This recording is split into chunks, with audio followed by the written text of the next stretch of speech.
Welcome to the IESF World Esports Championship 2024. We're back with the Europe qualifier. We see the Asia qualifier, the Asia and Oceania qualifier just a couple of weeks ago. And this time around, we're diving into a completely different region. It's going to be Europe. It is going to be one of the most stacked regions, one of the most up-and-coming regions as well, I want to say, in the PUBG mobile space. We have amazing nations that are going to fight it out today, 21 of them, actually.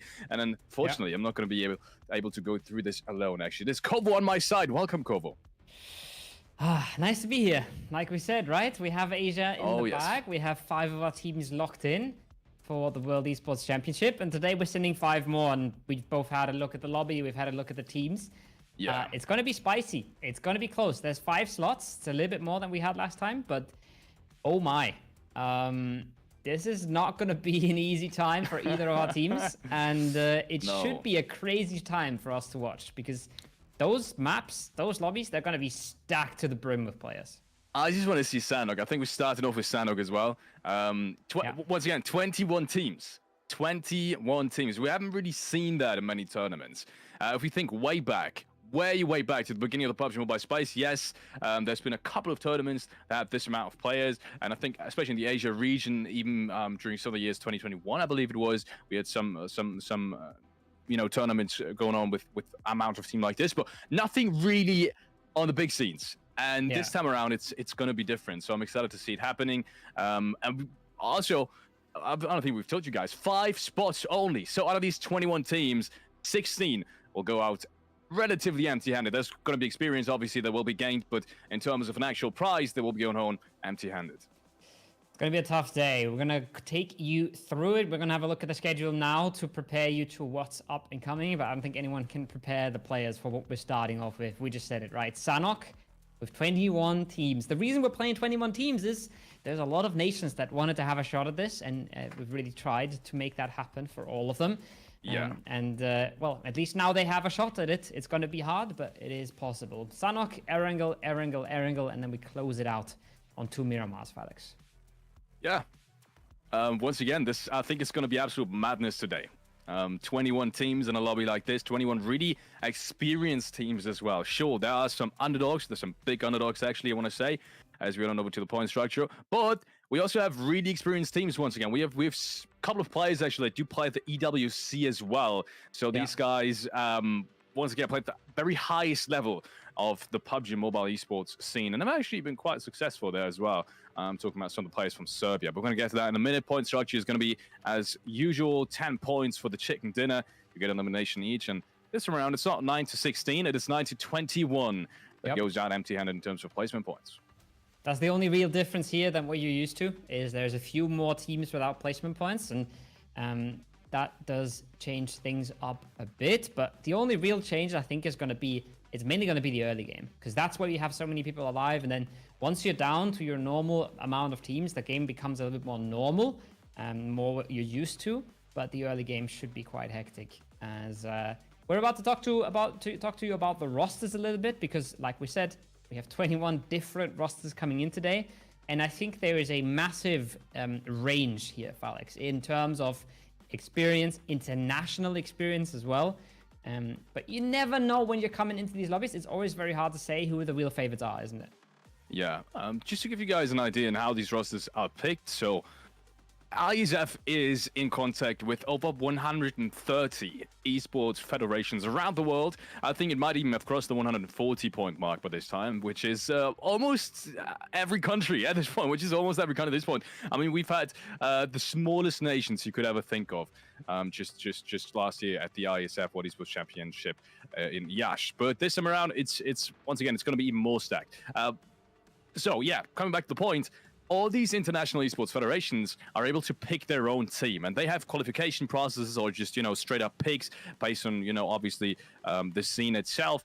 So that's how all these teams go into the running, and these federations, once again, pick the players, and that's how they got to this point. And really interesting. Armenia is the next one up. First team that might go into this one as a little bit of an underdog, but has a couple of experienced players as well. Yeah, we have Pusher on the roster there, like you said, right? Just very recently performed in some of the top events, and that's something you can say about some of these teams. It's not something you can say about every single one of these teams. So he's playing for De Muerte, a team that you might have heard of if you've been around the region, if you've been around the area. But we have plenty of teams here that have big names on them, but we also have a few teams where you don't really know much about them and you're not really 100% sure who you're coming up against. This is Azerbaijan, a team, once again, you've heard of some of the players, but compared to some of the big dogs we'll see in just a bit here, you're not looking at them as favorites. That doesn't mean that they don't stand a chance, though.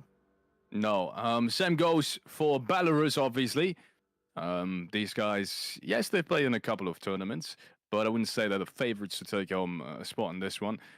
Potentially, obviously, Yasha Striker is actually the sixth man, because you haven't heard about him. He's a pretty experienced player as well. As we go over to Belgium, same goes for them, I'd say. Maybe Tree has been heard of. I think he's been at 3D Max for a brief period of time. If he still is, I'm not too sure about that. But apart from that, also one of the lesser experienced rosters. Yeah, and we'll go through this quite a bit. I mean, we have Bulgaria, for example, and that's where we meet the first player. He's not on this lineup. I've seen him on the Liquipedia signing, but Icy, not actually. Oh yeah, there he is. Yeah, first, just Icy boss. All right, there we are. He's the boss. First player from the moneymakers that we're going to see in one of these rosters, and there's going to be quite a lot of them sprinkled across multiple teams. I think essentially their full lineup is here, playing for different countries because they are a bit of a mix. But we'll continue to see more of that lineup, and that's one of the teams that you're really looking for, right? Yeah, definitely. Once again, there's a couple of teams, we'll go over them afterwards, that we're really looking forward to this round. Croatia, first of all, it's Strank, Mel T77, and Sikio, in case you haven't heard of these guys. Also, I want to say one of the less experienced rosters, Croatia in general, a rather small, probably mobile esports scene, but it's up and coming, about to change. And I want to say the same thing goes for Czech Republic. Good names, though. I like it. Sans, Nato, Lavik, and Wolf, we sent into the running for the Czech Republic. Yeah, clean and short. Not everybody can say that about themselves. And then we have the French lineup with quite a few players that you've seen on international stages, that we've seen around in the European scene, sometimes popping off. I think we've seen them under 3D Max. We've seen them under, I think, Game Lord in the past. So there is some players there that you've definitely seen. But once again, we talk about this so much, right? This is the only segment of the broadcast, really, where we talk about these teams, and we have to try and evaluate who's going to be a favorite and who isn't. As soon as we head into that Sanhok, everything is just thrown up in the air, and we'll actually see for ourselves, because this is not a normal tournament. Tons of mixed teams from different rosters mixed together, and then also 21 teams in the lobby, huge skill gaps between some of these teams. It's going to go crazy, and it's a whole different skill set to perform here. It really is a whole different skill set. Heading over to Germany. Look, I'm excited about these guys because obviously that's our region. I've talked to these players. His Gnoshi / Zero and Ghosty coming in for this lineup.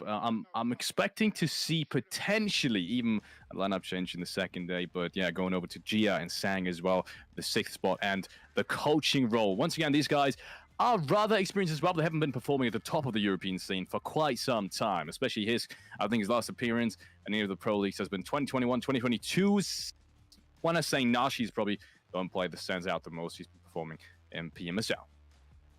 Yeah, I think he's the one with the most experience on that roster. As we head through a few more of these, we've got Hungary. We're going to go over to Luxembourg in a second here with one of the players actually being called unknown. It's not what I want to say. It's just less high profile, right? Lower profile players in some of these rosters.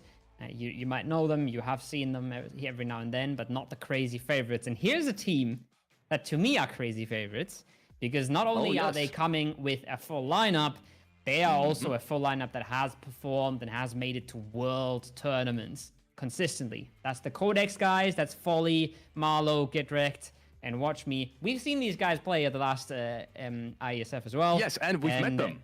And we've met them even before that, right? In Istanbul, a year before that. So these guys have been around for a while, and they know exactly what they're doing. Yeah, Folly especially. Unfortunately, he wasn't able to qualify for Yash, but he's back in the running for this one. So we're going to be hyped to see Moldova pick it up.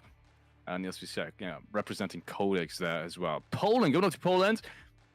Also one of the smaller regions, I'd say, but that's the beauty of this tournament. Coming into this tournament with Ked, obviously, I want to say he's the most experienced play in that lineup. Also Neymar. So these two guys have been playing at least, at the very least, in 2021, 2022 at the very top of the European scene. But after that, it's kind of fallen off as well.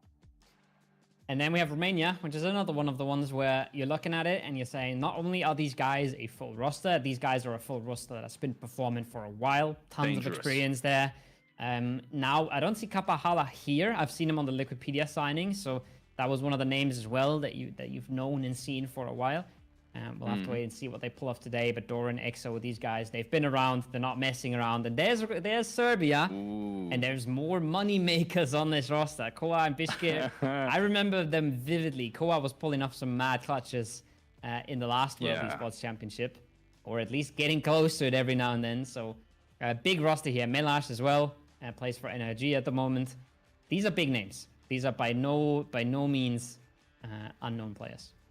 Also judging by the scrims we've seen, I've watched the scrims yesterday, for example, as we headed over to Spain, a rather unexperienced lineup as well. Got to Crazy Vasquez, Memphis being sent into the running by the Spanish Esports Federation. Good to have you guys here. And once again, yeah, the Serbian guys, as well as the Romanian guys who touched about this, as well as the Moldovan guys as well. These guys have been performing in scrims really, really well. I've watched it just yesterday was the last scrim day, actually.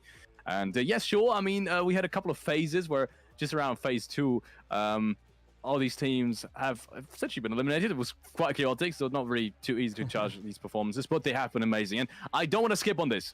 Don't skip on this yet, because Turkey is a region that I think when we're talking about favorites cannot be missed whatsoever. We have some world champions in this team. Silas, Loxy, Wild, and Kiz going into the running for Turkey. Yes, playing for Rignum Karia, Bra Esports, another full roster. Like you said, world champions on that roster, some of the favorites, but we've also talked about them being favorites before, and it hasn't really come to materialize in the last one. So we'll see what they do today. They've picked up Apocalypse as well, a man who's been coaching on the PUBG PC scene very successfully. Well, right? Yeah, absolutely. And he switched over there to coach the PUBG mobile team, so we'll see what he's able to do for that squad. But yeah, like I said, high-profile team, a lot of success in their past.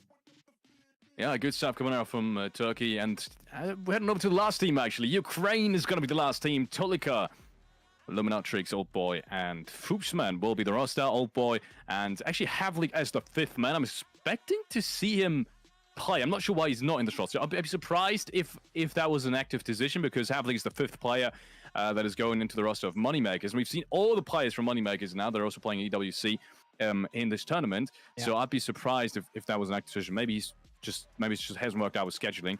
He's actually just had his birthday in the recent couple of days. So once again, I'm expecting to see him play maybe tomorrow. Either way, strong lineup.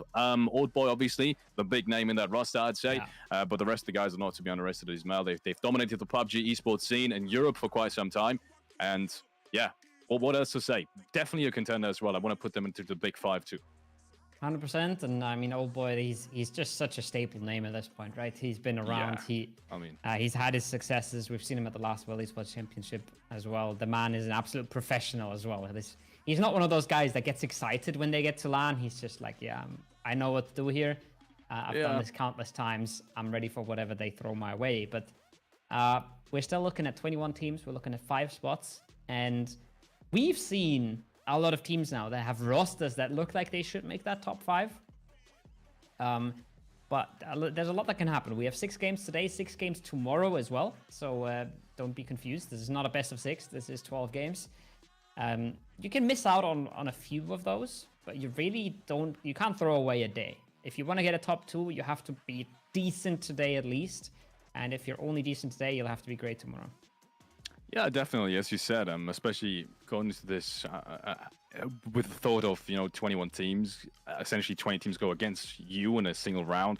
That means if you go out early, I want to say 3 out of the 6 rounds that we play today, that essentially means going out early is anything other than a top 8, and that's honestly that's a tough feat to accomplish in and of yourself. So the strategy shifts, right? Kill points are going to be way more important, but also placement points play just as big of a role, because if you do have that one big round, just because of how inconsistent some of these teams will play, might Yeah. even catapult you into a qualifying spot. So I think that's what some of these teams are going to be hoping for, making use of that opportunity that you will get. And because in one of these 6 rounds is eventually you'll get an opportunity. If you don't make use of it, I think that's where the real problem starts. I think so too, and I think there's going to be a big discrepancy between teams that are consistently putting points on the board and teams that just don't get that going, because like we said, it's going to be a tough lobby. There's less space, there's more teams trying to third party you, there's less rotation routes open, there's less loot spots open for you. It's not going to be easy to be consistent, but if you manage to at least get yourself your 5-6 points every single game, you're going to be cruising through this, because at some point you're going to get the opportunity to play a big game, like you said. It's a tough feat, but I see some rosters here that I think should be able to do that. The question is how many of them will succeed, how many of them will be able to pull that off, because spots are limited. But yeah, maybe we have some big surprises here. Like we talked about some of the younger players, right? Germany is super young roster. There's potential there. Yeah. You never know if it's going to materialize. You never know if this is their tournament. There's a good chance somebody of the names that we haven't really talked about at all is just going to have a banger day one. And then suddenly they're in contention. Suddenly they're maybe even locked in for top 5. Yeah, I wholeheartedly agree. I like your pun. I see some names. Yeah, might be a little bit of a hint towards Bulgaria having good chances as well.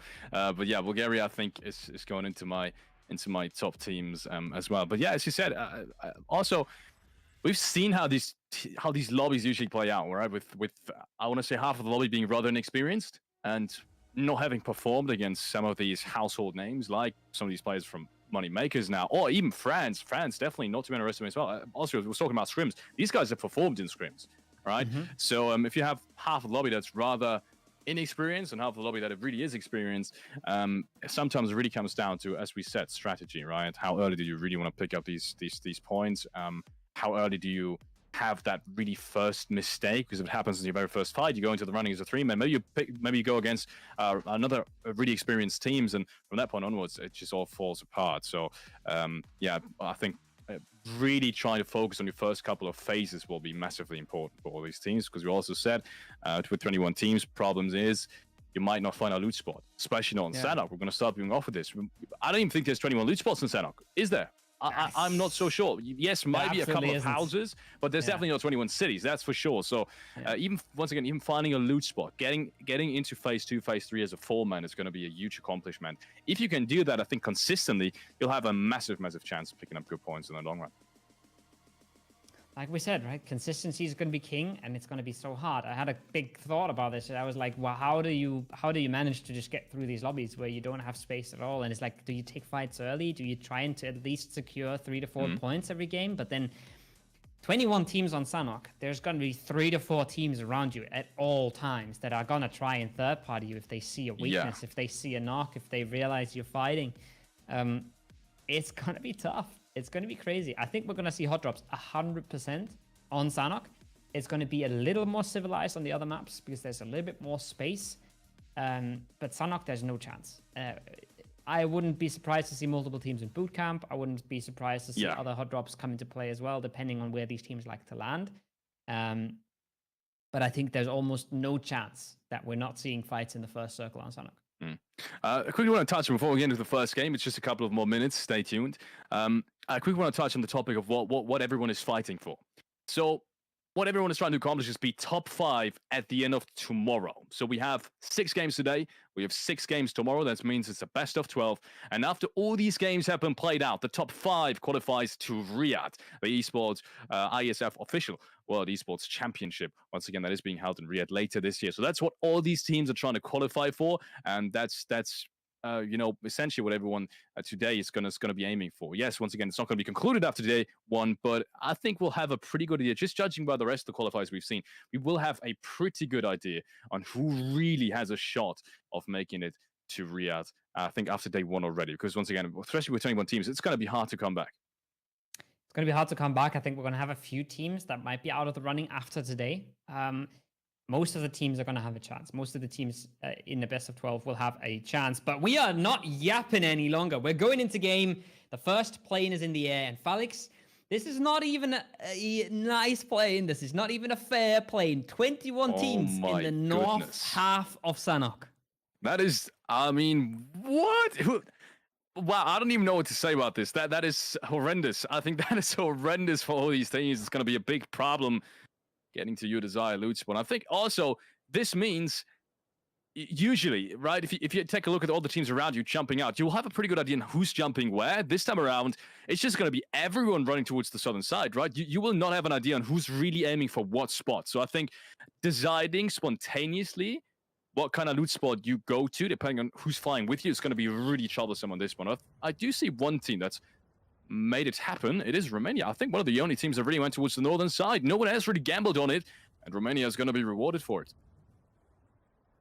Absolutely, and I think we saw a Moldavia on the other side of that as well, just instantly jumping out, no hesitation, and taking an edge of the map for themselves. That's going to be nice for them. That's going to be a good chill start. As we see them loading up towards both these northern sides, towards the lumber camp. Spain, on the other hand, they've gone a slight bit more central. And I see Montenegro, and I see a parachute on the minimap. Oy, oy, oy. Just getting a little close for comfort, but the ranged weapons are not there just yet. Yeah, a couple of shots being put out. Oh, it's a good connect, actually. But nothing more than that. Random. Is going to have to continue looting. And this is the type of skirmish that we expected in the early stage. But it hasn't come through as much as I thought, at least. I mean, everyone seems to have landed quite safely at the very least. I'm sure there's a couple of shots being traded back and forth, but no one seems to be fighting right away. I don't think there's been a casualty yet, even. That is quite massive for all these teams, because, once again, getting to ground safely, I think especially in Sanhok, is going to be absolutely key. As the first few shots coming out, the UMP rings out, knock and flush instantly. Gunpain picks up the first for Belarus. He's got a lot more to deal with, but I feel like he's had players in the distance that are helping him out, putting a bit of damage down range.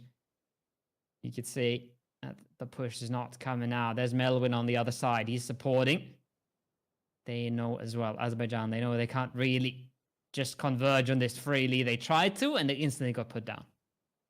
Yeah, Azerbaijan, unfortunately, losing a player very early on. And we saw the map there for a second. Really interesting.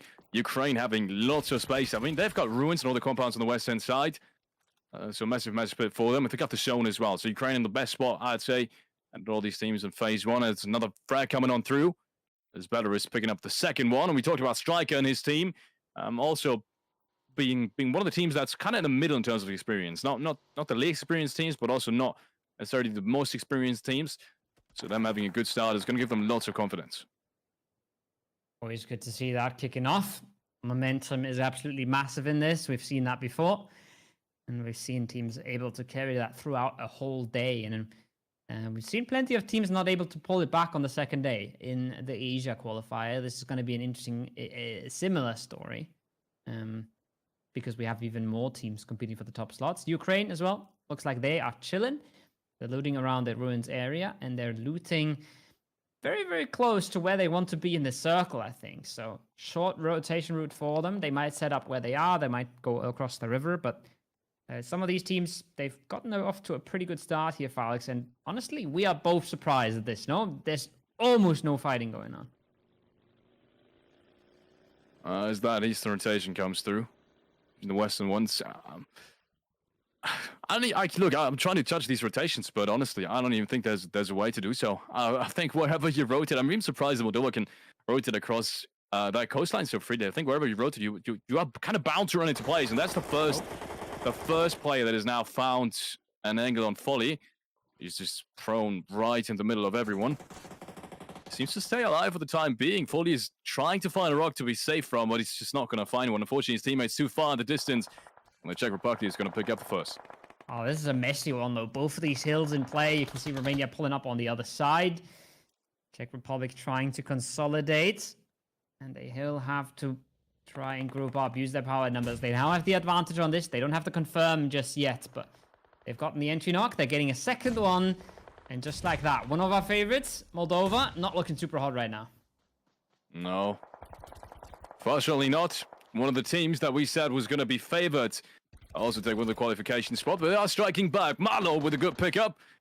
UMP in hand, close distance. They haven't looted too much either. It is still 2 minutes until the very first zone closes, so they were quite fast in the rotate. But that trade, I'm not sure if it's going to matter too much. Because that zone towards the eastern side is still stacked with players all around. And you can see they're still trying to cover each other. The Czech Republic still 3-man strong, and they have control of the bridge. It's a dodgy fight. It's a messy fight. At least they found one back. A little bit of a consolidation, but should probably try and get away from this regroup. And the thing I love to see when these kind of fights happen is get yourself to a spot where not everybody around you knows you're a 2-man, right? Because Czech Republic now knows, okay, these guys are 2. If they continue playing the compound next to us, we can maybe punish them later. We can pretty much predict what's going to happen on their side. So they have a whole lot of information they can use later. Keep that thought, though. There's a big pull-up. I already see 2 DBSs and a UMP, but they're going into the middle of the compound, all of the angles at one time. Oh, but at least they run over one. At least they stay 2 alive for now, but they're going to lose at least 2 players here, I feel like. Yeah, at least 2 players. It's probably a good estimate. There's a nade coming in, and the first player, I think, has just now been flashed. It's a horrendous trade, I think, for both of these teams. No one's really going to be fine with this one. And it does hinder the winning chances for Belgium, as well as Georgia, to be honest. Or as nades are raining in now. Ripper somehow stays alive in the middle of it. And yeah, from this point onwards, I think it's just going to be nades being traded back and forth. But there has been a cheeky angle that's been picked up towards the western side. Yeah. I think he should have an angle now on Shelby. Somehow he misses him, and Sky is going to be left wondering if he maybe should have taken that shot a little bit earlier. I think the timing just worked out really well for him there. The smoke as well keeps Shelby safe, but that's a pull-up you hate to see. Right into the middle of the compound, right into all of the sidelines. It's not something you're just going to be super happy about if you're Belgium. Now, 2 for 2. Not a trade that either of these teams are happy to take. Not a trade that benefits either of them, as we've seen the zone slowly closing on in. 10 seconds for the pop, and you can see everybody else is just waiting for it as well. Yeah. Kind of, thing is, I'm not so sure if survivability is the thing you want to go for, but then again, they're on deep center. So I guess to some degree it makes sense. Maybe wait for another third party to come in. You still have 19 other teams, so the potential someone else is going to go for these western positions, I want to say it's relatively high.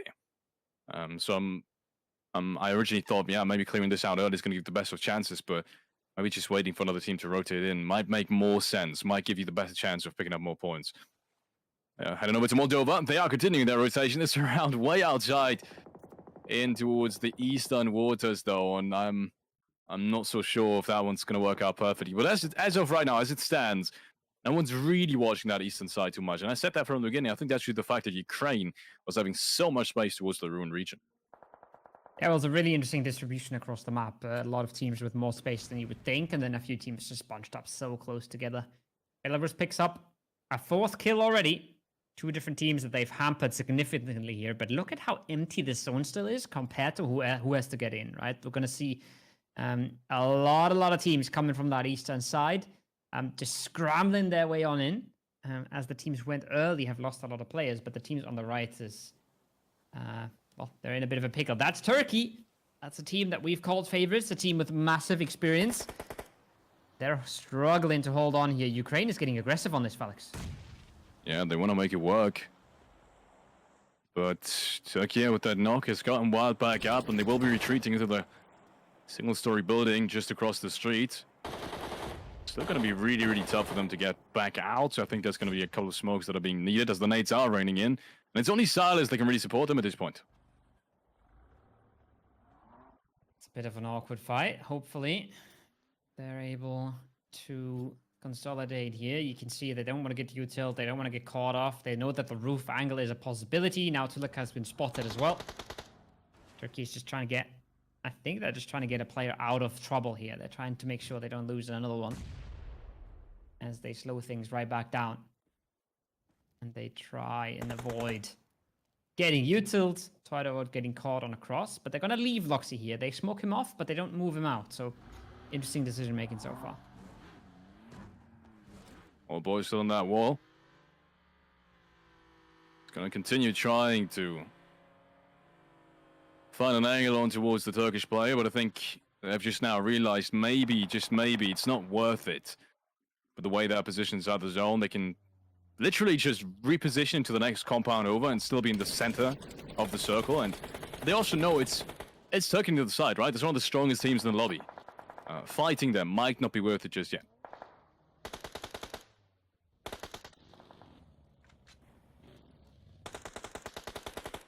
Nice little reposition, like you said. Easily done. Easily back to a chill compound. As we see the Romania players. Got themselves 2 kills very early on. Now they're running in the blue. This is the Sanhok experience. When you don't get circle, it can be quite hard. You're running in on the blue edge, and you're taking a whole lot of fights to try and get in there.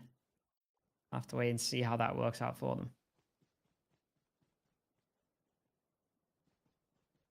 Next zone is going to shift deep towards the western side. And we can see Germany in big trouble as well. Just now rotating in. Zero hasn't even reached the new safe zone.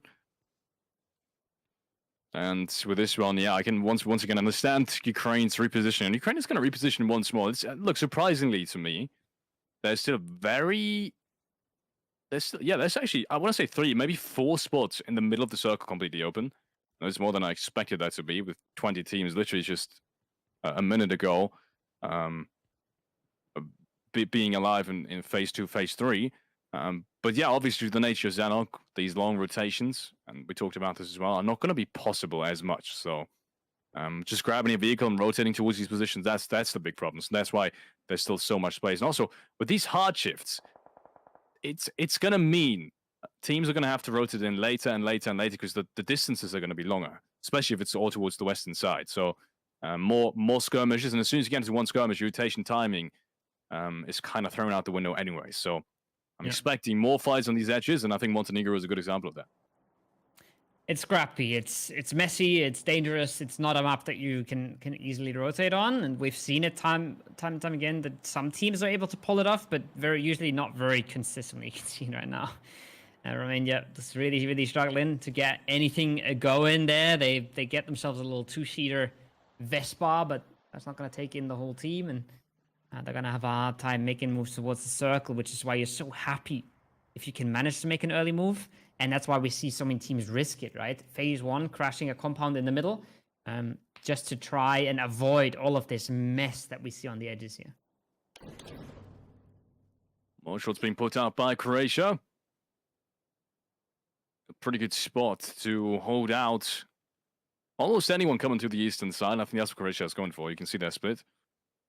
Unfortunately, I think Sikyo has been knocked, actually. Yeah, Sikyo has been knocked. He's not going to get picked back up. It's going to be a big bummer for Croatia.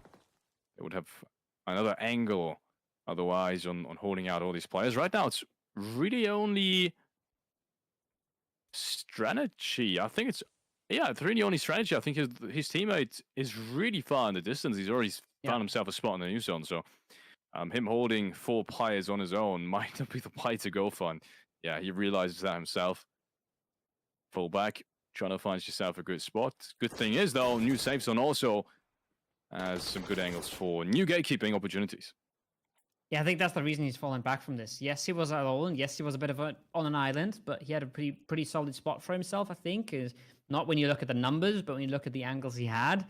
But his teammate is also in a different fight across the map. So they're trying to regroup, they're trying to consolidate, and well, they're going to find out that somehow, Felix, a lot of the middle of this circle is free. Ukraine just moved over to the western side, which they took for free as well. And they left an entire compound unoccupied, while so many teams are just struggling on these edges. You see player after player falling, and then a lot of the middle space is just free, but no one knows about it. No one's ready to appreciate all that space they've been given, because the sightlines on Sanhok are so short, and it's so hard to scout your way in. Yeah. Nice rotation coming in for Armenia. To that southern side.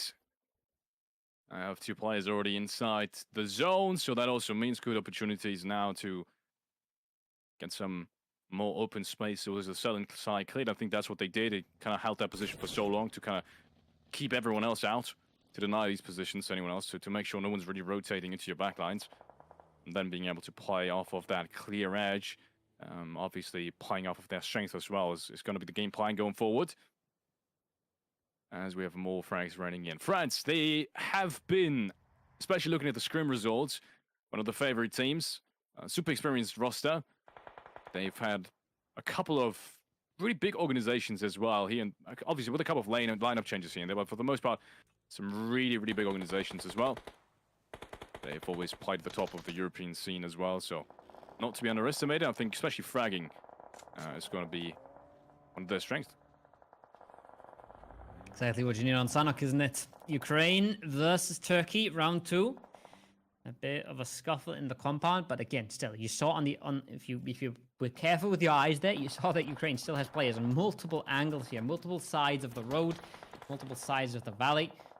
They're both set up for whatever the circle will throw their way, and it feels like they're the only one team that's really chilling in this. It really feels like they're the only team in a really good spot here. Bulgaria, they want to push out of their compound, instantly shot in the back. France on top, so many targets to shoot at. Serbia, they have to go swimming here. Melas, not a good time for him either. So many teams just struggling for their lives, and then Ukraine just controlling an insane amount of space in the middle. Yeah, Ukraine, as I said, I think that's... I would have expected them to have that much space, just solely based off of phase 1. The amount of space they had on that eastern side. And on the western side of that little island was absolutely nuts. I mean, they had every compound towards the eastern side of ruins and everything towards the western side of ruins. So it just goes to show you if they would have split this phase 1 and phase 2 and phase 3, which is what they did. They tried to deny more position than just one. And then that complete center circle could have potentially been clear. And they, once again, repositioned incredibly fast. And that's what they're playing off of right now. That strength, that good early game, and also that experience knowing how you play these types of phases if you do get the zone. Yeah, and there's a little detail here you might have missed, but the zone was about to pop. 2 of the Ukraine players already in their cars, already driving towards their teammates. Then the zone pops. Oh, we're both good. Okay, we can stay. But just that little bit of a pre-drive, that saving yourself those 10 seconds if you do have to leave, is absolutely massive sometimes, and is a strategy that you love to employ to sort of optimize the timings a little bit and make sure that you are more ready than everybody else in the lobby. And those are really the small things that's going to separate teams here today. We had a glimpse at France there. 7 eliminations for them, struggling a bit now. We had 6 here a second ago, and we have Montenegro. It's not looking super clean. That car is looking like it's about to blow up. Maybe he can make it to the shack. He's making it to the shack. Is he getting in? I'm not sure. This is not a good place to be in, Felix. No, not really. Especially considering it's only the top 8 that really gets a placement point, and realistically, what can you really do with that position? I don't know, towards the western side once more. Bulgaria, and it is Icy. We've talked about him. We've said he was going to be the standout player, and he is right now. 3 frags, all on his own, as he's trying to make it down the hill desperately. He's been caught off guard by some of these Moldova players, as the rest of his team is down the warehouse, and he's trying to group up. You can tell he's desperately trying to group up. There's just so many angles, and I think even if he does, you know, dodge that fight up the hill, he's going to be creating more players shooting at him from across the zone, and that's exactly what happens. Poland, with some good angles, will take down Icy. So many third parties coming in. So few of these fights are clean and easy to take. Now Icy's got to crawl down. They got to smoke his way. No more smokes left, though, on Notorious, so can't really keep him safe if he can't crawl into safety. The circle has once again shifted far, far away from Bulgaria. I think Icy's been able to pick up those swimmers. I think that's the main items he got, but they'll have to make another move now. And with 2 teams in the circle, occupying both the compounds, and 9 teams having to move on in, this is going to be a bloodbath, Alex. Yeah, it's going to be a bloodbath indeed. Moldova cleaning up that northern edge now. Good shots raining on through, as they will pick up 7 frags already in phase 6. More players now in deep, deep trouble on that edge as the zone continues to center up with Ukraine and Turkey. The 2 teams that have repositioned really, really early on, still in prime spots to pick up more frags. Shack might be getting breached in the middle. A few nades were already coming out. Now we see the Moldova guys looking to clear that car. Shelby, no meds left. Can he step up and take them both? He definitely has them dead to rights, but oh, he's letting them pass. He wants to play in behind them. I'm not sure how well that's going to work if the rest of the server starts shooting at them, but so far their run's been flawless, and so should be his. Oh, Shelby. Oh, no. Not a chance in hell. He's ever going to get into that zone. Too many angles, too many players, and the blue zone is going to take him down. Turkey now, just one player left standing. I thought they would have gotten more by now. He's trying to go for the 1v1. He loses it as well. Marlow there to take him down. That's a good 1v1 and a really important one from Moldova, actually. 8 frags now being picked up, and another placement point being secured for Moldova as well. Yeah, that's not only the Elim as well. That's staying alive into placements here when you might be losing more than one team, maybe 2 teams. We see Bulgaria here, no chance. Poland's getting in the mix as well. So many teams struggling for the single edge. And oh, I said Bloodbath earlier. I wasn't sure it was going to go down this badly. But look at this. Everyone is just falling in this. Nobody's staying alive. Poland down to just 1. Yeah. Just one player left standing for Poland now. He's going to have the opportunity to revive Neymar, but I think he realizes that with the zone moving, he's going to have to delay it, at least for the time being. More shots now coming in. Actually, what? He's still alive. Pusher somehow still alive. He gets taken down very low, though. And there goes the UMP. Wins the 1v1, and Ibiza makes sure Poland stays alive for at least one more team. Yeah, they forgot that there was still a player there. I was also looking for where that last player was. They didn't quite know either. France now on the push versus Ukraine. This is a big decider for this game. We might just see whoever wins this fight win the game, but France is definitely not in the prime position here. The Blues on their back. They've already been taken down low. Now just 2 players standing, trying to make a move to the compound, but the hold is fierce, it's solid, and it's literally 1 HP left on the whole France team. Ukraine is dealing with this beautifully. And there's the last one. Fussman picks it up. Tulika will shortly get rezzed here. And Ukraine is looking so solid, Felix. Yeah, looking really solid. 10 frags already. And the Ukraine in prime position now to take home that first chicken dinner. Such an important round. It would mean a monstrous step towards qualification. Yes, we have a best of 12, but just solely based off of these points and how hard it is against 20 other teams to get these points, it would be absolutely amazing. So Ukraine, just nothing short of a wow. Nothing short of a wow will secure that round. They've done so convincingly. They've done so methodically and incredibly disciplined as well. Yeah, that was a statement. That was clean as heck. I think we've talked all about favorites in these tournaments. I think that's the first time a favorite comes out swinging like that and just shows beautiful zone control. Sure, they got into phase 1 very nicely, but they had space for the entire map. They made a really good rotation in phase 1. They took a lot of space. They get into a fight versus Turkey, right? One of the best teams in the lobby as well. They realize we can just pull out of this. We'll have tons of compounds to choose from. We don't have to take this fight, right? We don't. Yes, we're 4v3, but we can just take our compounds, control the map, take good splits, group at the right time. Just textbook play. Really strong stuff from them. And as a bit of a strategy nerd, I think that was beautiful to watch. Yeah, really good repositioning, I think, especially phase 2 to phase 3 when that shift originally happened. And it went back towards the eastern side of the road. They immediately realized in that fight against Turkey they had going at the moment, and they had the advantage on it as well. They could have finished it and then rotated, but they realized the winning play here with so much third-party potential, with so many of the teams still alive, I think it was 20 at that point, maybe 19 even. Let's just rotate off. We've literally got the zone coming towards us anyways, and that's the big play they actually went for. So massive stuff coming out from Ukraine once more, and yeah, as you said, strategy-wise, perfectly played. Yeah, clean stuff from them in a super messy Sanhok game, as we expected, right? They were the one team that was staying clean in it. I think France as well, we have to talk about them. Getting a huge bunch of eliminations on that northern side, but there's Turkey, and they've had a rough game. I think they got themselves some nice kills. I've won Elim there in a 9th place, so that's just 1 point. Losing players early really just hamstrung them and made them unable to play out the rest of the game. I think France picking up a huge bunch of points. I think we've seen Ukraine obviously just completely run away with it there. That should be 11 elims and a win, I think. So that's a big statement when you're looking at 5 more games today. It's looking good for them right now, but it's only been one of the 6. Yeah, good stuff for France, also from Moldova. I want to highlight them as well because they had a pretty tough road in too, coming into the western side. I think they picked up 8 or 9 frags by the time they went down, so good on them as well. Lots of these top teams performing decently as we expected, even in a map like Sanhok, which we expected to be the most random to some degree out of them all, just based off of phase 1 and how few spots there are to loot. Ladies and gentlemen, we'll go into a very quick break before we head on back for game number 2.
Welcome back, ladies and gents.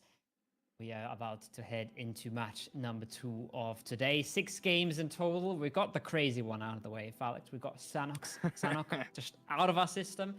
I think it was about as crazy as we expected it to be, but a few teams just rising off the chaos, I feel like. Yeah, you're saying unexpected. I'd say it's actually kind of at least in terms of performance. I kind of want to say it was expected because we had Ukraine up there, and we're going to take a look at the leaderboard in a second. We had Ukraine up there. We had France with some good performances. We had Moldova. So even I think Turkey, with the potential at least to have a big round, they kind of mess it up in the end. But at least with the potential to have a big round. So all these top teams, at least some of these top teams that we said were going to be the favorites, and that we said were going to be standing at the top of the leaderboard after day one, had a pretty good showing. And obviously Ukraine with that circle. I was sitting there in phase 1 and I was thinking, if they mess this up, I think that's a huge upset in and of itself, because if you have that much space and you get the circle, you're not supposed to lose it on Sanhok, right? And they played it to absolute perfection. I think so too. I think they had a chance and they took it and they played it beautifully, and that's good to see. Yeah. We're gonna have to wait and see how all of that reflects on the scores, and we'll see. We'll keep you posted whenever we can. But that's a big starter, and I think that's a big deal because you really want to kick things off nicely and quickly. You hate to start with a bad map. It's just one more hurdle to overcome. Is the kind of mentality, right? You've seen, you saw that at the end in the 4v1. They realized, okay, it's a 4v1. They're driving circles around them. Everybody's just holding down, just towards them, running at them, completely just stomping them. No care in the world anymore, because they are mighty ready, you know? And they are now exactly in the mood that you want to be in, to finish today strong and to put yourself towards the top of the scoreboard. Other teams, like we said, Turkey, they had a pretty annoying game 1, losing a member early, not really getting anything going, losing more on transition, and then getting 1 point out of the game. It's not the end of the world at all, but it is something that will slow you down a little bit, and it was something that you have to overcome as a team. Yeah, definitely. I think it's a difference in how you approach these next games. If that is your first experience in a 20-team lobby or a 21-team lobby, also, I mean, I guess 20 enemies, you'll have a different feeling for the next couple of games. You'll not be as confident. You'll not be as optimistic in terms of consistently getting into late game. And Ukraine has got that feeling now. They've got the feeling of consistency. So I think just the mental aspect of now taking the first round in a lobby like this is huge. And once again, do not underestimate this. It's a completely different style of PUBG Mobile that's going to be needed to take the first place in a 21-team lobby as opposed to a 16-team lobby. I want to say there's less macro strategy involved. There's less options for wrapping around. There's lots more teams on the edges, meaning you can't just change edges after, I want to even say phase 2 as easily. So these big wraps, these big rotations, long rotations, maybe taking a smarter entry and edge are not going to be possible as much. So I think we'll see straighter entries, and obviously in turn favors teams that are going to be good at fragging and also good at isolating fights without being third party. And that's also what Ukraine has shown us. They were never in danger throughout the entirety of this round. They stuck to their compound. They stuck to that game plan of letting everyone else come towards them, because let's be honest, with 20 other teams, essentially 80 other players, you'll have enough options to get kills. You'll have enough options. You just need to prioritize position. It's a really tough game, especially when what you talked about there is third-party opportunities, right?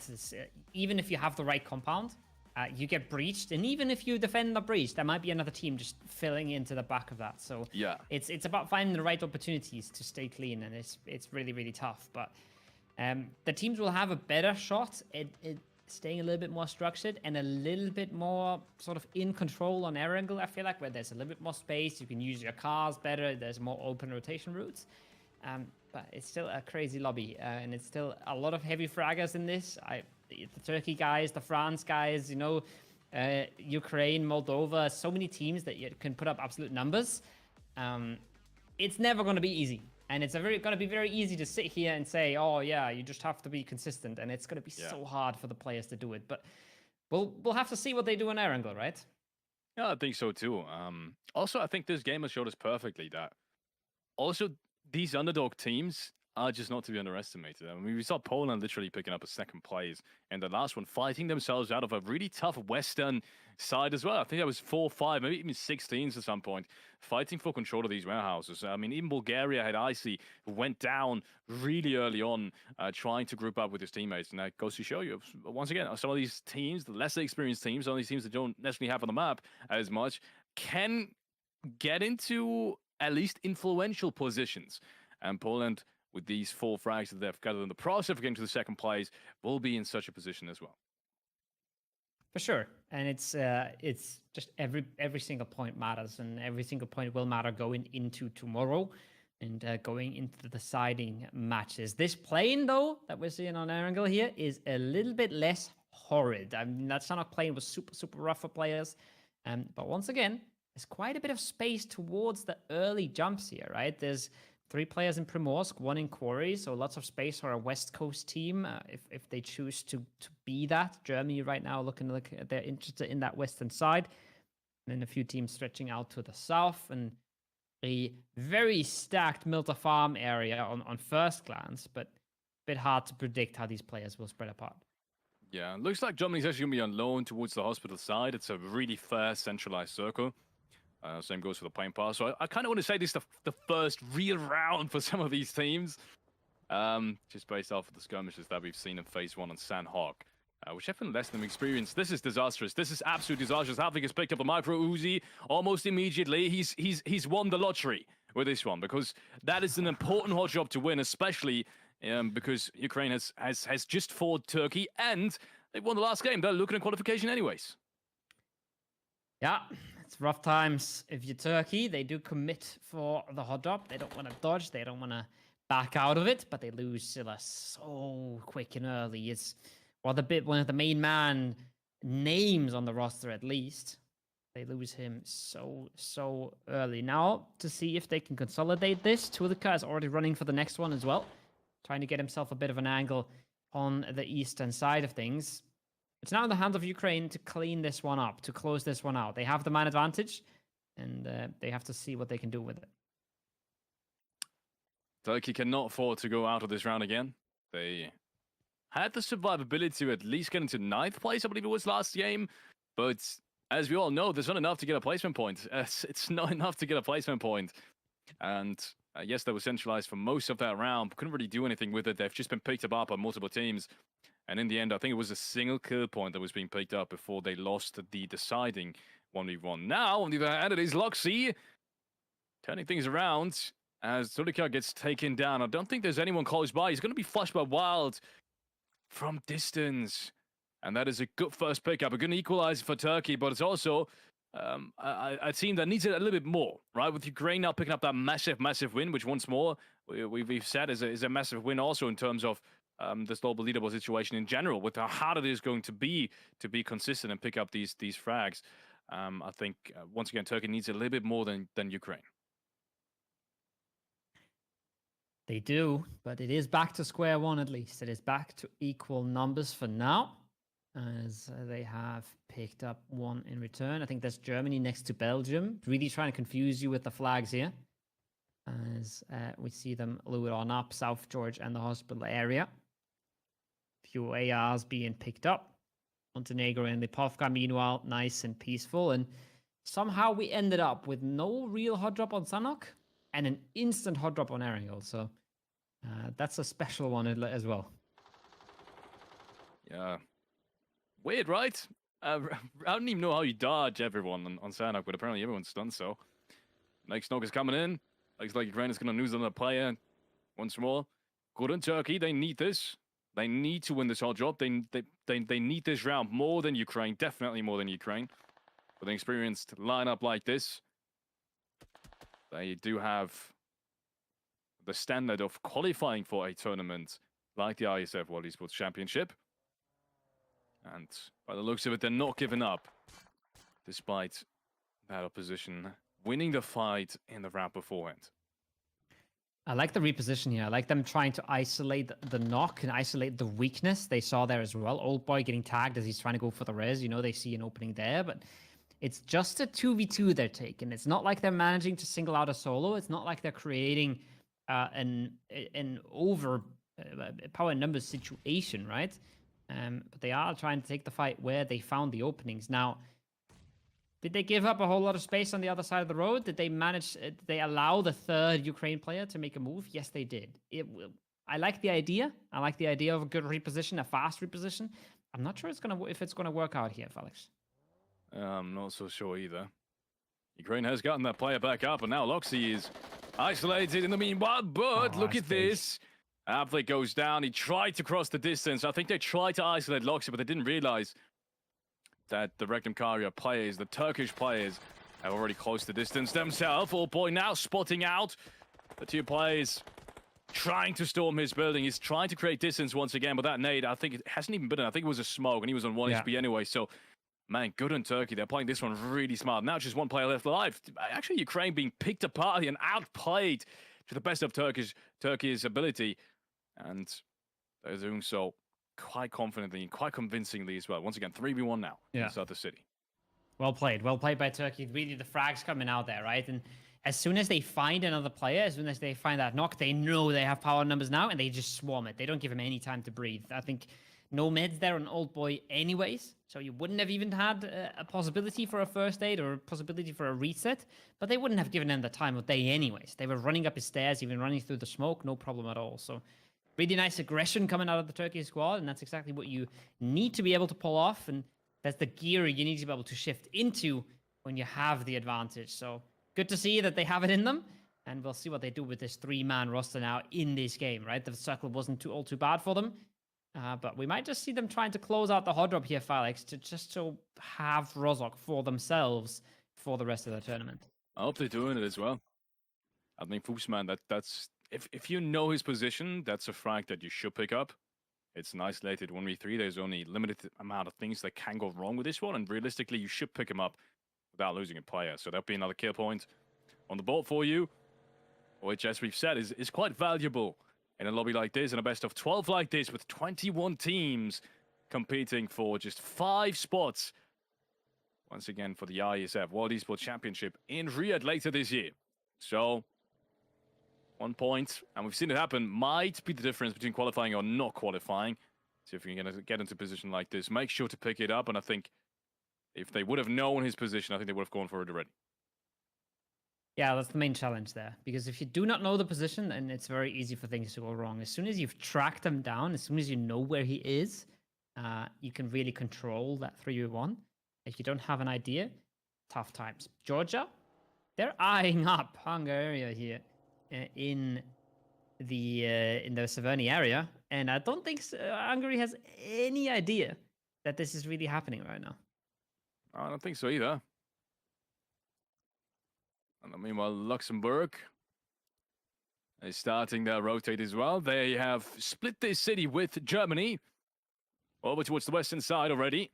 They've not gone for a rather centralized position. Quite the opposite. They're still standing far towards the hillside of the Mount Everest, as we call it. With this centralized position, they are now starting their rotate in as well. Have to be careful. Belgium, I think it is right in front of them towards the ruins area. So rotating in there is not going to be as easy as they might think. Gonna be tough for a lot of these teams. There's rotational routes, sure, but that's the challenge, right? If 20 teams stay alive throughout phase 1, it's going to be a challenge to find space, and it's going to be a challenge for our observers here as well. This is basically impossible to catch all the action here when there's so much going on. Romania is taking a few shots. They're pulling up on Serbia. Serbia in the kill feed here for a while now. They've been active. They've been aggressive. No, EXO is just flying into the rock. What is that? He picks it up as well. Turns it around. Tries to get a second. So much damage coming out. What? What is that? And he's still standing. He's still kicking it. How about Biscuit just can't find the angle on taking him down? I think he wants to wait. And he continues to wait. But now EXO's rotating off. Biscuit doesn't want to get the trades, and he's still not being spotted. They don't even realize he's there. Biscuit's hiding in the car. What is happening? Biscuit's hiding in the car. Is he driving off with them? Are you kidding me? I think they are. Oh, he's found him? Okay, yeah. So let's go take him down. What was that? That's one of the, I want to say, most experienced teams in this entire lobby now as well. And they have unfortunately lost the duel quite convincingly. It is Romania picking up massive points.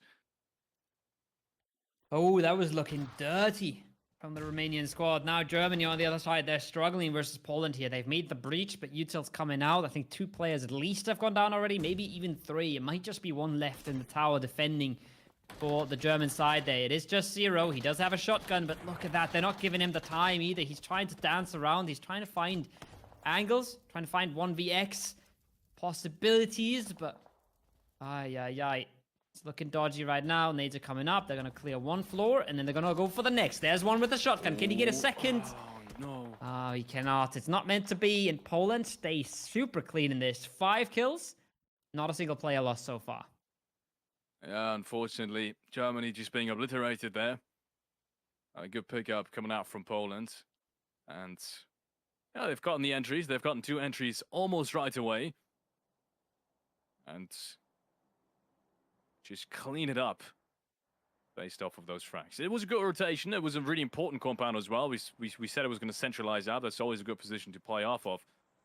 Plenty of information can be gathered towards the hillside, which you can play later on.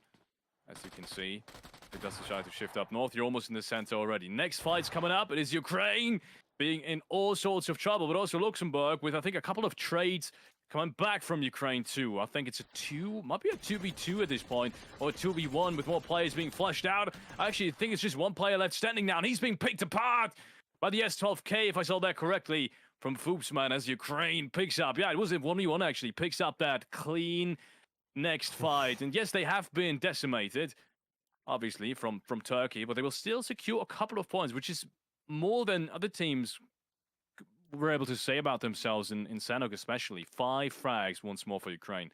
And once again, good pickup. Yeah, it's just crazy right there, right? He picks up all 4. I think just super clean, just making it look easy as well. And making it look like no big deal, but that's a big point in Fusion. Stays alive for now. We'll see if he makes it into the zone, but he's already picked up a massive bunch of points. And those are the points that you want to pick up every single game, right? If you can manage to pick up 5 every game, you're looking so much better on the leaderboard than teams that have 0 points as every now and then. 60 alive still in this, as we are making our way into phase 3, into stage 3.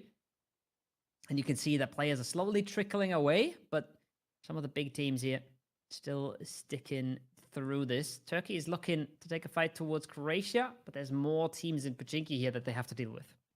Yeah. More teams that are trying to rotate in. Also, kind of a symptom of a 21-team lobby, with more and more teams trying to find any kind of open space, despite it only being phase 3. So more and more teams are committing towards the I want to say, easiest entry, which is the city. But little do they know, 3 teams already inside of it. And look at this, Croatia is going to make quick use of that unknowingness, I guess you could say, of Azerbaijan, and more players falling as a result of that. They're not trying to get inside the city anymore.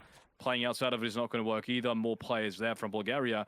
And even inside school at this point, there's fights happening between friends who are still picking up fights. So everyone around the edges is in big trouble.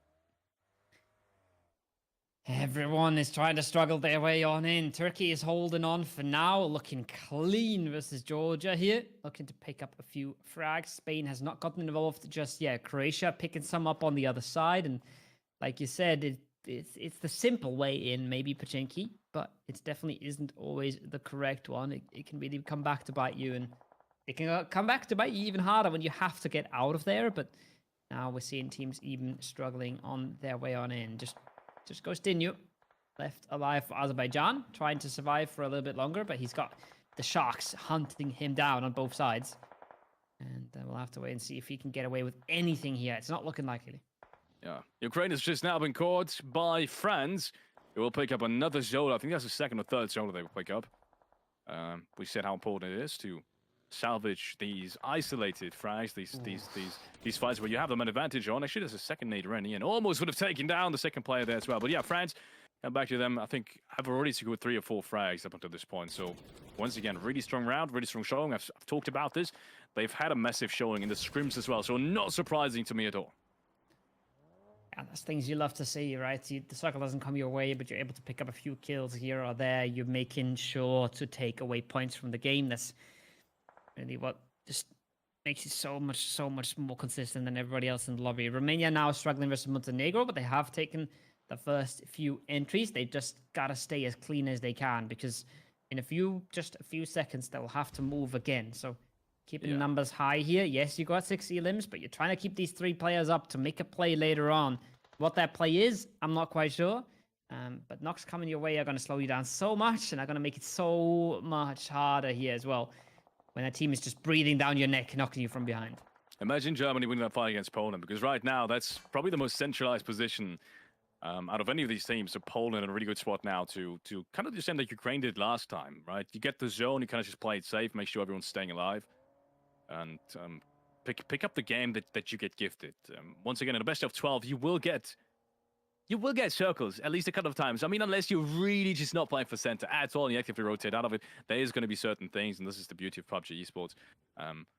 Making use of the rounds that you can win is so important. And once again, Poland has now been put into that situation. So I want to see them make use of it.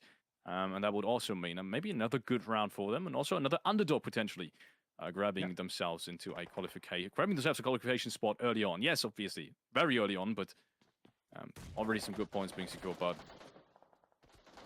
Vasquez looking for the 1v1. He was looking for the easy nade, but there's the support from his teammates. Striker gets taken out. Spain picks up the first and cleans up a little part of Pochinki for themselves. They have a little space now. They can try and work with that. They can try and figure out where to go from here, even if the circle does leave them, as Crazy is already making his moves towards the zone and figuring out where to play later on. Romania, we said they should really try to keep players up. They've kept 2 up, I think.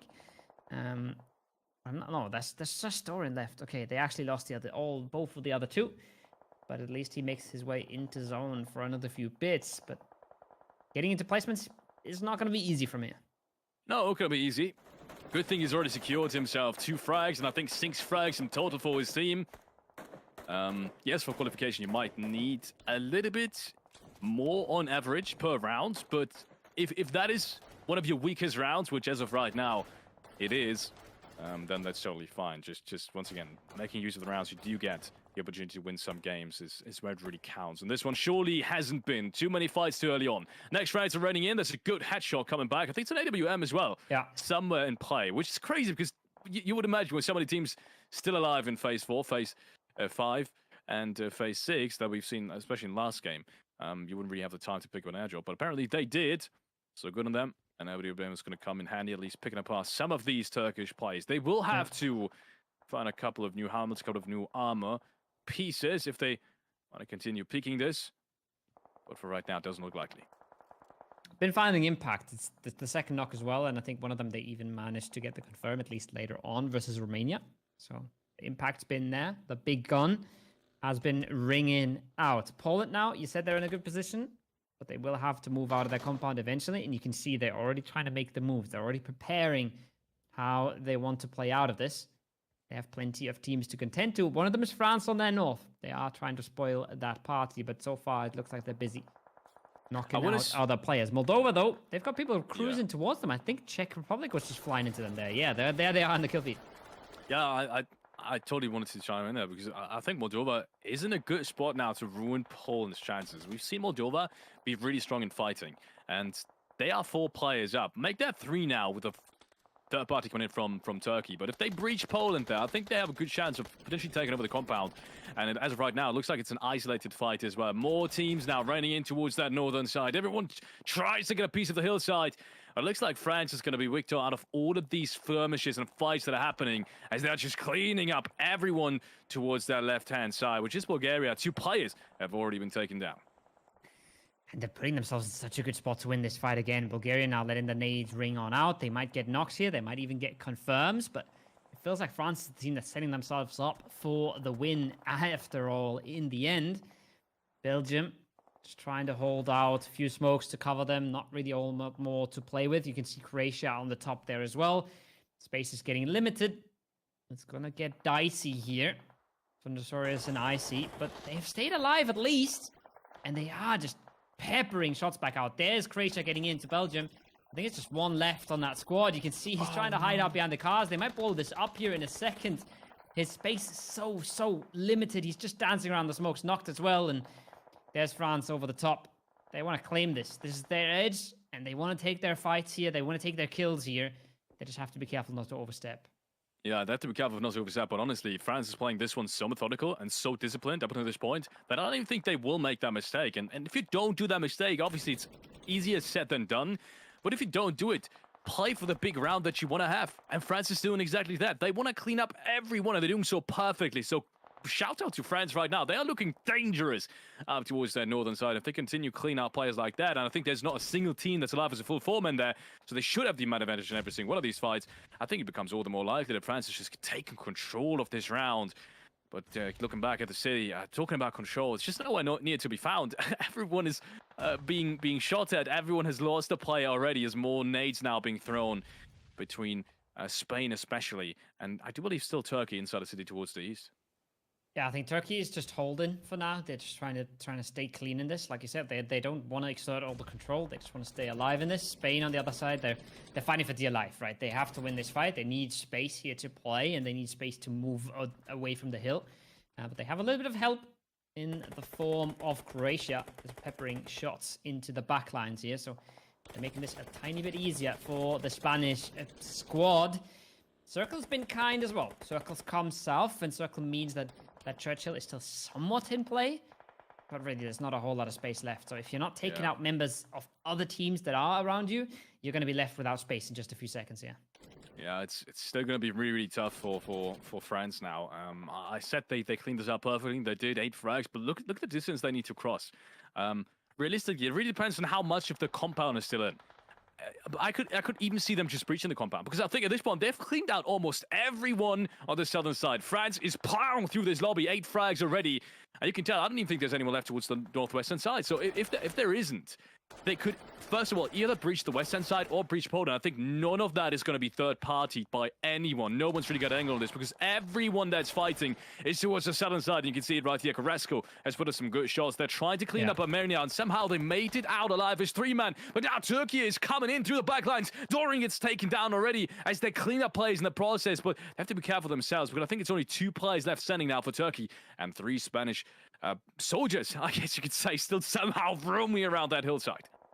I think Turkey's trying to do both at the same time here. They're leaving a player back, and then they've put a player close up to try and anchor this down and try and keep any sort of movement from Spain from coming out. But you can see Croatia as well, just on both sides of this fight, trying to hold on. They're trying to fend off France while also not dying to Spain on the hill, and it's so tricky for them. They have so little to play. They already got their 8 elims, but they have to be just so quick and clean on the shots now. Now Spain getting knocked might be a little bit of a breather, might be a sigh of relief, but France is closing in. You see on the minimap, they want this, and they're not going to stop before they get it.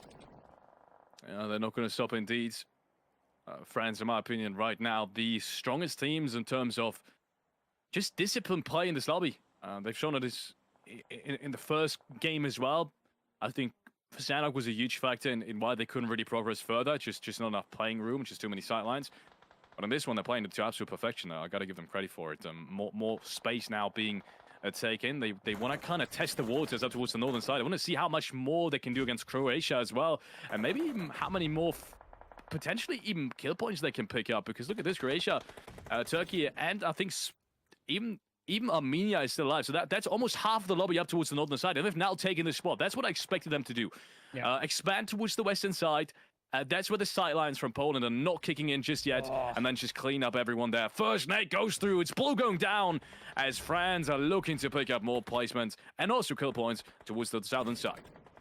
It's as well, they have the position now, they have the space now, they just have to wait for that Churchill to be out. They just have to wait for them to come down. They don't have to run up there, they don't have to go in close range. They're taking the knocks, they're putting out the pressure, now even a knock towards Turkey, but they can wait, and they can bide their time here. One more shift is coming, and if things don't go completely crazy, all of those teams on the south here will have to move down, and France can just free farm here. This is maybe the time where Poland needs to get involved if they want to win this game. They might be having to get aggressive here towards France, but they might not know that. They might not have the perfect idea of how they're set up and how this map is separated.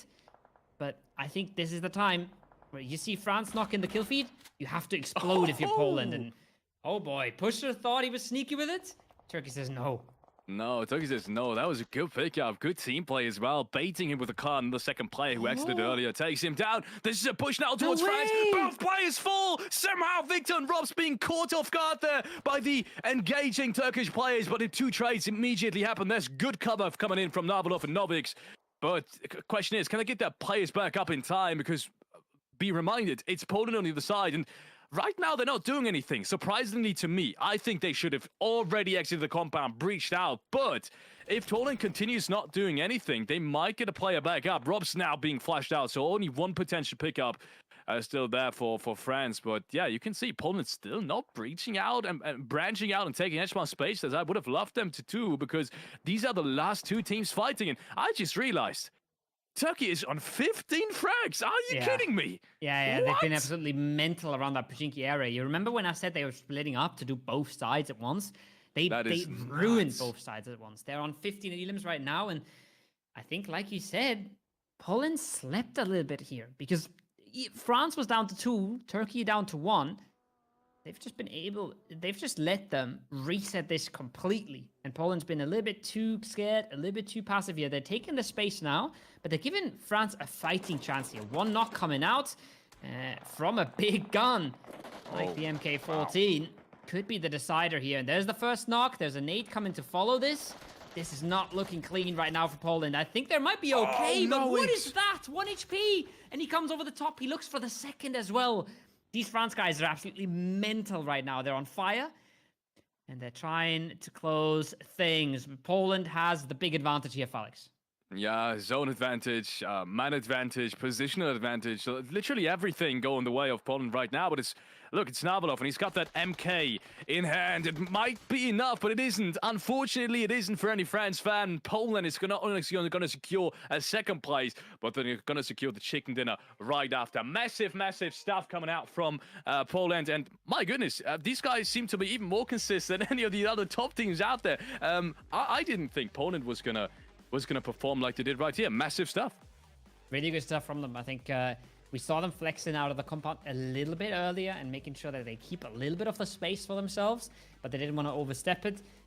They lose a member there at some point. I'm not quite sure how, but they clean it up in the end, right? You have to be fair. It works in the end. Yeah. It was looking a little passive, but if it works, maybe they're just right, and maybe we're just wrong, right? There's a reason that they're playing and we're casting, and it works out for them in the end there. Some crazy scenes, though, in the early game there. Not just the hot drop, but this pull-up from Romania, I think was mental.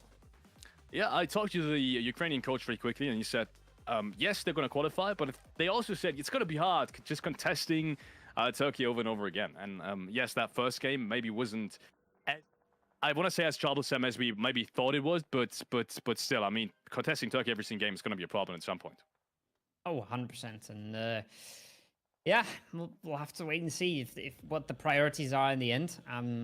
We see teams sometimes pull off towards the end when they realize, okay, we have to qualify and we can't be hot dropping and we can't be taking these fights so early on in the game. But I think the big thing for me here, obviously, besides the crazy performance of Turkey, racking up their 15, 16 kills, whatever they got away with at the end, is how clean France played that from the northern side, right? I think really good repositions. Yeah. They took exactly the right fights, and they didn't overstep into a fight. They didn't go too mental into any of them, but they also didn't sleep through any of them. So really, really well played by them as well.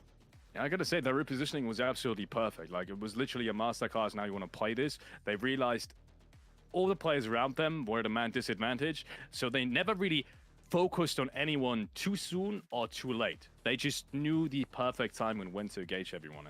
And that's how they didn't lose a player in the process as well. This is not an easy feat, especially in these open, kind of terrain-like open field endings. It's really easy to have someone overcommit, be taken down, be flushed, because the sidelines are just there for everyone else.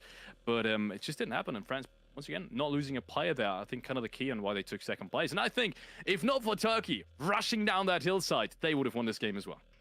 Yeah, I think the crazy thing that happens to them is Turkey...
Welcome back after this quick pause. We've just witnessed, I want to say, the most explosive game up until this point. It's been a good performance from multiple teams. We've got to highlight France and obviously Turkey at the very top of all things. Turkey especially, if we want to touch on them, didn't look like a good start. I think they actually were the first team in that entire round to lose a player, but were the only team, I think, to get double digits eliminations at the end of it. Walk me through this, Kovo. How the hell did that happen? I think that's crazy. I think what they were able to achieve there is crazy. I think they win the hot drop, right? Barely. They get themselves 3 kills there. They lose a player, not super clean, but completely fine. They put themselves in a solid position at the opportunity edge, and then they were able to bide their time, right? They were able to just push away everyone around them and just slot in behind them, and they did that beautifully. I think they picked up 15 elims before we even realized how much they were fragging out, because they just kept pushing one side a little bit, getting a few frags, pushing one side a little bit, and able to pick up crazy numbers there, which pushes them pretty high up when you look at the total standings. But on the other side of things was France as well, who took way more space than Turkey ever did, who moved around way more than Turkey ever did, but got way less elims in the process because there just wasn't as much going on that northern side, right? Yeah. They were not really taking straight up fights. Turkey rolled up to that Churchill and really just cleaned that edge up. So very different playstyles, working out really nicely for both of these teams. Yeah, France showing us the more methodical, the more disciplined side of things that they can play. Haven't had the opportunity to play so far, but can play as well if the need arises. I was very surprised to see so few teams actually outside of France opting to go for the northern side, because I feel like it's an easier entry, especially in terms of playing on foot and kind of creating your own luck to some degree. But so many teams just straight up sending to the city, and yeah, you touched on it. That giving Turkey a frag-heavy team the opportunity to kind of roll with it and just take all that potential of kills for themselves, and that's what they did. 15 eliminations. I think it might have even been more than that, depending on who got these frags on the initial knocks against. I think they ended up on 15 because some of these frags were stolen away from Poland towards the end. But even there, the 2 knocks they get, right? They roll down that hillside and they completely ruin France's game, who's been in the driver's seat for all of this, who's looking at a 4v3v3. They have the man advantage, they have a good position, but they just outshoot them. They just straight up outdueled them and won their fights, and just like that, the game falls apart for France. But yeah, I mean, that's what they're showing us what they can do. I'm just hoping they're able to show us that more, because if they're going to be hot dropping a lot, if they're going to be contesting a lot, they're going to be limiting themselves quite a bit here. And we'll have to wait and see how successful that's going to turn out for them in the end, because they've shown us now what they can do, but will they deliver? We'll have to wait and see.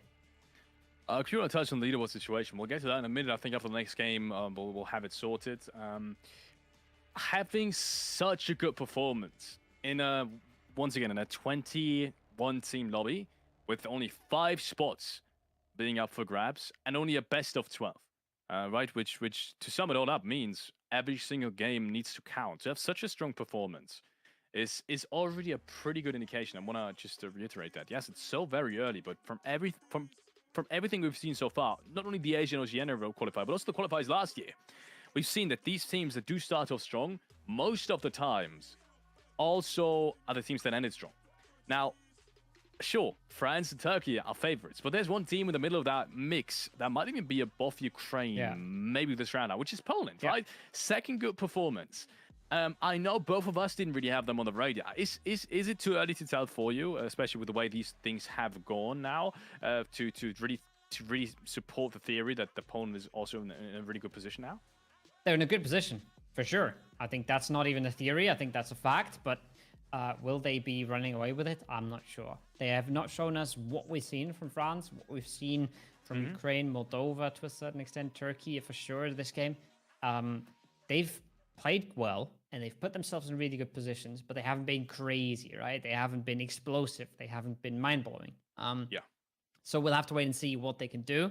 And I'm hoping they prove us wrong. I'm hoping that they show us that they are absolutely a force to be reckoned with, but we still have to wait and see. It's a bit early to put your bets, to put your chips on the table. We have played 2 out of 6 today, 2 out of 12 in the tournament. And yeah, I'm not gonna just bet on the horse when the race hasn't even started yet.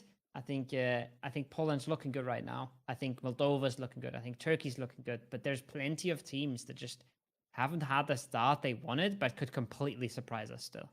Yeah, wholeheartedly agree. I think it's too early to tell, but yeah, Poland, in my opinion, just to sum it up, yes, they've gathered a big amount of points now, and sure, that's a good start, and it might be even be such a good start that even with a couple of bad performances now, they'll still be at the top ranks. But I think that end game, just last game, was a good indication of why we said they're not necessarily the favorites to run away with it.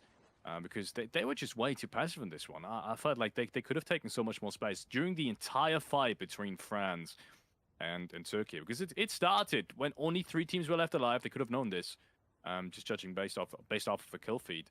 And they still didn't make a move. And I feel like a confident team and an experienced team would have gone out there, would have grabbed angles, would have taken more space. And yeah, in the end, it worked out. So never doubt success to some degree. Mm-hmm. But I still think it would have been the better decision. So maybe that's just a small little indication of why we still wouldn't put them up there as a favorite now after the first 2 performances to grab one of these 5 desired spots. Listen, I wholeheartedly agree, but it's like you look at what happened to France. And you look at no. Oh no. Ay. He has a machete. Yeah, Okay. but it's a mess. Is he getting away with it? I think he's getting away with it. But look what he's looking at. There's a new team right around the corner. I think it's Croatia over the top of this. Nobody's given up here. Montenegro is still looking for this as well. Not a good start for Belgium. Not what you want to be spending your time doing here when everybody else is already looting up and getting themselves into the zone. But the point I wanted to make before we got interrupted by Fast and Furious 7 is, yes, it looked way too passive, but you look at what happened to France, right? They took space, they got themselves into good position, and then Turkey rolled into them and completely folded 2 of their players. If Poland moves out of the compound, and Turkey decides to roll towards them and go crazy there, then we say, oh, well, they moved too early. They wanted too much and they got punished for it, right? So there's always a balance there. I think that looked too passive as well. But you never really know what would have happened. You never really know what would have gone down. And they do win the game in the end. So it's really hard to fault them, like you said. We'll just have to wait and see if they can string these rounds together, because so far, well, they're basically the most consistent team. It's a second place and a first place. And they have been able to string these 2 together. If they are able to continue that, I'm not so sure. Yeah. Agreed. First fight, first contest, and Hungary's losing a player immediately against Georgia. This guy is going to be able to finish him. Triple G has gone down in the meanwhile, so there is the potential to still make use of this fight for Hungary as well. But look at this. I mean, Sideshow he's all on his lonesome towards the west-hand side of the city, at least from our point of view, southern side of the city in total. And all 4 players are making his way. They're all running towards him. Not a good look right now, but there is a couple of more shots now being put out. And with the position that Hungary has now got the opportunity to take, I want to say, it might change, because I think the way Sideshow is positioned is towards the street, and that means he's in the sidelines of his teammates. So yeah, isolating him is not going to be as easy as it looks. I'm not 100% sure if he's in the 1 story or behind it. I feel like he's proning in the 1 story. In that case, the support's going to be a little lackluster.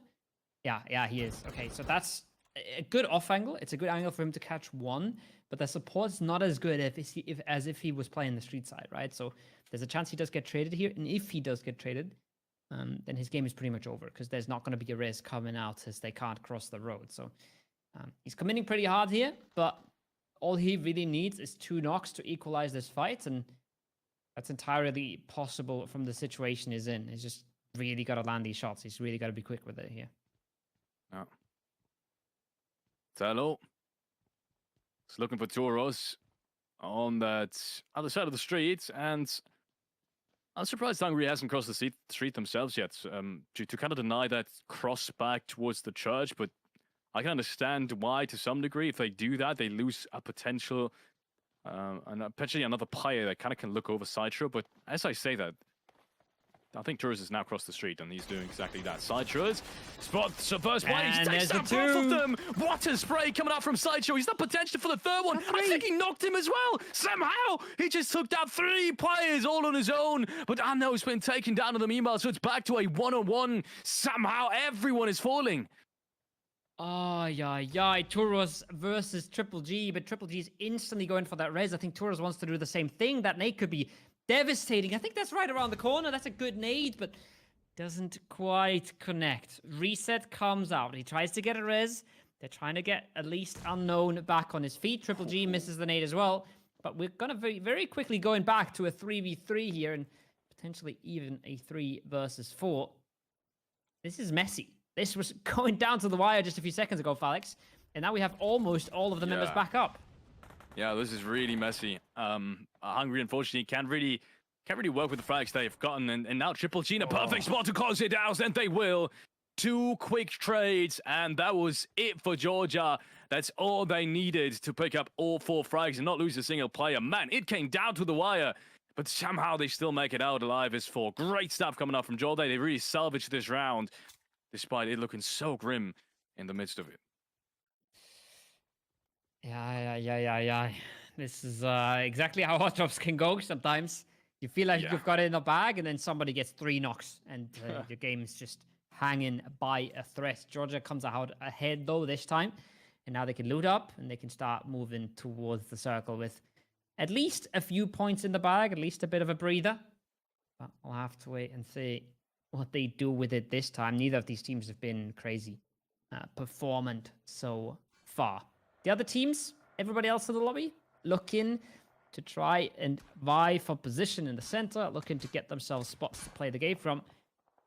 Albania, though, not looking super hot. Losing a whole lot of HP here, losing the car potentially. Not the start you want to have either. No. We said they were one of the less experienced teams, but still a very active scene in terms of PUBG Mobile esports. They are always there when it comes to community tournaments, when it comes to just a lively scene as well. And also when it comes to supporting each other. Albania just being one of the most supportive scenes there is in their own kind of region. Making sure every Albania player is being shared on social media and so on and so forth. So they're really proud of their heritage. They want to make it known. And obviously they want to represent their nation here to the best of their abilities at the IESF World Esports Championship qualifiers. So far, not really happening, but obviously we've only seen a single Erangel game. So no worries, you've got plenty of more time to represent Albania.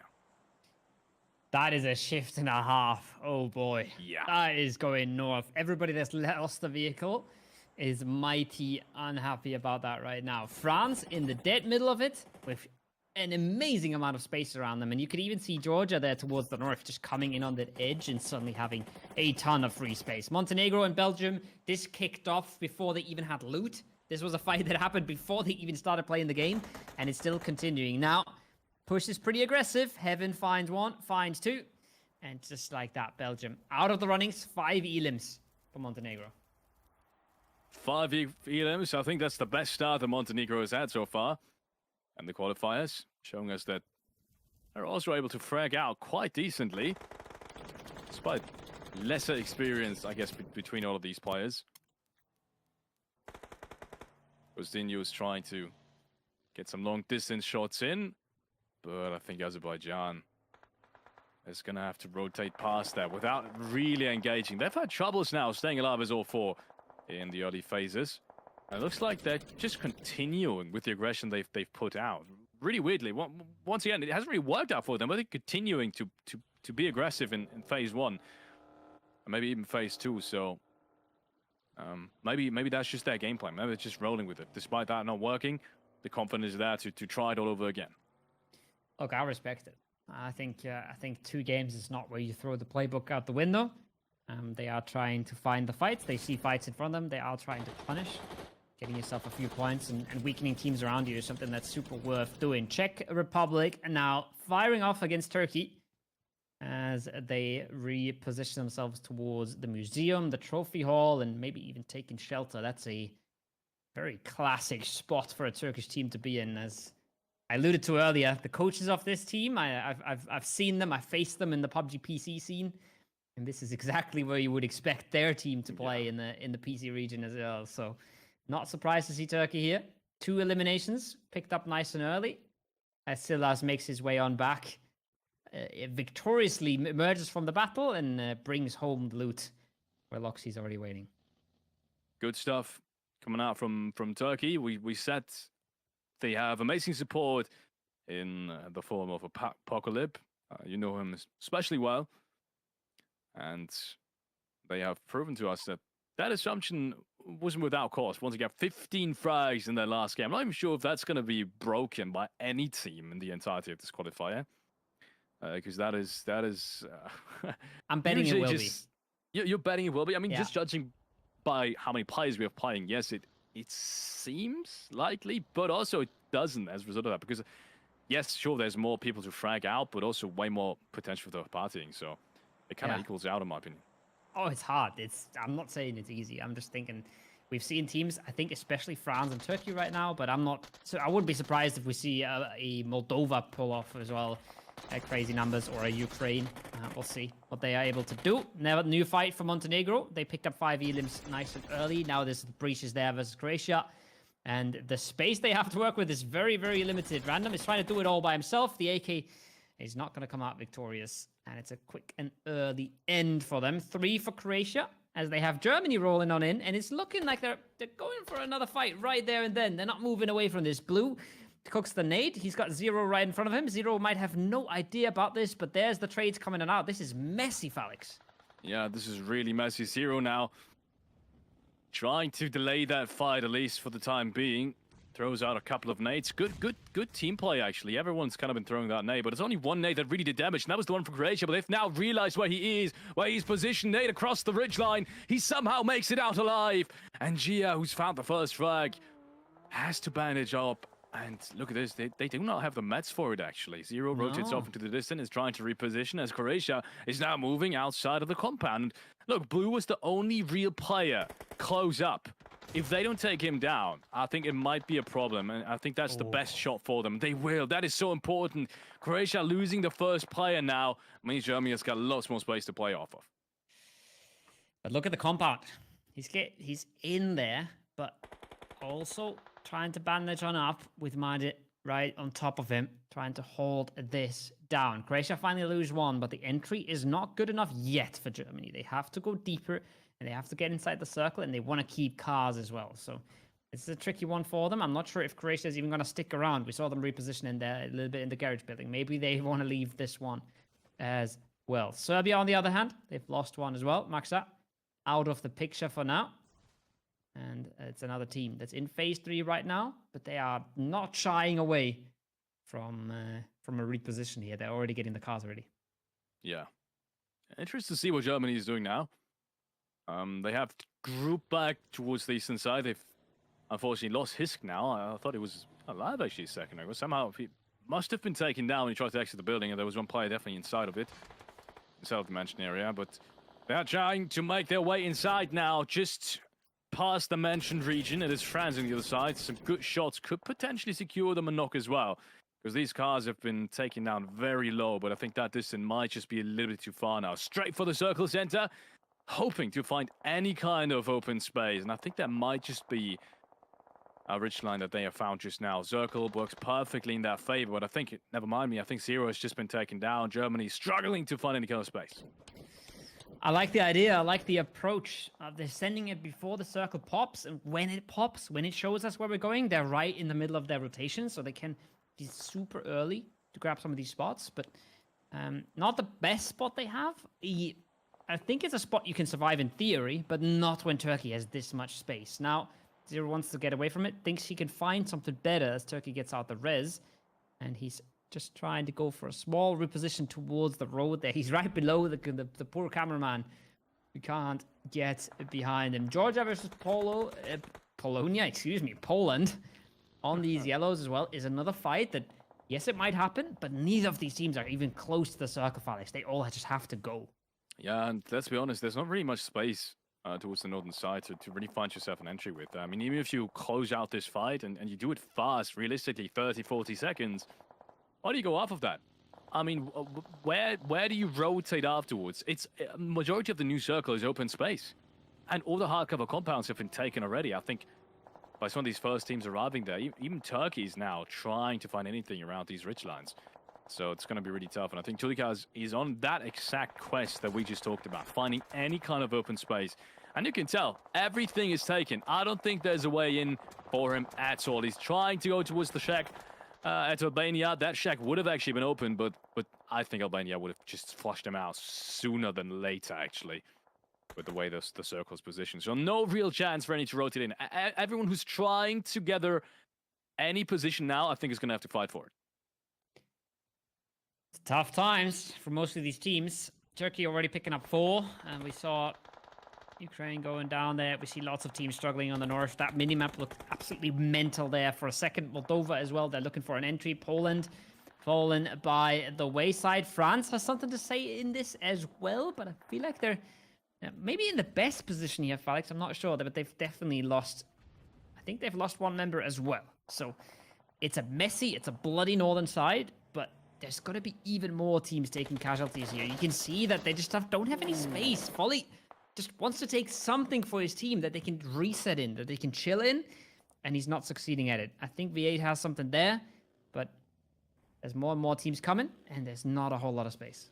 No, just no space to really find any kind of footing, and you can tell that the teams that take it a little bit slower are friends in Turkey, actually, and kind of playing a little bit slower, smarter, more methodical might just be working out a tiny bit better instead of just sending it in and trying to force any kind of fights.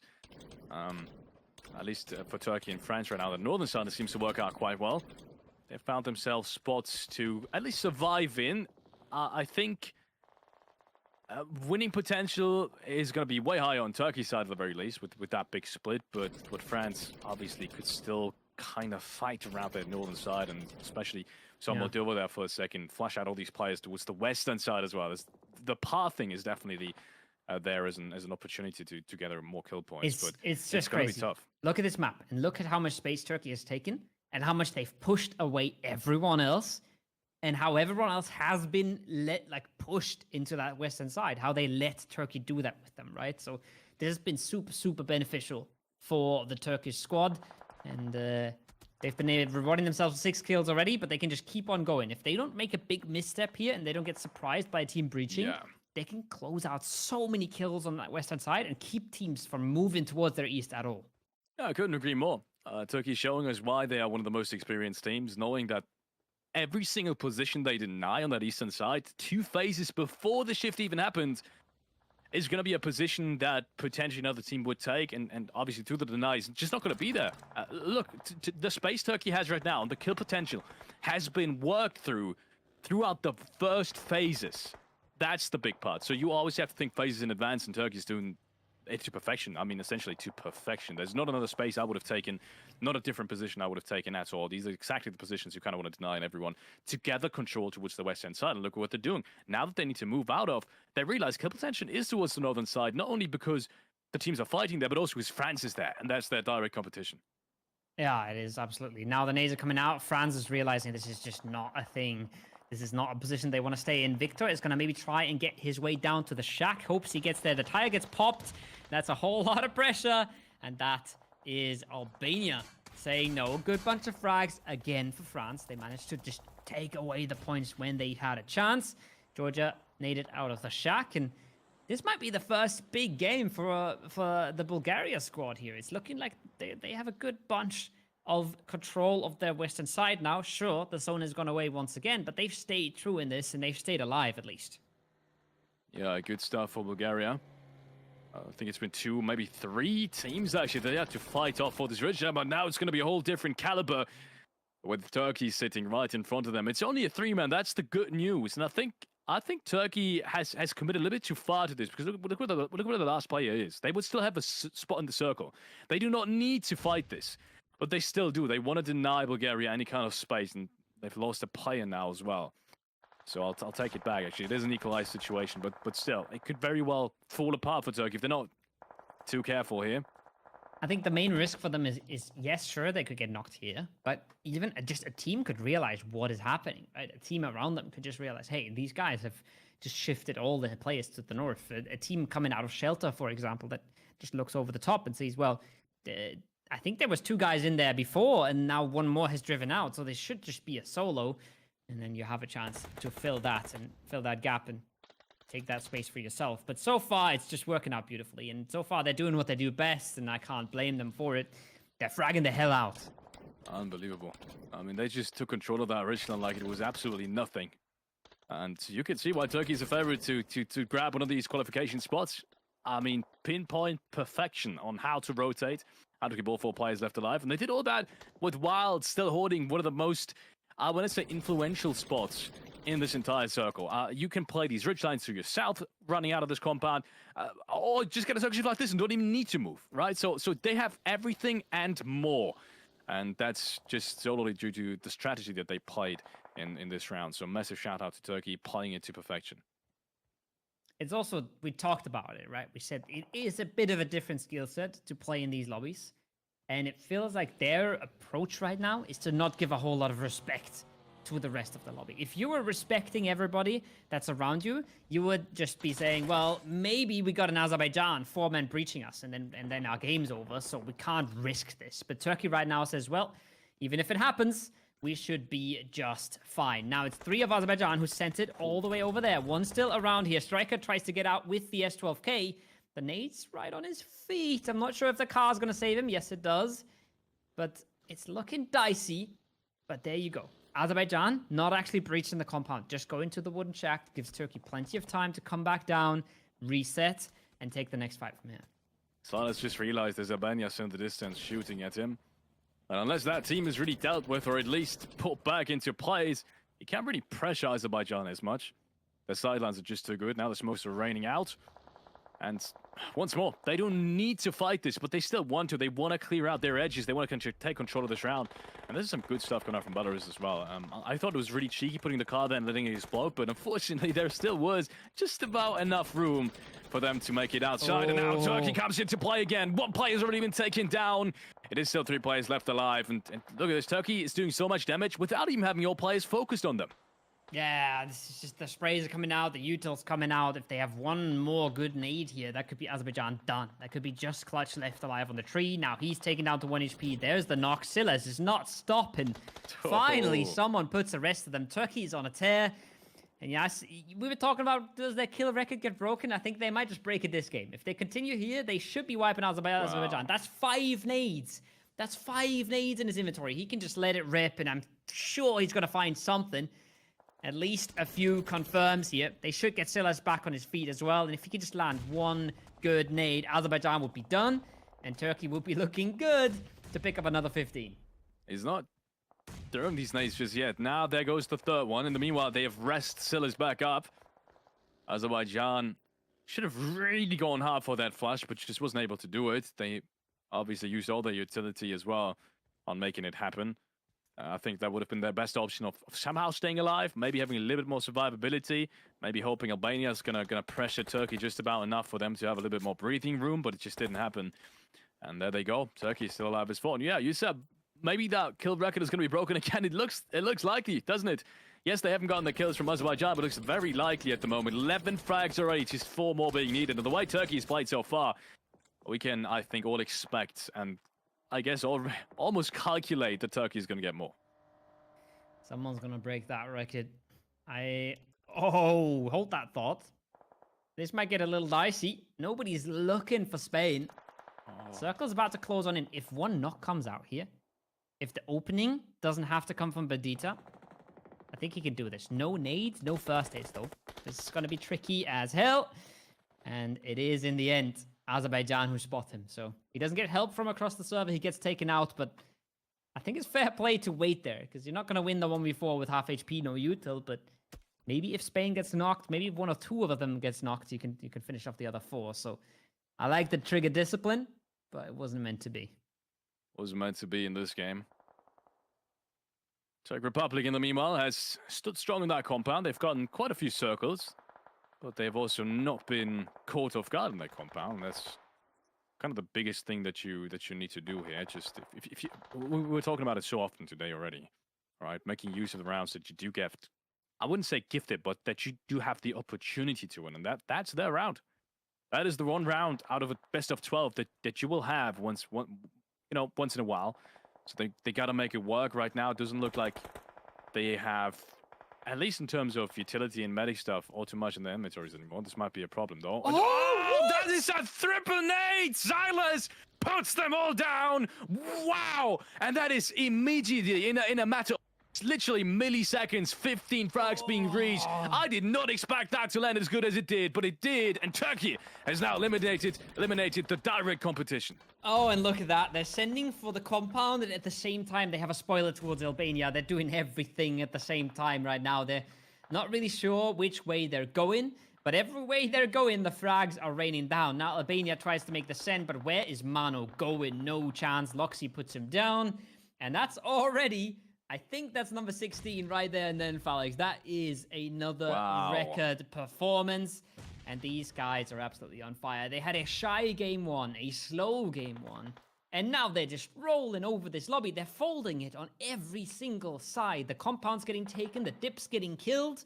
Spain is just trying to prone in the field and just letting Turkey do their thing here. Look at this, Albania's out as well. Yeah, this is disastrous also for Ukraine, because Ukraine is going to have to contest them almost every single game now, right? I mean, we saw it happen already. And I think it's not going to change in the other maps. I talked to the coach. He said they are going to contest this and continue to contest this. But if Turkey gets a win now as well, and they already have 17 frags, then at what point does the contest just not matter for one side anymore? And for Turkey right now, points-wise, it really doesn't. And at that point, you got to be scared to some degree. It's a problem as well, because yes, you're contesting the team, but if they're going to the World Esports Cup anyways, do you want to be contesting there? Do you want when there's big money on the line, when there's actually a huge prize pool, do you really want to be contesting there? I'm not so sure if that's the thing, but that's a thing for another day. I think right now it's the Turkey show. They're up to 19. They're about to go to 20 elims. And yes, they finally lost a player. The poor man they left behind to hold their back the whole game. One elim only. But they have shown this lobby that they're laying claim to this whole map here and to this whole circle. And poor Czech Republic have the man advantage now, but the momentum is so crazy in the favor of Turkey. Yeah, it really is. We've seen anything out of these guys. It's that they do not throw these types of rounds away. 20 frags. We started with 84. They have eliminated a third of the lobby. And my math is completely wrong. They've eliminated a quarter of the lobby, and that is still impressive. It's still very impressive. Quarter of the lobby in a 20. I don't even know what to say about this. We have 21 teams, and they have eliminated 20 players. And this isn't just any kind of lobby. These are some of the best players out of each specific country coming into this race, and they could break the record even further. 24 frags is potentially possible for Turkey. Let's see if they do it. 24 frags. That is getting close to that third, you know? Then we're getting into territory where the math starts making sense, at least for a 64-player lobby. Not so much for an 80-player lobby, but it's not our job to do the maths. It's just our job to be amazed at what Turkey have done here. Stage 9 is now in full effect, and it will be closing on in. They're not 100% sure where all these players are. You can see they're still scanning the back a little bit. Silas will have to get off his roof fairly early on in this fight. And then I'd say the angles are fairly even here, especially with that smoke in place. There's not so much Wild can do. There's not so much Loxy can do. And there is a chance for Czech Republic to take this one, but they'll have to figure out how to play this together and how to not get caught off guard alone. Because you take a few 1v1s versus Turkey, I feel like they're going to run away with it right now. Yeah. If there's anyone you do not want to meet in this round right now, it is got to be Turkey. They have not shown us any weakness in their game. Yes, they have lost a player, but honestly, with the way that they had to kind of go through. Oh, that could be massive. What It is is the first knock. that? Sanos takes him down. And that is now a 3v3. And they're not making a move based off of this. This is interesting. Turkey does not want to make a move off of this knock, despite knowing that a man disadvantage is going to continue being that 4v3.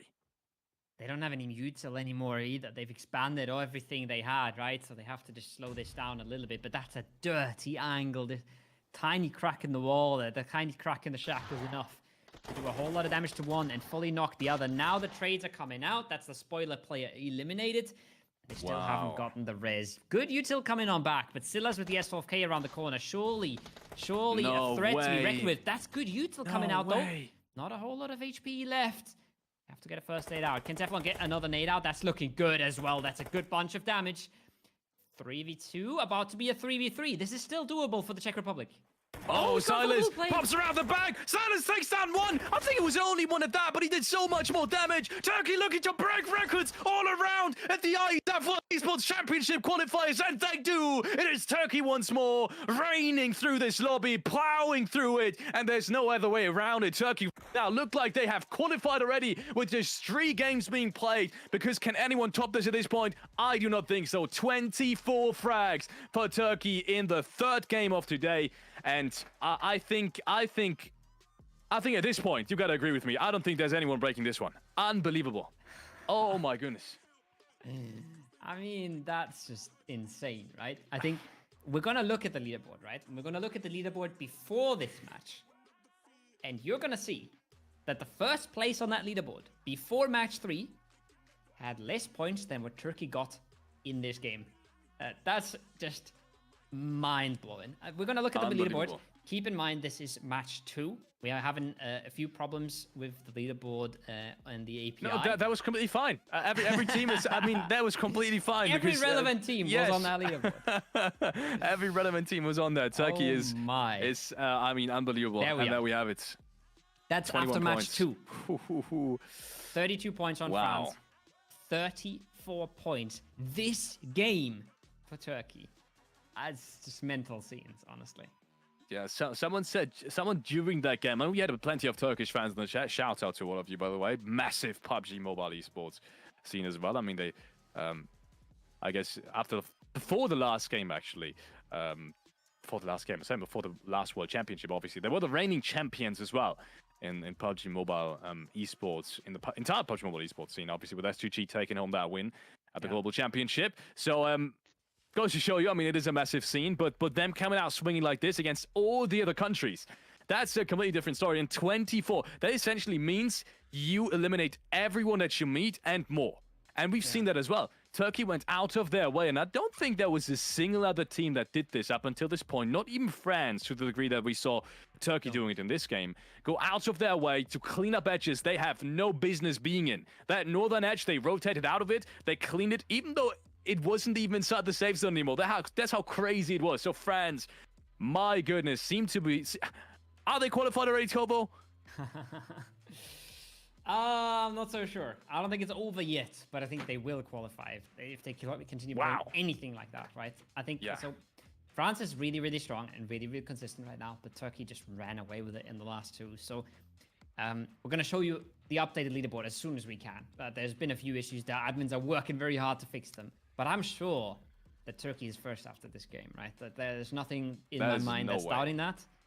They have just put themselves in the driver's seat. And like you said, completely different game to what France has been playing, where France is putting themselves in really good spots to take fights. And they're winning those fights consistently. And they're getting almost double-digit points every single game.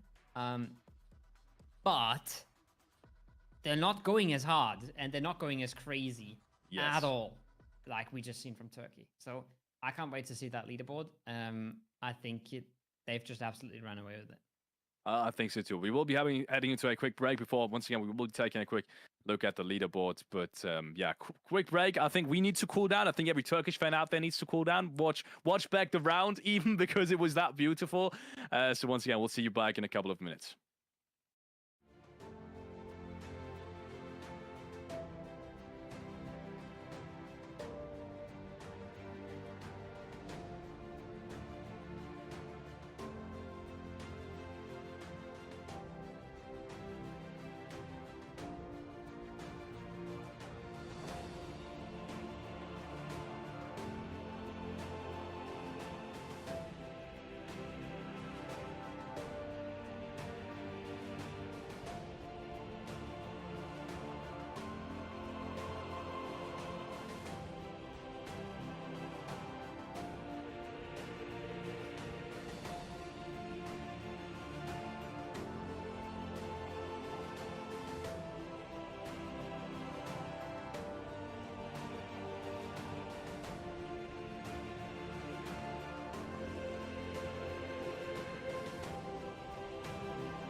We talked about records. We talked about if they would be broken or not. And Turkey instantly proves us wrong. Just shows up massively in our game number 3. That was only game number 3.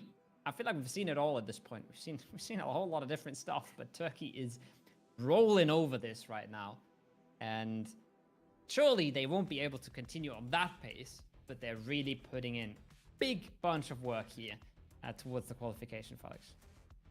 Yeah, I mean, I asked you if that was the safe qualification already, and I think so. I mean, maybe not points-wise. I think points-wise, obviously, I think that's going to be a little bit more that is going to be needed than just around 55, maybe 60 points. But like realistically, how much more do you need? I think maybe even averaging like 3, maybe 4 points a game might be enough for them to qualify. So that means if you get 1, maybe 2 more double-digit rounds, which is very realistic, you're done. Like you're fine just based off of that game. You have enough points average to qualify safely for Riyadh later this year. So top 5 once again out of these 21 teams that have been that are competing in 21 countries, rather, will be going to Riyadh. Let's take a look at the leaderboard though, because I want to see where we stand right now before we head into the 4th game. Turkey obviously being first place, 55 points, but I gotta say the difference is not as much as I expected it to be. It is around 16 points. That is actually way less than I expected it to be. And still very doable for France, actually. If Turkey goes out early, and we said the contests will keep on happening between Ukraine and Turkey, then there's the opportunity for everyone else to catch up. Oh, 100%. I mean, France as well, they got themselves 7 elims in the last one, right? They're keeping up their pace, pretty much just putting up big numbers every single game. And then they had a big head start as well. I think they had a 10-point head start or something like that as well. So the gap is not insane. And then there's a bit of a gap towards Poland, bit of a gap towards the Ukraine, and a whole lot of teams towards the bottom of the scoreboard who are not doing super hot right now, but who have plenty of chances to come back in these last few games. Because thinking about it, it's not like you have to beat Turkey. It's not like you have to beat France. You just have to be in the top 5. And right now, the top 5, that's 8 points per game, right? And a team like Spain, they're more on like 3 to 4 points per game. Yeah, they can catch that up in a few games. It's entirely possible, and it's the beauty of not playing a ton of games, right? You're still in it, even after half of day 1 is done. Yeah, you said it yourself. It's the beauty of it. You can't really count anyone else out just yet, but we do have our favorites up there, as we expected, right? We have Ukraine up there, we have France up there, even Moldova to some degree. We have obviously Turkey up there, and so most of these top teams that we expected have had one breakout performance so far, and that just goes to show you also that in a lobby like this, that we said some of these teams are less experienced than others, you know, will come to shine once in a while, and they will be overshadowed by some of these more experienced teams, and most likely it will also be decided between these top teams. And even after 3 games, which is usually not a lot, which is also, especially the best of 12, which is almost nothing usually in a really competitive lobby, it's almost nothing. But if you have that big disparity like we have right here, even these top teams only need three games essentially to kind of separate themselves a little bit from the rest of the group. And yeah, top 5, it's not a lot. It's not a lot. I mean, if there's more than 5 contenders, and there obviously is, some contenders also as a result of that will not make it, and that's also kind of the beauty of it. It's the harsh truth, but it's also the beauty of it. Yeah, and I think, like we said, right, with the kind of the teams we expect at the top are at the top right now. I'm not sure if we expected Poland in there, but we'll see if they continue that. Right now, this is the first slow game they've had. They got 4 elims though, so I'll keep saying this. If your bad games are 4-point games, then you're pretty much chilling. Because then, like we said, we talked about so many times, you'll get your opportunities. And that's a skill that you really, really have to master. There's a lot of teams in this lobby who really haven't been able to get anything going, and I don't fault them because there's so many teams in this, and there's so many big dogs just running around, confident, full rosters. You've been playing together for ages, right? It's hard. You've seen a France that really has been getting plenty of kills every single round. That's been looking really, really good. And then 3 of Türkiye drive at them, and their game falls to pieces, right? So if the second best team in the lobby can't handle the shots that Turkey's been putting out, then what is Team 15 gonna do, right? So super contested lobbies, super rough to be in if you're one of these teams. But like we said before, I think there's 5 spots for this lobby. Seems completely fair and seems completely doable because you'll have your chances, you'll have your opportunities, and you might have teams that you just can't compete with. You might have a Turkey that runs away with it. You might have a France that runs away with it. But there's still 2-3 slots that are completely contested and completely available to play for. Yeah, I couldn't agree more. Yes, there's a couple of spots that are still open despite that big performance. So everyone that is in the top 5 right now, maybe even top 7, top 8, maybe even the top 10. Realistically, we saw that second leaderboard half and how close it still is. You got the chance. You literally only need like 1 round, and I mean, yes, the big dogs seem to apparently take every round, except for that one kind of Poland upset to some degree, but also in that exact round we had like France and Turkey battled out second and third, so it wasn't really that much of an upset. But for all the other rounds, I think despite all the big names so far having taken the round, just historically speaking, we always see some underdogs at the very least grab a round here and there as well. And if that happens, once again, it shifts the entirety of this leaderboard around, and it shifts the dynamic as well. We said how important it is to take the chances, and that's also because it's so hard to compete against these big dogs. If they take all the points, there's only limited amounts of space that are still left, and that's once again 100% come true so far, right? I expect Ukraine as well to perform. If the hot drop goes a little bit better, I also expect them to be one of these teams that just grabs the rounds if Turkey doesn't. And at that point, it becomes really tough. And I think there's another team there, Moldova, that's sort of been flying under the radar. They're in 5th right now. We haven't seen them as much. They've been taking fights and they've been getting consistent points on the board. They're on the cutoff right now. They're on 24 points. All right. The 19th place team has 6 points. You win a game, you're up to 16. You get yourself 8 kills, you're up to 24. You're literally at the cutoff to 5th. Yeah. So that's the 19th place team with 1 win, getting themselves realistically a 6th, a 7th, something like that. So nothing has happened yet in that area of the leaderboard that really decides anything. You still have just 1 game and you're all the way up there. Where things have happened is for teams like Turkey, right? 55 points, that's massive. That's a big bunch of points. But the difference between 6 and 18, for example, that is 6th to 19th. Massive gap on the scoreboard, not really substantial at all. So even if you're really far down on the leaderboard right now, that's not something you should think about at all. You should look at the points and say, well, there's literally nothing decided at all in this tournament yet. Yeah. Nothing really more to add, I feel like. The leaderboard situation is quite clear. Too early to tell for any of these teams, except Turkey. I'll stand by my statement. I think Turkey with this one has qualified. I think, as I said, 3, maybe 4 points on average will easily be enough for them to just run away with it. And especially since it's only a top 5, and you can see the cutoff. It's somewhere around the 20-point mark. So for them to be able to take them by 5 other teams, just super unrealistic.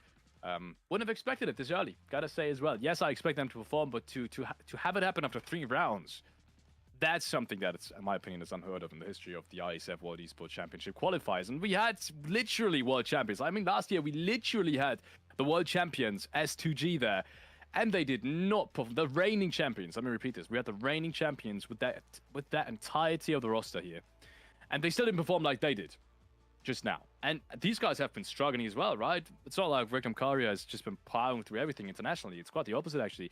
I think Turkey has had quite the rough year. So for them to come out like this in the Europe qualifier and perform like they have just now it's a little bit of an upset to some degree, I'd say, despite their big names.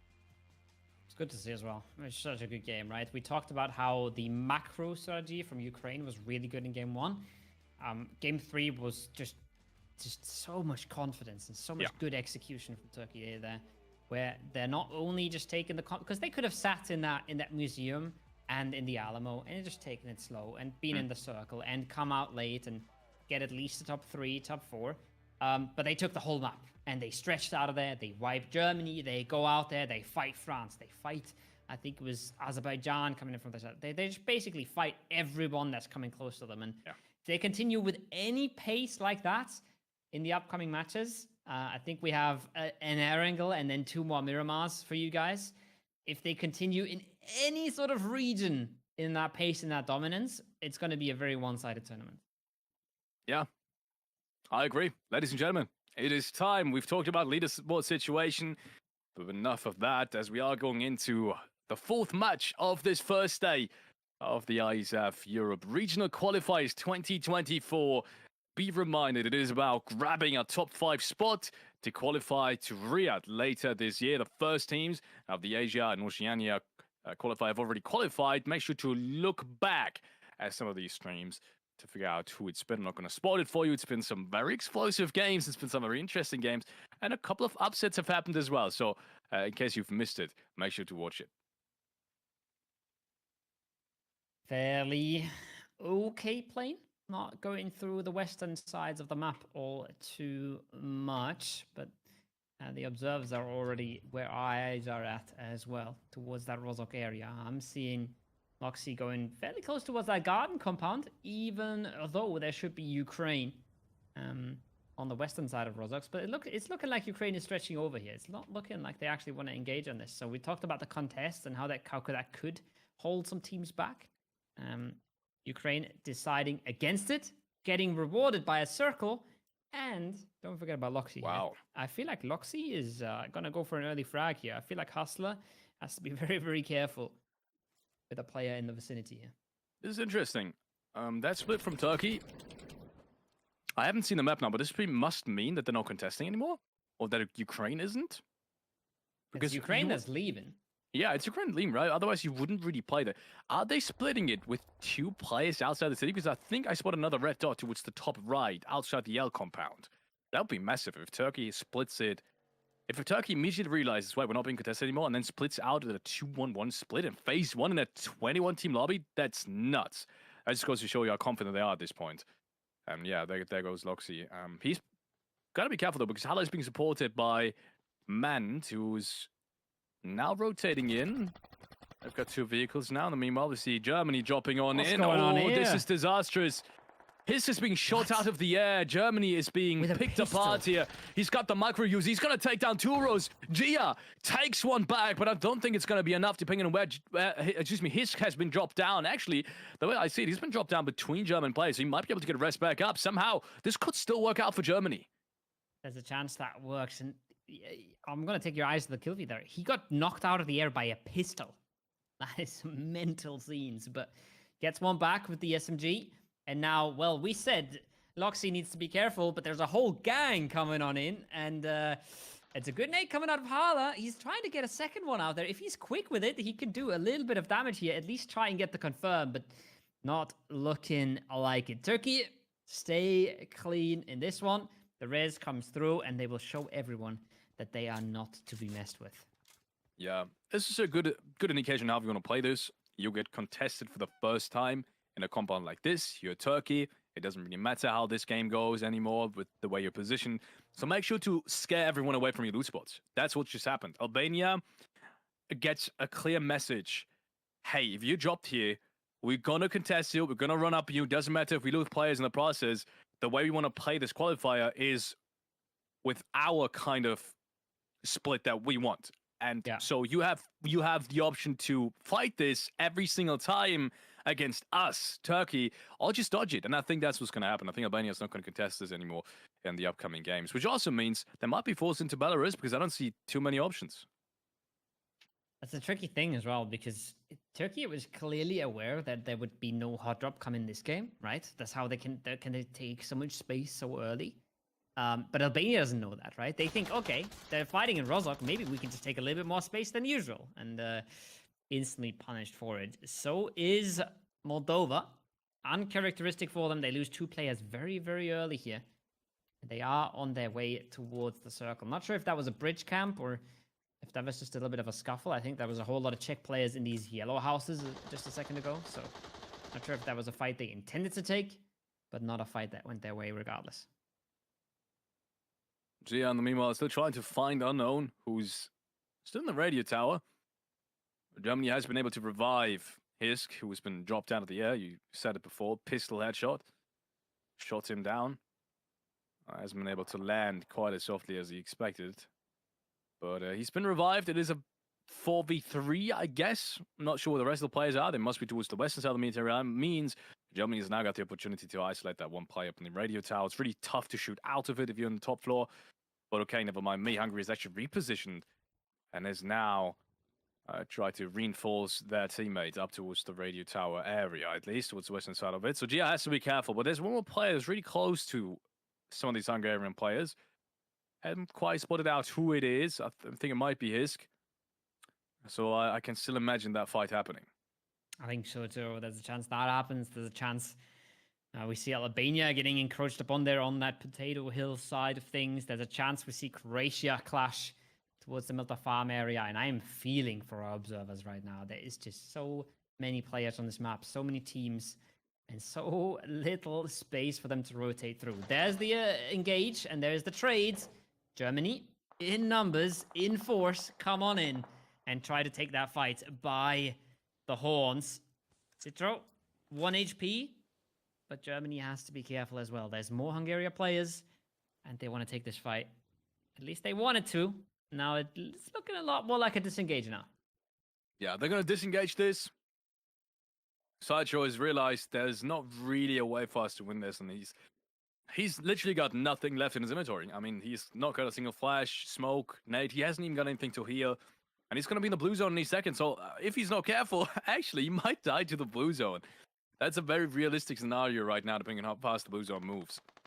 Because literally, he's got nothing left. He hasn't even got bandages as of right now. Next fight coming up, it's going to be Ukraine picking one up against Belarus.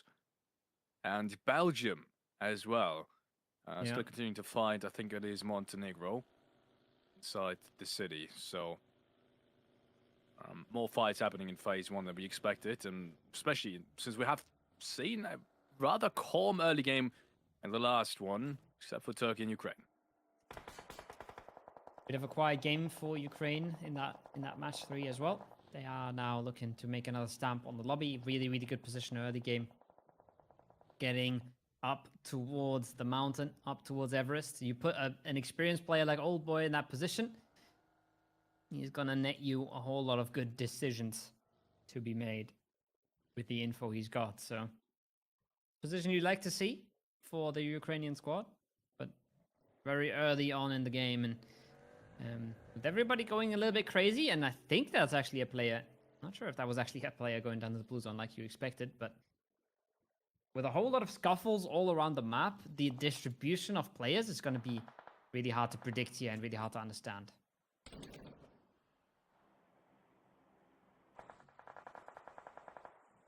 You can kind of sense a pattern here with France already having picked a player up as well. All the top teams continue to be aggressive early, and they continue to win these fights. The same cannot be said as much about Azerbaijan, because they seem to continue fighting early, but unfortunately, as opposed to some of these top teams on the overall leader right now, it's not worked out for them. They continue to lose a player here. They might pick up a couple of frags by the looks of it. One should be easily secured, but they can't seem to get the follow-ups. As Belgium's still driving all around them. Maybe the long-distance shots might be enough. A good couple of tags, but there's more players rotating on through, and it seems like the car is kind of Belgium's most important weapon here. I saw the Belgish Esports Federation there in the chat as well. Greetings out to you. This round, unfortunately, is not going to go as they had hoped for, I guess, as they will be swamped by Azerbaijan in the early game. Koa comes over the top, the UMP rings through, and another messy fight on the other side of the map. 4 for Croatia, 2 for Spain.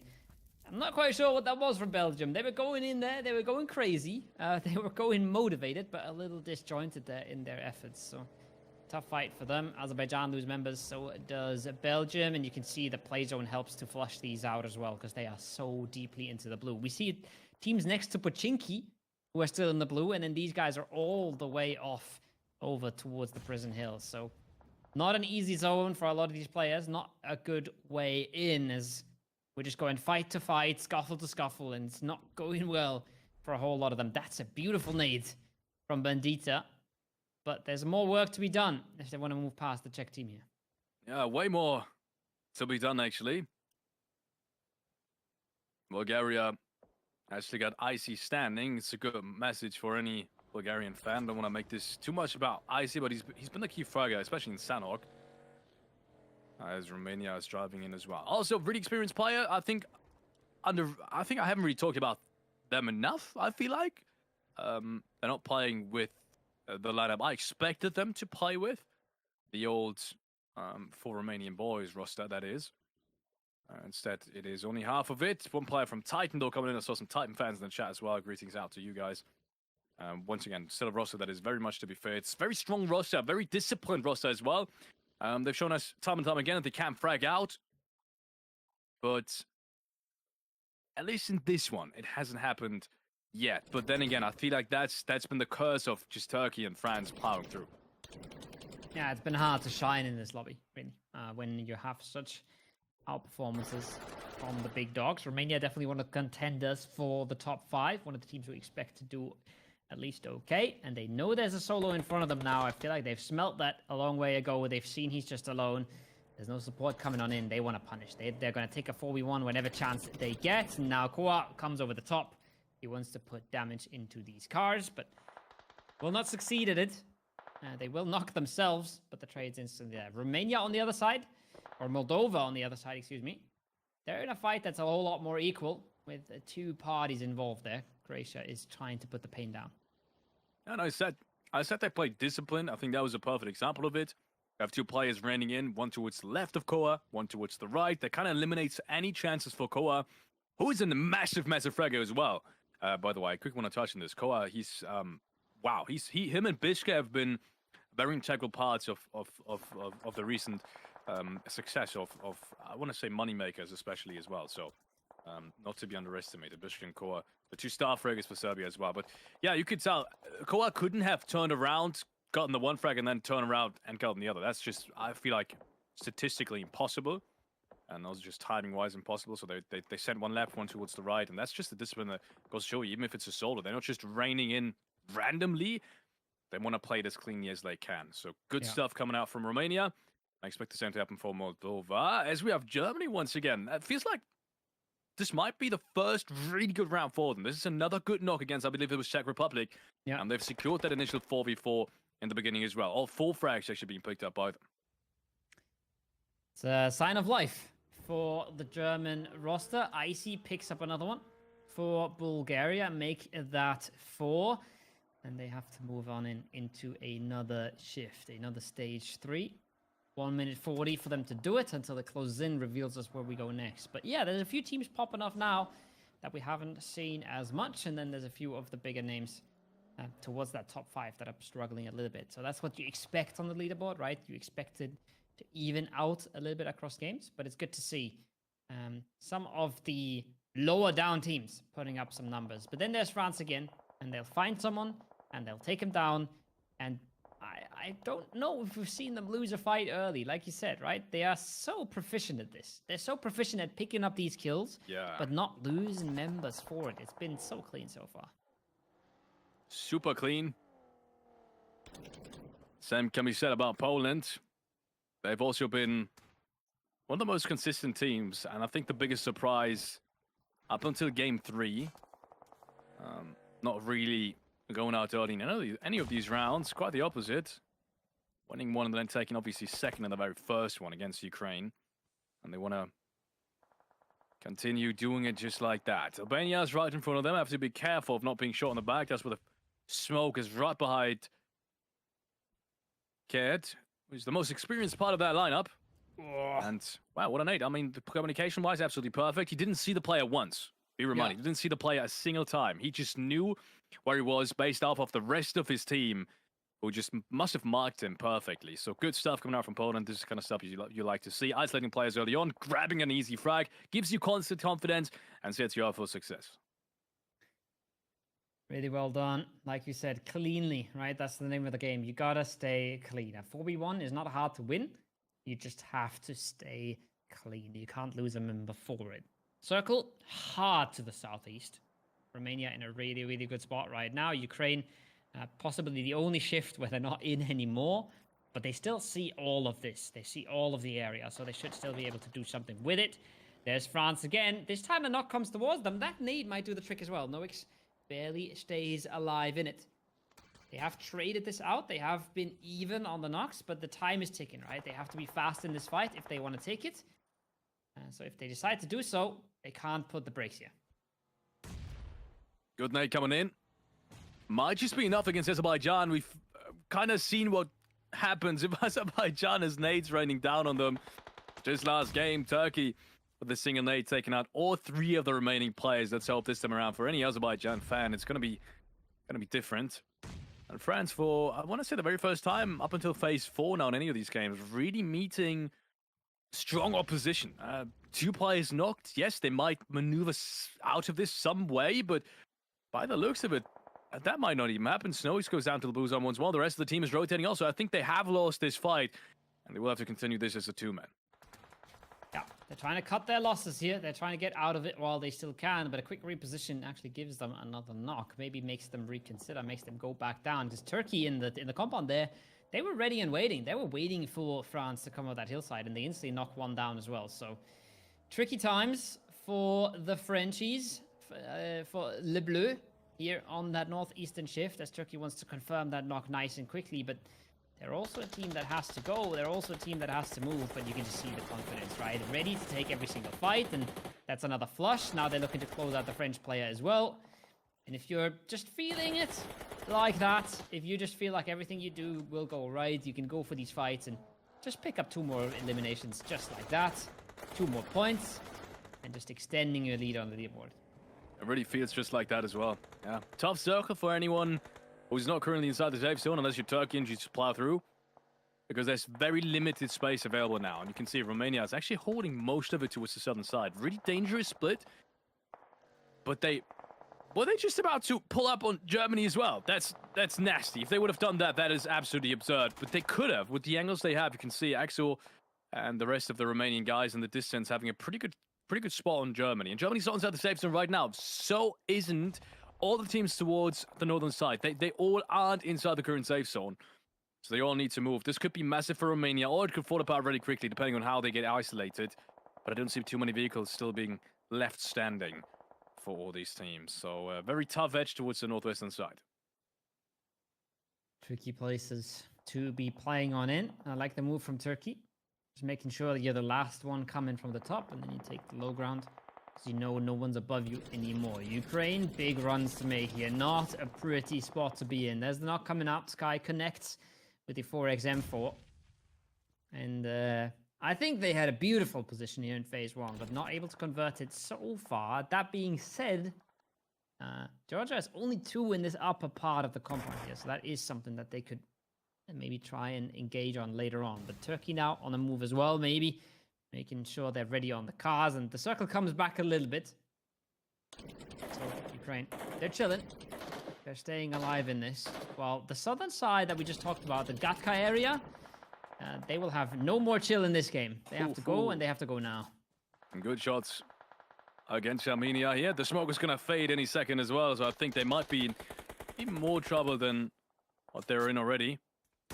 But yeah, and as you said, that zone is just really, really troublesome. Nate comes in now from Germany. If that would have hit a little bit better, maybe Armenia would have been taken out just like that. But yeah, I fear for Germany as well. Germany, I don't think they have any vehicles left, so rotating out, they're just going to run into the arms of Romania, and that's what's just happening.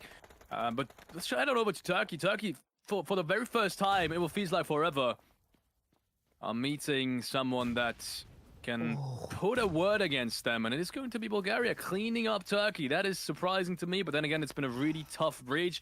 A winning breach, though. It was a winning play that unfortunately just didn't work out. Look who survived it. A single player was Icy. With a 3-man nade, no less. That was, he gave him a taste of their own medicine there, Felix. He just put it right back towards them. But yeah, I mean, like you said, right, they were in the circle. They decided they want a better compound. They decided they want to play for the win, and it doesn't work out in the end here. They maybe could have gotten a few placements. You can see players falling by the wayside every side of the circle right now.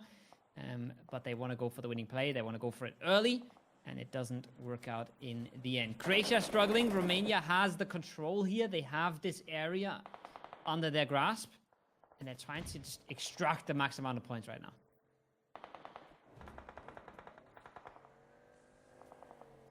Trying to put up smokes. I'm not quite sure where he's going to go from here. I was thinking Maybe he's just going to stay there, but I guess he is.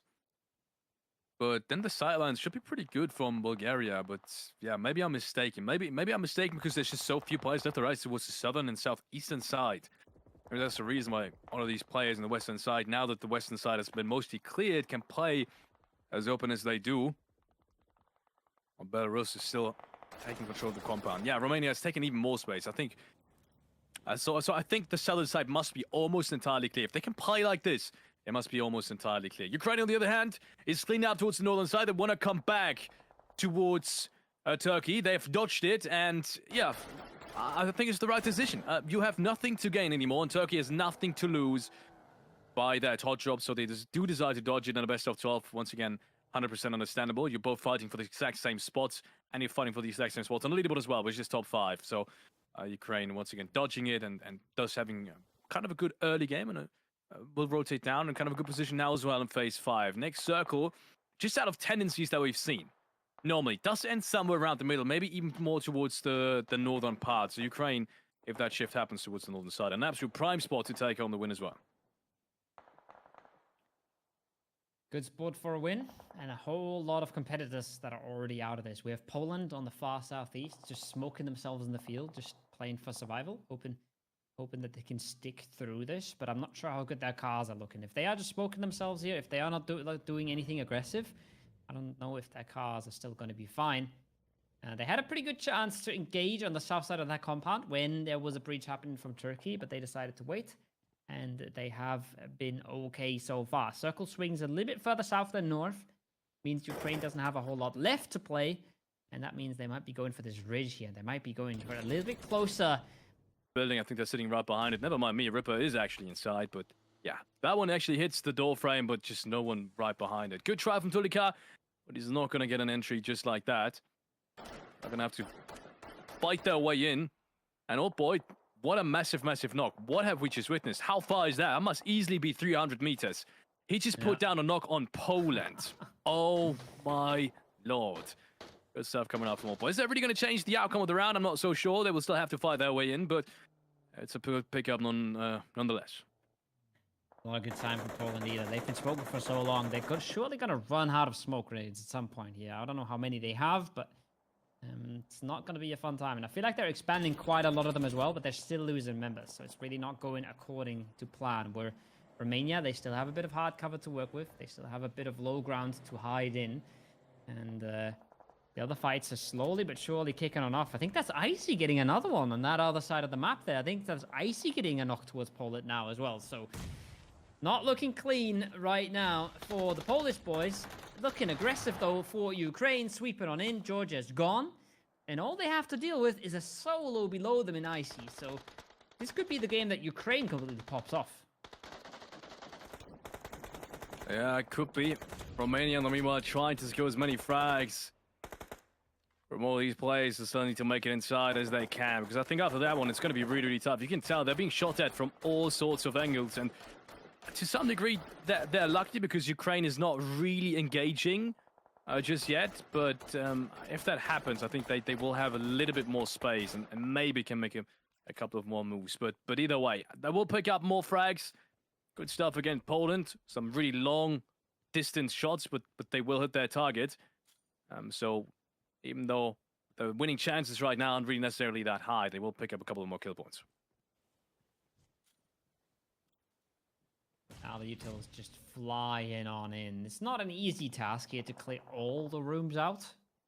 They are just trying to bombard everything. But Icy will try and smoke this out. We'll try and throw a few nades back. Doesn't have to throw a whole lot back when Ukraine is actually nading each other. But he's trying to make this hard. He's done this once. He's held the breach versus Turkey. Can he do it again versus 4 of Ukraine? They've got so many nades with his name on it. But he's been staying true to this for now. Moving again. The molly might just be good, but there is at least a knock towards Africa. And oh boy, he's making this a whole lot harder for them than it should have been. He's costing them so much time as well, Felix. Yeah, Icy's doing his best to kind of ruin Ukraine's chances of taking control, because look at what everyone else is doing. There's a rotation already happening towards the northern side, and if Ukraine is not careful, they might get shot in the back immediately. Yeah, a flush coming through as well. Halfway goes down. Oh boy, finally clears out Icy, but I think they've lost control already. Unfortunately, I think the round control has been lost. Look at what Belarus just did. Yes, they might not rotate out with a full foreman, but they've taken the ridgeline just north of it. And in a 2v3, that can still be very dangerous. Yeah, and if Romania gets freed here on that western side as well, if they take care of Melvin and they start playing below the compound, then Ukraine pretty much has nothing left. Now, Doran, I think he's already on the send. He's going to pull up on this ridge, and he's going to try to take control of the compound. So not only have they lost a whole lot of time, not only have they lost a member, they've also lost control, just like you said. Romania, though, they might throw it back on the other side. Melvin finds 2, and it's disaster for Romania. They're just 1.5 players up as well. Ukraine might just be getting this gifted back, Felix. Yeah, they might have just gotten it. That is completely absurd. Good nade now coming in, and that's Belarus cleared. And that opens up the round again. 11 frags for Ukraine. Once again, they're trying to diminish what we've just witnessed for Turkey, but no matter, even if they clean up everyone in this round, I think it's still going to be Turkey all the way. I think that distance on the leaderboard might be a little bit too high, even for Ukraine. I think he was sitting in somewhere 26, 27 points beforehand. Oh boy, gets another knock. It's Lawrence and Doran now, the last 2 players left alive for Romania. I don't think Exo is going to be able to get revived. No, Türkiye gets the flash, and it is back to a 3-on-2. 3-on-2. 13 elims for Ukraine, and 11 for the Romanian squad. So both of them have put up big numbers this game so far. That's a good nade. That's going to do a whole bunch of damage. But it's a little too short. But the job's not that hard for Ukraine right now. They should know that there's one player far away. So all they have to do is continue to harass him, not let him get into the circle, and then you should be able to close out the 1v3. And that's what they're trying to do right now. That car is blowing up in a second. Foopsman doing his job on the roof. I'm not sure if there's a more util coming out for Doran, but if he doesn't find an insane opening, then this game will be over in just a second, yeah. Yeah, I think so too. Doran, it's going to be all down to Doran. Doran needs to make something crazy happen. S12K in hand. He doesn't only get a knock, he gets a flush as well. That's all ball going down. Somehow he isolated him. I think that it really was a matter of angles, and now he's repositioning to potentially get a frag on towards Foosman. That's really good stuff coming up from Doran. He's playing this to perfection right now. And he's putting up so much trouble for Ukraine. 12 frags on Romania as well. This is massive for both of these teams. 13 even on Ukraine. And once again, it is the top teams grabbing the majority of the points so far in this round.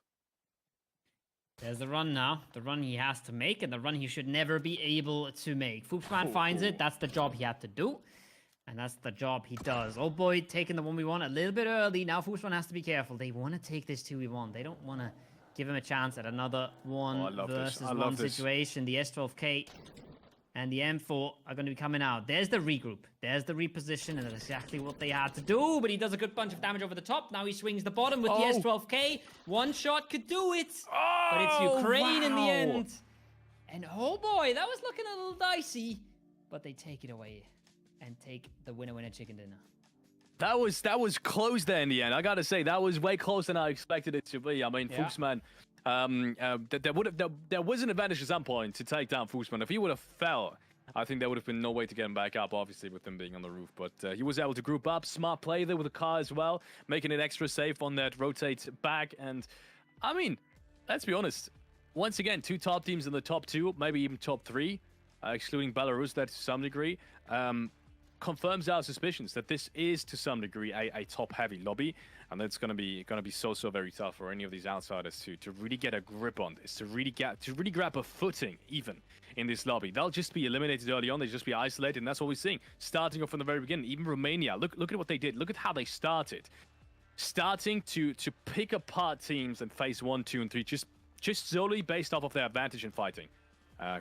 Absolutely crazy.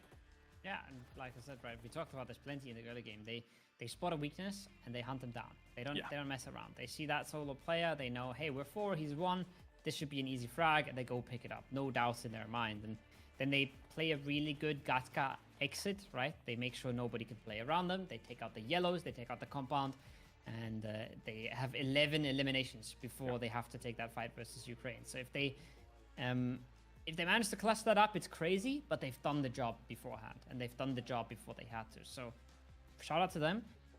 Ukraine, yes, they win it, but I was singing their praises in that first game, right? I was saying, oh my god, this is a super clean game that they've just played. This one they almost threw away in the end. They make that a 1v2 when they had a guaranteed 1v3. Little bit making it a little bit dicey, but when you get away with winning, there's not so much you can say about. No, never doubt success, I guess. Ladies and gentlemen, we will be heading into a very quick break before we head on over to leaderboard and all sorts of stuff, and also obviously to the next 2 games that will be following in just a short period of time. So stay tuned, and we'll be right back.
A big win from Ukraine puts them right back towards the regions that we've seen Turkey have on the leaderboard, but I don't think it's going to be enough to close the gap, Felix. It's still a big step towards qualification here. Top 5 is what they need. I think they're probably in second right now. I think it should be enough for second, including the placement points. I think it was 20, 23, 24, 24, 25 points, maybe even. And that should catapult them up towards the 40, 45 point mark. Maybe even above that, maybe even close to 50. So should definitely be enough. Either way, I think we all knew that Ukraine was going to be one of the favorites in this tournament to take one of these 5 qualification spots. And I wouldn't say I was concerned, but I was concerned for a tiny bit there, because we've seen teams that consistently try to hot job and contest teams in a best of 12 fail because of that. And I was so happy to see them not do it and get the win in the very first round they didn't. And I don't know, that just warms my heart, because sometimes ego gets in the way of qualifying for such a big tournament. And that just, I don't know, that would have broken my heart. So good to see Ukraine coming back.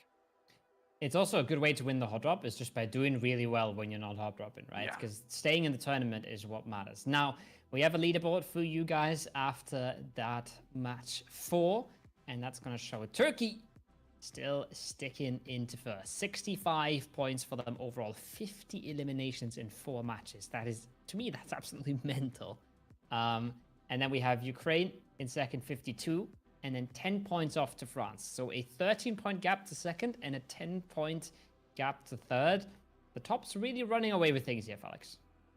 Yeah, Romania and Bulgaria, 28-26. But yeah, as you said, top is running away with it at the moment. 65 points in Turkey and Ukraine on 52. It's going to be really hard to catch these two. But just 2, games remaining for today. I think today, Turkey might not even be caught. I think something crazy would have to happen for Ukraine to catch up to Turkey. And so far, they haven't really shown us any signs of slowing down. So it's going to be really, really tough. And it's going to be tough for all these teams. Talking about the second part of the leaderboard, Spain, Montenegro, Serbia, and Germany. Germany's had a little bit of a comeback, but they've yet to perform in a top 8. They have not secured a single placement point. Yes, the first couple of games have been struggled. I mean, they have struggled massively, but as I said, just last game, they've shown us that they can fight, that they can win hot jobs, even when losing a player early, and that's what I want to see throughout the next 2 games, especially maybe catch up to that 20, 25 point mark, because at that point, it becomes very realistic in terms of catching everyone else in the top 5 tomorrow. Yeah, 0 placement points tells you quite a lot about how their games have gone, but yeah, like we said before, I think it's not impossible for them to make that move up the top. It's just a matter of how good can you actually get your games together, right? The threshold has now moved from 24 to 28, so nothing has changed materially, but you would also have to expect these teams to change themselves materially. And there's one team that I'm kind of looking at, which for me is Serbia. That's a team I did not expect towards the bottom here. We've seen them pull off crazy things in the last World Esports Championship. They're one of the teams that I'm looking to at least push into the top half of the scoreboard. Yes. But we'll have to wait and see. The guys are going to Miramar, and we're going to see 2 Miramars to close out the day today. So things are going to change up a bit. We're going to see a different map. We're going to see a bit of a different pacing, Felix. And the players are in the air. The planes are crossing the map. I think it's a pretty even plane just from what I can see right now. And 2 more chances to make their stand on the scoreboard here tonight. As you said, Serbia, I think, to me, the biggest upset as well. Seeing them that far down the leaderboard is something that you just wouldn't expect. I mean, they have 2 players literally coming off of EWC, money makers, and these guys have qualified for the World Esports Championship just last year as well. I mean, we met them, I think, in multiple tournaments now, actually, on there. And these guys are just so very talented. They've shown it on the international stage. They've shown it on the regional stage. They've shown it at Esports World Championships, literally. So for them to be that far down is, once again, a huge and massive upset. Don't expect it to continue being that way. I think at some point it's just got to pop. These guys are way too talented individually to just miss their chances time and time again. But you only have so many to go off of right now. It's only 8 more chances for you to make it happen. And this is one of the last ones for today. Second last chance for the day. Looking a little bit spicy there over at the Armenia versus Albania side of things towards the north, towards Cruz del Valle. And We have Serbia in a little bit close contention around the Chumacera area, but not looking like a whole lot of hot drops. San Martin looking pretty hot for me as well. France there. So that is one of the hot drops. We are still watching the champions of the last match. Peacefully cruising into Valle de Mar. Nothing could make me happier than seeing a Valle de Mar team do well. But there's the hot drop I talked about. And this is an awkward one. This is a hard to control one. There's a lot of buildings in this town. There's a lot of snakes you can step onto. And it's not one that you can get out cleanly most of the time. France find themselves in a hot shot for the first time. Going to be interesting to see how they handle it. So far, no one was really able to handle France in direct fight. I say that, but they also haven't really met the top teams. Actually, never mind me, I think just in last game. Haven't they met Hungary? I think it was Hungary as well. They've literally met Hungary in the very last game on that edge, and we're able to take down two. And this time around, it's going to be Victor starting things off. Takes down one of the players. G-Pro. Gotta wait for the next round, and this is a good entry. This is what they need. Yeah. But yeah, coming back to it, I mean, except for that really last fight towards the Ruins edge, just in the last game, there wasn't really any team that could fight against France without at least losing players. Albania losing one as well at the same time. And then I think we've seen Germany in the kill feed having a really tough go at it as well. So there's a few teams already fallen by the wayside. Ironically, we're seeing more hot drops on the bigger maps than we did see on Sanhok. So that's definitely a change up. Not something I would have expected, but is the way things went. A few shots coming up for Spain as well in the Impala area. But that's also not looking like a super hot drop. That's looking like a bit of a peaceful neighborship. But Endry is still looking for that roof, Alex. And now he shoots. He doesn't connect. And he does give his position away. More shots from Albania, looking to find any kind of opening. Just hasn't happened until now. And Romania in an equal situation. A similar situation for Spain. Both of these teams do still need big rounds. Spain more than Romania, but just haven't been able to do so. As we said, it's going to need a big round to make a move on the leaderboard now. Both these top teams running away with it, especially 2 out of these 5 spots realistically already being secured by these top teams. They will not slow down. So I kind of feel like it's a fight for these last 3 spots now, and I feel like you'd agree. It's a spot for these last 3 kinds of positions. With so many more contenders around France, around Bulgaria, around Serbia as well that might come into the mix later on. There's going to be massive announce of clutches needed for all these other teams to make it happen. Touros finds one back, makes France work for it at least, drops down to exactly 0 HP. But he's looking to find more. He doesn't want to run away with it. He doesn't have a first aid. He has to just find a cheeky opening somehow. But yeah, like you said, France, one of the teams that I'm definitely seeing in that top 5 any single time. They're looking so convincing right now. But a hot drop is something that even a top team can lose. And even if they don't lose it, losing a player or losing 2 players here would be disastrous. Yeah, I couldn't agree more. Touros, unfortunately, doesn't really have any kind of heat left. He's going to be taken down. Snowix did actually get the first bit of damage, but immediately traded it with the DBS. That's not really a way to lose this. And look at this, they spotted unknown. They don't even wait for the flash. They just immediately go for it. This is really good positioning or just really good aggressiveness coming out of France. And they just pre-fire that corner. Now, but from the far distance, is going to take him down. It's a clean pickup coming in from France. And as you said, even these top teams can lose hot drops. But France doesn't let that happen. So clean with it. So clean and controlled as well. You saw the extreme off angle he takes on the stairs there, right? Nobody expects him to just sit in the middle of the stairs with an Uzi out. But they don't go for the 1v1. They don't run up the stairs. They don't take control of the stairs alone. They wait till they're all together. And then even when they know where he is, they wait to enter that room as 3. And that's how you stay clean in these, and that's how you stay controlled. Now, Romania, they're well spotted here. They're well aware, Spain, of where Doran is playing from, but he still gets the better of them. still comes out ahead, and he's going to try to close that out with a nade. Now, that's an awkward angle for him to re-peek into. He's 1 HP, but the nade's so good. Doran takes 2, and he's sending Spain a la casa back home, back into the lobby. Lawrence now looking to secure and shut down the hopes of Spain once and for all. Axel is now dropped down. There is a play in the distance. Oh, wow. What a pickup from Crazy. He's going to be able to take him down. Lawrence is there for the trade, though. And that should be it. Done and dusted for Spain. There's one player in the far, far distance, but nowhere close. Is not going to be able to deny these flashes, and definitely not going to be able to deny the rest. Spain looks like they're in shambles at the moment. They need to come back in the last round of the day. Not in a position to do anything about this. Armenia, on the other hand, they've been in this hot drop for a long time, and now they've had Poland come in and say hello as well. Not happy to let them scrap it out. 3 kills already on the Armenian squad.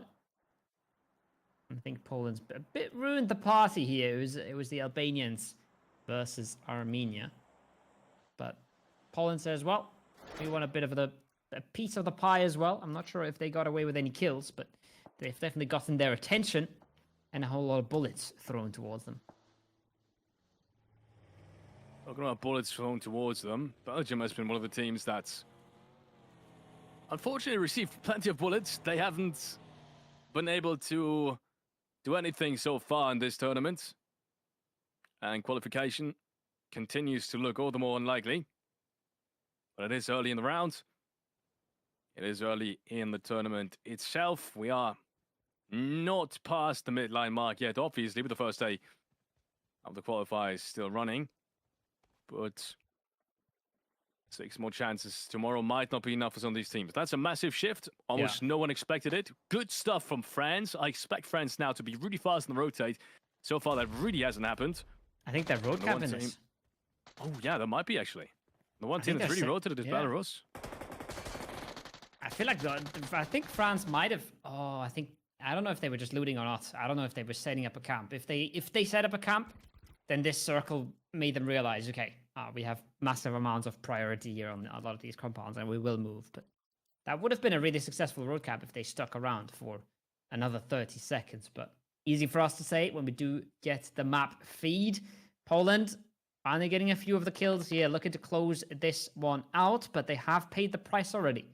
Down to just 2 members here versus a solo of Albania, and wide in the blue as well, Felix, when we have just seen how much space there would have been in that circle for them to take. Yeah.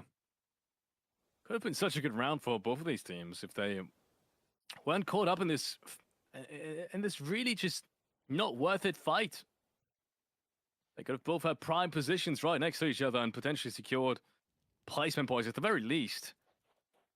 Maybe even had a chance of winning this one.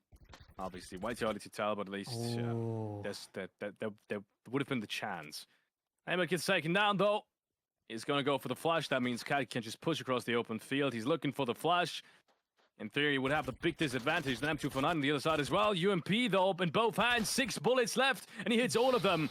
My goodness, Cat has just clutched this out, but is it really a cause for celebration? I'm not so sure. Yes, Poland has had a couple of good games, but they need to stay more consistent than that because teams are coming up to grab your spot. This is not how they wanted this to go. That is for sure. They were hoping to get a few kills and stay 4 up. That is 100% certain. Wasn't meant to be. Bit of a, I mean, again, we talked about, right? It's not hard to win a 2v1, but it's hard to win it cleanly, and they don't do a great job at it there. They completely split themselves up. 2 different angles. Fully open approach for both of them.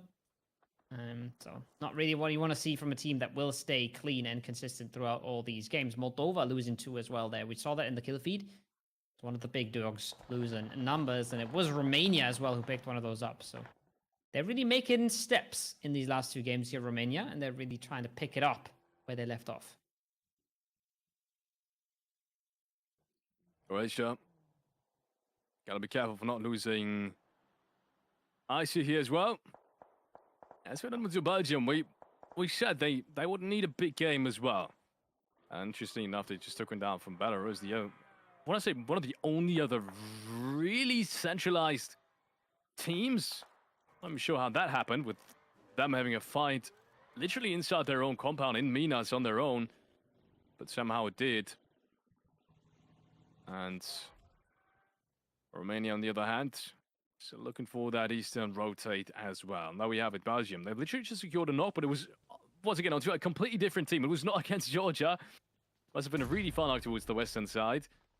But now you can tell they've grouped up. They want to make this happen. They want to flush Georgia out of their compound. Is the correct decision to do so. And there goes the first one. Somehow Jump does not get...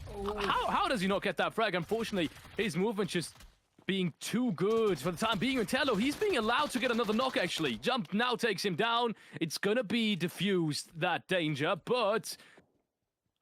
man, that was way too close for comfort. I felt like Shelby almost got flushed there. If he would have jumped through the door frame, well, he had that nade in hand. It maybe could have been disastrous for Belgium, because you do not want to lose a player in that instance. You just do not want to lose a player. No, he had a free opening, but he wasn't able to capitalize. A team that hasn't been able to capitalize today is Luxembourg. They haven't really had a whole lot of great games, and it's not looking like one this time around either. Players stuck in the blue, bandaging up. Players in the tire pop compound way outside of the next play zone. Not sure if they have a car here either, so not looking super hot for the Luxembourg guys, but they have shown up and they have come to play, and they'll get more chances in further matches. Czech Republic, they're in the circle. They're in a position to fight here. They're in a position to play a good game from, but they have Romania on the other side, so they have to be really careful about this. And there's Turkey on the back lines, and well, talk about hard games. You get yourself stuck between Turkey and Romania, you're not going to have a great time. Yeah, you're not going to have a long time either, to be honest. You'll just be flushed out. You'll just be taken apart, because that's just Turkey's game plan so far. And it goes against Luxembourg as well. Laura taken down now too. I think that's the second knock against the Czech Republic here. And against Luxembourg too. Excuse that mishap. I don't even think that's what Turkey's been fighting against. Actually, it might have been a knock on both sides. Either way, Romania being there in the distance might not let Czech Republic cross, depending on the position they play. I think that's the first player already getting some amount of damage. And we have France now fighting against Ukraine as well. So fights happening all around. Once again, it is that ominous phase 3 to phase 4 shift that has always historically shown us a couple of teams going out. It's France on the left side of the kill feed again as well. They were not only winning their hot drop, they've picked up a kill since, and now they've picked up a kill towards Ukraine, one of the top dogs in the lobby. I think there's a second knock there as well. There's a chance for them to actually move in on this and punish and try and close it out. Look at this. Armenia is in the compound, and France is the one pulling up from the outside. Ukraine, at least, closes out Armenia, but they have taken 2 knocks and a flush already. France wants this. France wants in. And they want to close it out. They want to take out the competition where they can, where they're weak. This is a good opportunity to do so. Nates could do the trick, but they don't have a perfect idea of where these players are. So, again, the challenge here is to try and be fast, but not lose a member. That's not always easy. No, definitely not easy.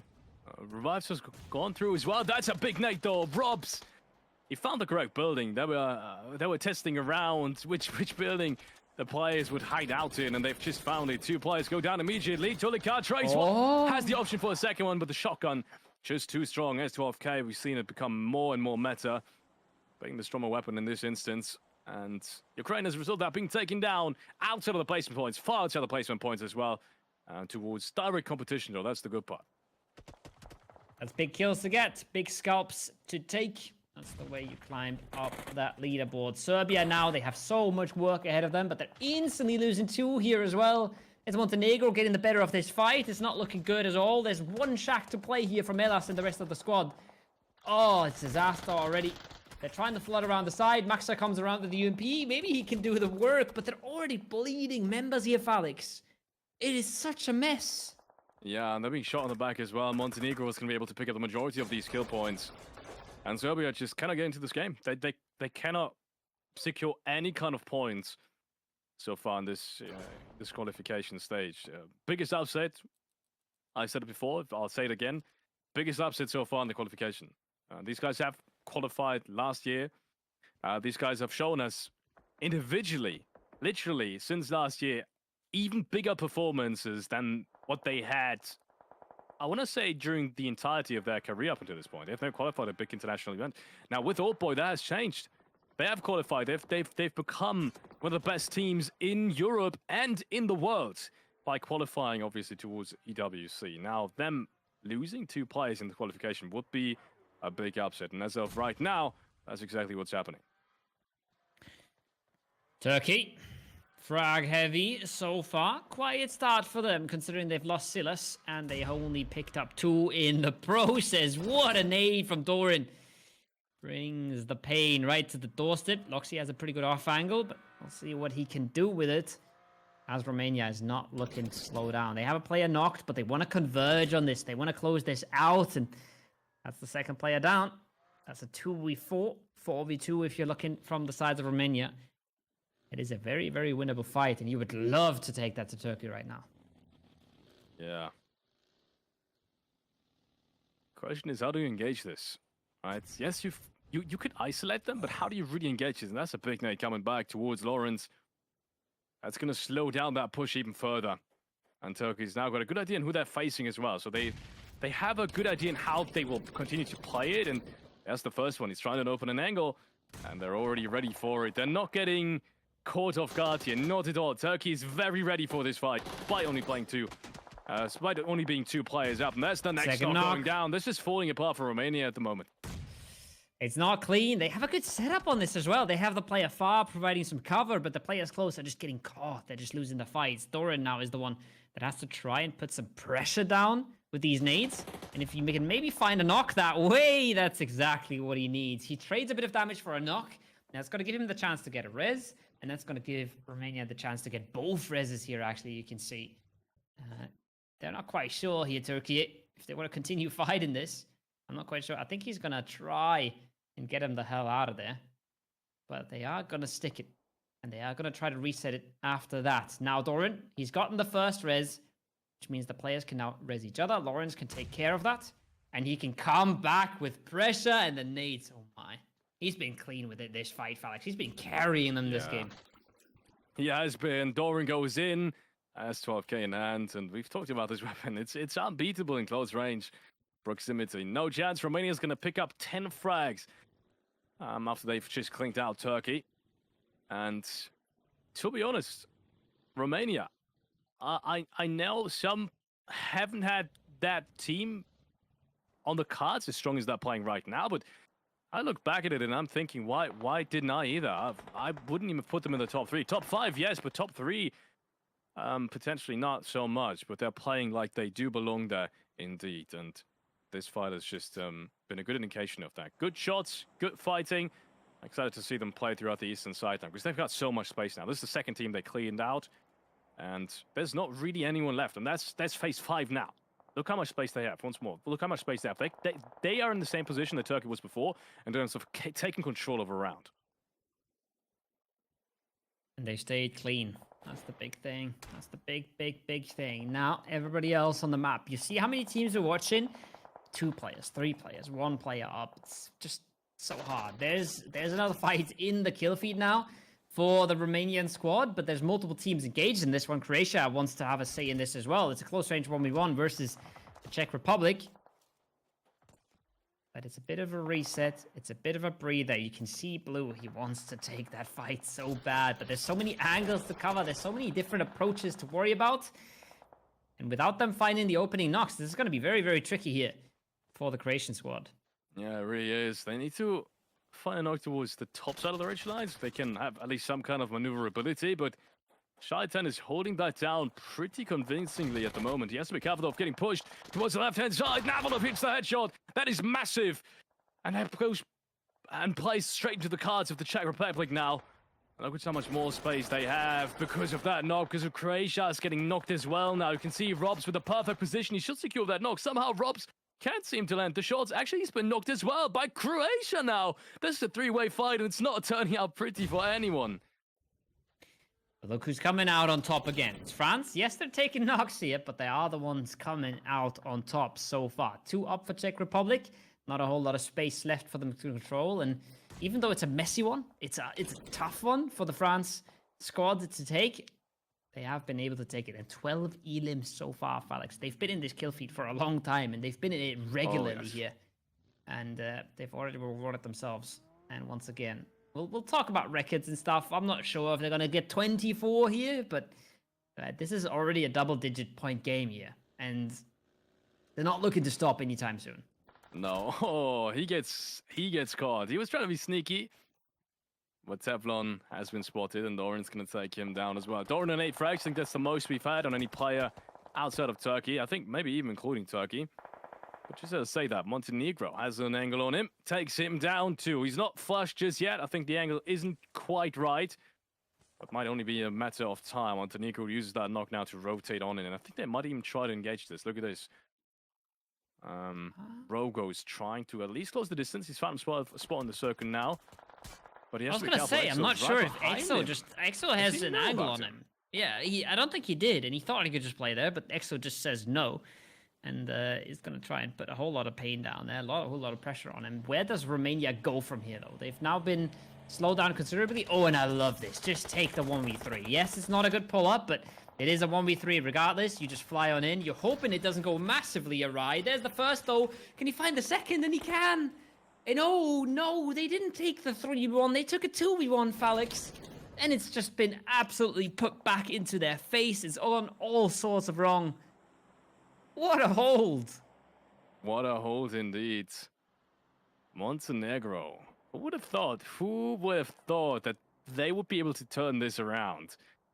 Especially since I said, you know, in the middle of this round, maybe like 2-3 minutes ago, they had control over the complete eastern side. Man, that whole skirmish happened with France and all these teams, Czech Republic towards the northern side, and at that point onwards, it just seemed to crumble, and it really did. That means also more opportunity now for the rest of the teams to pick up the pace and get closer to Turkey and Ukraine at the top of the leaderboard, especially France. And now we've talked about France time and time again. Nothing's really changed. 13 frags, they're playing super methodical, super disciplined, and this time around, they have the zone as well. Yeah. And, well, they've taken the zone, right? Remember where they were north of the road, taking a fight towards Ukraine in the compound, fighting their way on in there, then taking a fight towards Croatia and the Czech Republic at the same time. They've been working for this. They've been putting in the hours. They've been putting in the work, and they're rewarding themselves with points as the zone shifts on in. I've been talking about France so much that somebody in chat is asking, is France your favorite team? You know, it's hard not to talk about them, though, because it is. They are playing super clean, and they are playing super collected here. I feel like they've definitely been the most consistent team out of everyone. Even Turkey has had quiet games here. They've had a quiet game 1 and a quiet game 5, even though they're first place right now. France hasn't really done that. France has picked up numbers every single match, and that's something that's we talk about so much as casters, and it's something that's super important if you want to be in a top 5 in a lobby here. Yeah, to be consistent, you have to actually be consistent, if that makes sense. So, oh my god, that's inspirational. Yeah, that is inspirational. So, all these teams, just a couple of more stuff to think about, I guess. Navalov with that nade is going to take down the last player, and they will secure 14 points in the process. They have already secured placement points, obviously, top 4. And as of right now, I think everyone's going to be favoring them. But there is still Belarus, and they've got a 4-man running around in the distance as well, and they are, as opposed to France, actually inside the circle. Problem for them is, though, they've got a couple of players all around them, and that is Azerbaijan. Oh, he might just get up there in time. Yes, he does. Oh, that is so very cheeky. Good stuff coming out from Tenchik. He barely just missed Azerbaijan, taking him down. He was already being shot at, but the way he drove that vehicle upwards was at the perfect angle. They couldn't shoot inwards. That's crazy. He's not only found himself a good spot, but he's also able to get out of there alive. And that means Azerbaijan now is in a bit of trouble. And I've talked about Azerbaijan, right? We've talked about them every time, but predominantly in the early phases, because they just seem to lose player every single time. This is the first time they haven't lost a player in the early game, and look what happens. 9 frags and a top 4 finish already. Azerbaijan now looking strong. I'm going to have to say, I've been loving this 21-team PUBG, because what it does mean is when you get to the end game, everybody has frags. Everybody has big numbers on the board, because there's just more players that you have to kick out if you want to make it to that late game. Now, like we said, that drive up there, as clutch as it was, it's a big problem for Azerbaijan. That player is just minimizing the amount of movement they can get away with, and is making it so hard for them to play out the rest of the game here, because teams from the other side of the circle, like a Montenegro, they're not stopping. They're not hampered by this. They're not put in their place by the Belarus squad. So, bit of a disadvantage for Azerbaijan. And we'll have to wait and see what they can do. But Belarus is taking the fight to France. That's a double knock. That's a double knock, and look at this. Gunplay might even get out of there alive. I think he just rotated down the ridgeline just outside of the players from France, and that means he's got a pretty good position now to make something up against France. And look at these nades. This is perfect. Robs might be able to have a say in this, but he gets taken down as well by Tenchik. Gunpain could seal the deal now for Belarus, and who wins this edge, and it could all fall apart for France in a matter of seconds. But he lays down, and it looks like he's going to have to heal, I guess, before he's throwing the next nades. Might be a big mistake, because if he would only know where all these Plants players are positioned, I think he'd take a different position and a different decision as well. But yeah, France continues to be in big trouble. Gunplay with an nade towards Robs. So he's now being on the front line, trying to deny any of these advances that are now coming in from Belarus, and Belarus is playing this one so smart. Not overcommitting, doing just about enough damage to kind of keep France from branching out even further and having a say in this round, but not enough to throw away the round. Yeah, good composure there. Also, like you said, right, there was one more nade in the inventory of Gunpain. He could have maybe lobbed that one out, but not taken the 1v2, at least straight up, was a really wise decision. Now you can see that fight, not fun for France at all. That one player on the high ground makes it so hard. Potenchik on that top angle just makes that fight so unfair if you're on the side of France. But he has to come down now, and you could see that Azerbaijan have a good idea of this. They know that player has to come down, and they want to catch him. You can see it on the minimap. The shots are coming out, and that's a big knock and a big confirm here. That puts numbers strongly in favor of the Azerbaijan squad, we haven't even seen them in the late game yet, Felix. Yeah. And now they're looking clean with it. Yeah, Azerbaijan has just never gotten to late game. I think that's why we're all so surprised here to some degree. They've always fought in the first phase, and I said, this is an interesting game plan. Continue playing that way, despite it not working out 3 games in a row. Might be a little bit risky, but you said, man, this also goes to show they have confidence, and that's what they have. Azerbaijan finally showing us why they are so strong in these late game scenarios, if they get there. And once again, 12 frags is a testament to that. One more nade coming out from Gunpain. Yeah, it's been spotted in the meanwhile. But then again, it's only really him and Striker. This guy's making the backlines, but he needs to hit this one. This might be such an important knock. He barely survives. Somehow Azerbaijan keeps playing with 4 players. If that knock would have happened, and maybe Navalov would have done something on his own, which he does now. Clutch goes down. This is all open now. Even without this knock, I'll take it all back. Navalov has just shifted the opportunity for Azerbaijan to grab an easy win. Yeah, that's exactly what they needed to not happen. And it's so tricky. You're playing versus solos, you're playing versus duos. They will try to be sneaky on you. And if they catch you in the wrong spot, if they catch you on the wrong foot, then suddenly your game is so much harder. 3 versus 2 versus 1, still entirely winnable, but they've used all their util. They've used everything at their expense to try and take out Belarus here. They don't have a whole lot left in the arsenal. You can see 2 first aid, and that's it. Nothing to throw, nothing to boost with. They need openings here, and they need kills, but the numbers are in their favor, Felix, and there's a big help from the French player. Again, Navalov takes down 1. He makes this so much easier. Gunpain doesn't even know where to look. That should be the clear here, surely. Keystones takes a bit of damage, comes over the top, but he wins this one, and now it's a 1v3 that's almost unwinnable. I didn't want to count it out before it happened, but that's Azerbaijan running away with the win. Azerbaijan. We have seen these guys get taken out very early, and I want to say all the rounds. I think it actually has been every single time all but that we've one. Seen them that it's been in the early game. And phase 1, phase 2, phase 3. That's really where the problem started to arise for Azerbaijan time and time again. They tried to make a fight happen early on. They try to isolate players and teams. And yes, sometimes they work to some degree. We remember that fight against Belgium, but not without losing players. And that kind of diminishes the chances of actually winning the round. So I like what they did here. They were finally able to survive it. they fought themselves through the late game. They were very smart on it as well. Look how Belarus was able to focus on them, but because the crossfire on all these positions between the Azerbaijani players worked out so perfectly, they never lost a player. And when they needed to strike, they did. Right when Belarus was in trouble against France, against all the opposition on the eastern side, that's when they strike.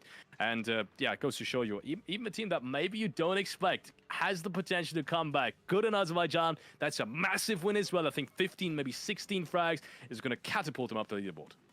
That's the thing I want to point out as well. They were in 17th place before this match.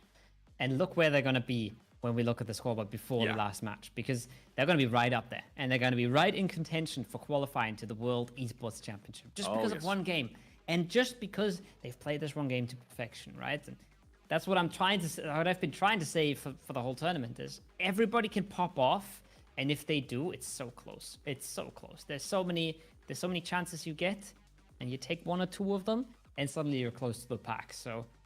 Really good work from them. I think we saw the play up the mountain, the car play that pretty much won them the round, right? That was the key moment, or I'd say that's the key moment that almost lost them the round. Is what I'm trying to say. Almost lost them, yeah. But they managed to just slow it down until the mountain's out.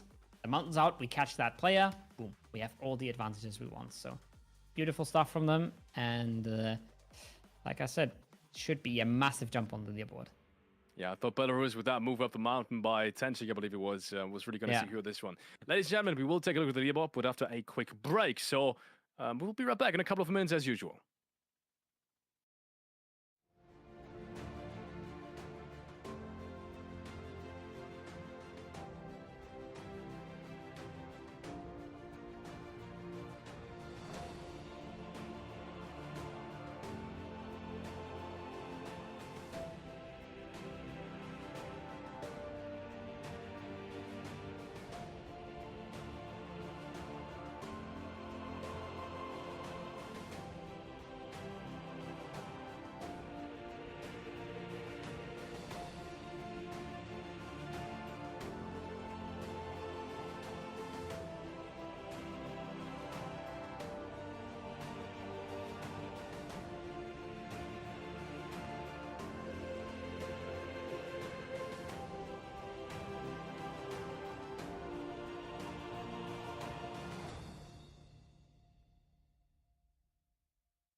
Welcome back to the IESF World Esports Championship regional qualifiers here in the Europe region. We have just witnessed 5 explosive games. We have one more game coming up. And what we just witnessed was quite the upset, I'd say, Kovo. Azerbaijan taking home a massive win. Lots of people in the chat were very happy with this one. But yeah, before we head on over to the last game, we will take a look at the leaderboard because I think that changes everything. We said Azerbaijan was one of the teams that was all the way down on the second page and even further down on the second page than just the start of it. And look where they have found themselves now after that massive round. They were in 17th and now they're in 6th. And now they are just 7 points away from qualifying to the World Esports Championship. With that one big round, we were criticizing them. You were saying you're not sure why they're taking fights early so much every single round. And now one good game, and they're all the way towards the top. The top is still stacked here. France has caught up massively to Turkey. 3 points gap is all that there is. But yeah, it is so doable for all these bottom teams. They just need a big game. But you would hope they get it now, because if you're really not starting before tomorrow, if you're going into the break, if you're going to bed with 9 points today, being confident tomorrow is going to be very tricky, right? Yeah, almost impossible, I'd say. In a lobby like this, you'll meet one of these top teams sooner or later. And if you can't make it past these fights consistently, like we've seen France do, for example, like we've seen Turkey do, Ukraine do, Romania do even now, then you're not going to qualify. That's just the harsh reality of it. If you cannot consistently win these fights, and we said with 21 teams in the lobby like this, fighting is going to be even more important. It's not going to be about rotation necessarily, because rotations are not going to be able to get done as much. You'll have to play straightforward a little bit more than what you usually do. So with that being, you know, kind of left to the side of things, and it coming down more towards fighting, once again, your chances increase that you will need to fight a team that is, first of all, incredibly experienced, and second of all, incredibly strong in fighting and has the confidence to do so as well. In the current leaderboard situation, we have 4, 5, maybe even 6 teams that are just running away with it in terms of kills. And if that happens, you know how much impact confidence has. If you meet a Turkish player right there, we saw it literally happen in the last round, you might even lose a 2v4 against them. If they're confident, if they expect you, then you're not going to clean these frags up easily. And at that point, it becomes almost impossible to qualify for a team down the ladder. It's a momentum thing. It's a numbers thing as well, right? The more chances you miss, the harder it gets, and the more outrageous your performance would have to be. Right now, they've put themselves in the conversation here, Azerbaijan. A lot of other countries have not done that. Germany has not done that. And I think we've seen some teams down there towards the bottom that are really struggling, if you're looking at Hungary and Luxembourg. But plenty of teams around that double-digit range, but that haven't been able to push it much further. And it's a mix of things. And like you said, right, confidence is a thing, momentum is a thing, but it's also starting to become a numbers thing at some point. So yeah, they'll have one more chance today. They'll have one more chance to make things right and push themselves towards that top. But it's much easier to stay on top, or at least stay towards the top, than it is to just roll the field up from behind. Because you can if you're Turkey, you can get away with a 3-kill game there and not worry about it at all. Not gonna touch your confidence at all. If you're in Azerbaijan and you miss another game, not the same thing. Yeah, no, it's definitely not the same thing. We said that's why we're so happy that the Ukraine and kind of Turkey hot job didn't happen in that one round where they actually did win. Massive coincidence on that part, or maybe not so much a coincidence as maybe some people have said in the chat. But yeah, as you said, momentum plays a big part in it. You don't get going right away. I think Germany is kind of in that spot as well. They have some experienced players, but they just kind of seem to make it work. They just kind of seem to get on the roof of things. The one round where they do pick up frags early on, they actually get relatively far. I think that's the furthest they've gone in this round. So it goes to show you, you need that momentum early on. You need to win these fights consistently. But as soon as you hit maybe a Romania, things do get tougher. And at that point, you will need to stay strong. You will need to stay and fight with confidence. And that's what we've not seen from these guys, unfortunately, as much as we've seen it from other teams. And also that winning kind of mentality that we've seen from Azerbaijan as well now, that we've seen from Belarus and especially France, going for an actual win, not just thinking about the next zone, thinking about the next 3 phases, especially from Turkey in that one round. I want to quickly highlight that. they haven't only cleared their edge, they've cleared even more than that because they knew they needed that. If they don't clear these players earlier than what they need to, they'll have problems later on. And that's why, yes, sometimes it looks rather risky what they're doing, but at the end of the day, it all goes towards the ultimate goal of winning a round. And that's why they're so dangerous as opposed to some of these lesser experienced teams. Dangerous times when you meet the top dogs, but there is one more plane in the air, Felix. There's enough yapping from us. There's a plane going across Miramar. It's a little bit off to the western side, but not terribly far for most of these teams. The Cruz de Valle hot drop, that's a little bit too far, but most of the teams should be able to get themselves a decent loot spot from this plane path. They should have one more chance to put their stamp on this leaderboard. Turkey going towards the Bekaro area, the Ukraine instantly dropping out early. It's what they've been liking to do early on their edges a lot of the time. And taking what they see free, taking what they think is free, and doing so again. Looking for France. Can't see them yet, but I'm sure we'll see them around the San Martin area. Not sure if there's going to be another hot drop, because they've won the last one very convincingly. Yeah, I don't think so either. I think they'll just dodge and focus on their own game, which is what you should do in a best of 12. I can only repeat this. Maybe if you're one of the top teams, you can afford to lose a hot shot, like we've seen Turkey do, like we've seen Ukraine do. But for anyone else, it's only going to mean trouble. And there's the next hot shot coming in. Germany, once again, trying to beat Azerbaijan towards these spots. And it looks like they actually did fly relatively well. But if it's going to be enough, we're going to see that in a minute. Because Azerbaijan, if any team is on a high right now, it is Azerbaijan. So, unfortunately for Germany, that's who they'll be facing. Early kill for Overlari. Just ran someone over with the car there, I think. That probably was a Spain player. But that is a free kill for him. Notorious gets himself a kill towards Luxembourg on the other side of things. Just like that, Bulgaria is picking it up. Icy, he's been a big man for them. He's been the big carry. He has had them in their backpack. But they're one of those teams as well. They have made a bit of an impression on the leaderboard. They're well in contention for qualification here. So them taking a hot drop towards Luxembourg. You wouldn't love to see it, but with what we've seen from Luxembourg so far, they've had a really rough start into this tournament. So Bulgaria is probably feeling mighty fine about taking that 4v4. Yeah, as I said, I think they'll be pumped up on the confidence they've just received, and I'd be surprised if they would lose more than 2 players here. But then again, we also said that hot jobs they are tough to predict. Not only at times, but I want to say at most times.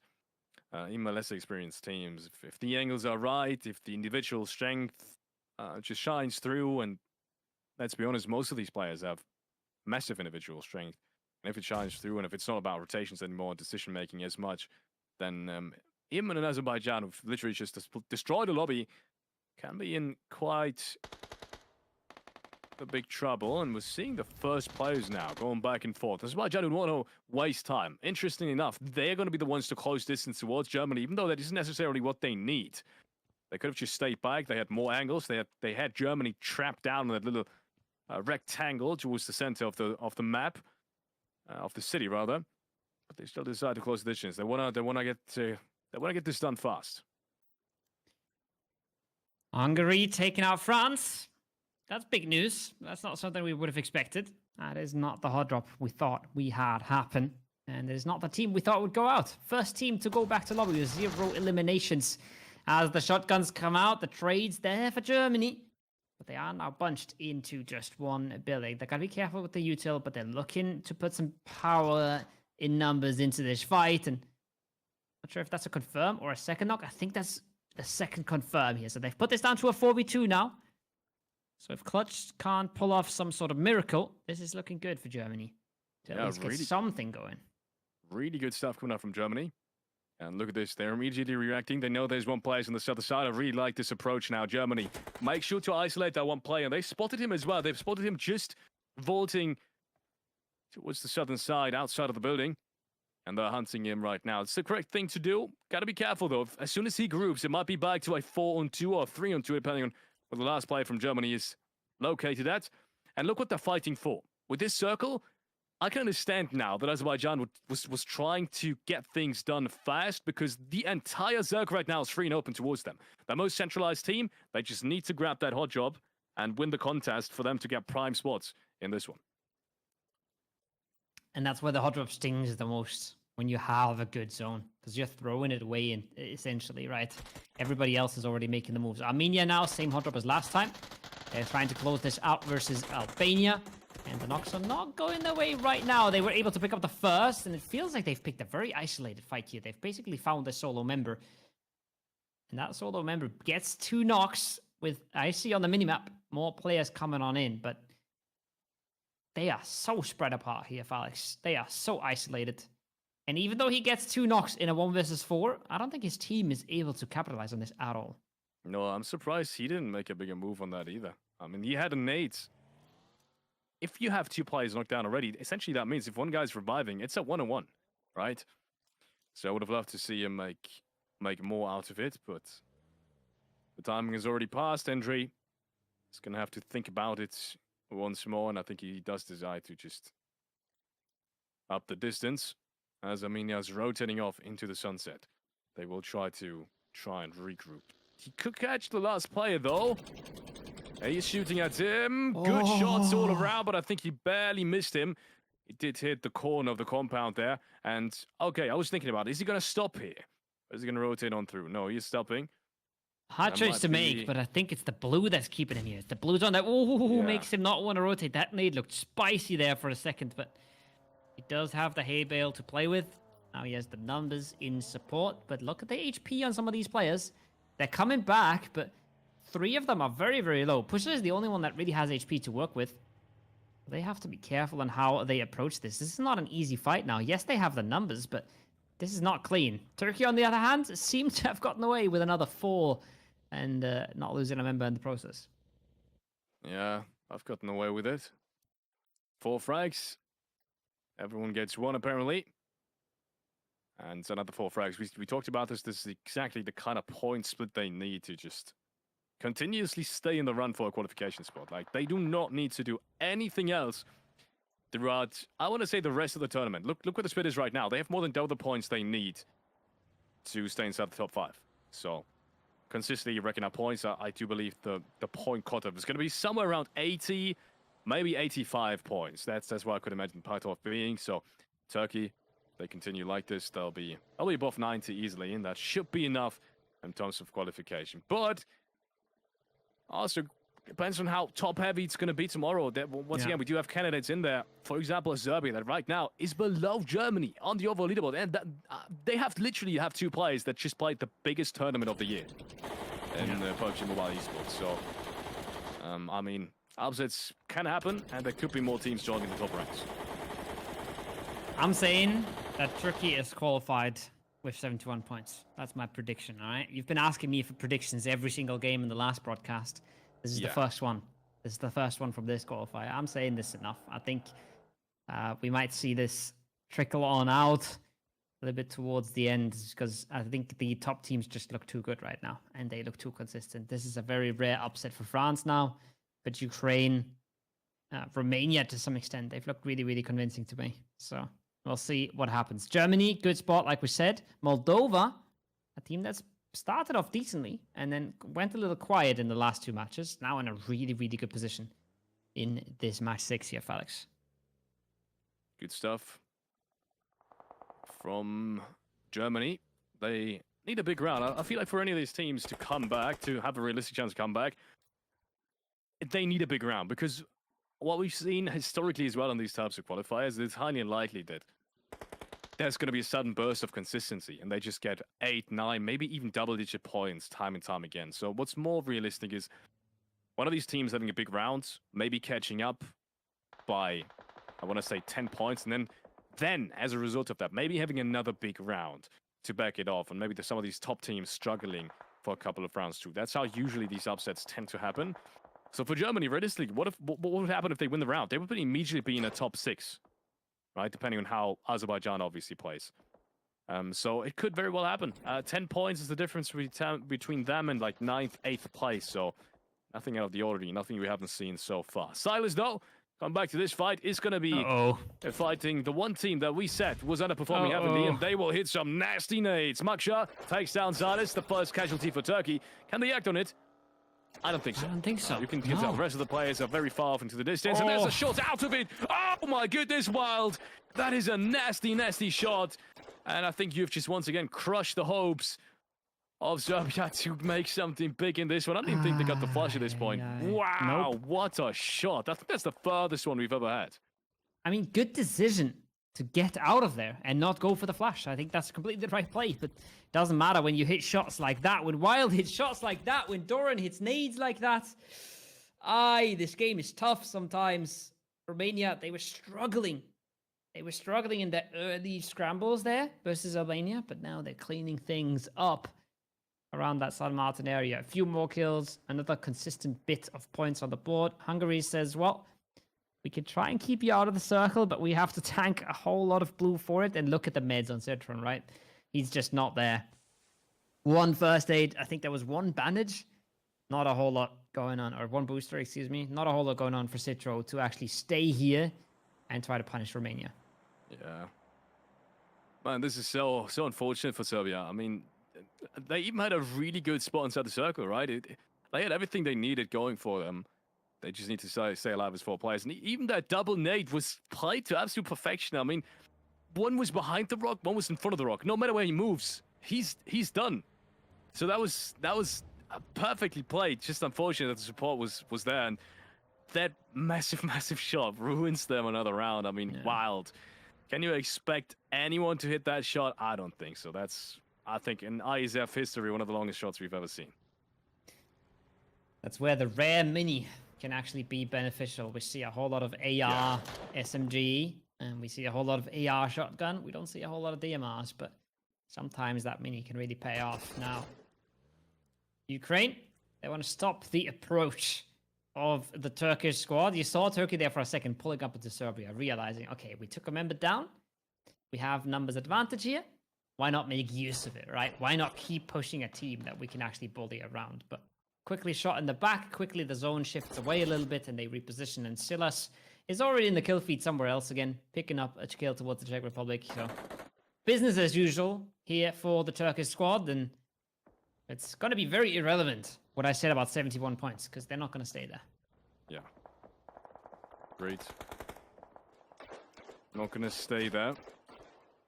More shots now raining in. And more nades now running in as well. This is the first time Ukraine has really done something about Turkey, just playing around on that ridgeline. And you can tell Turkey doesn't really know where they want to play this circle either. They've been rotating around this entire hillside for the last 5 minutes.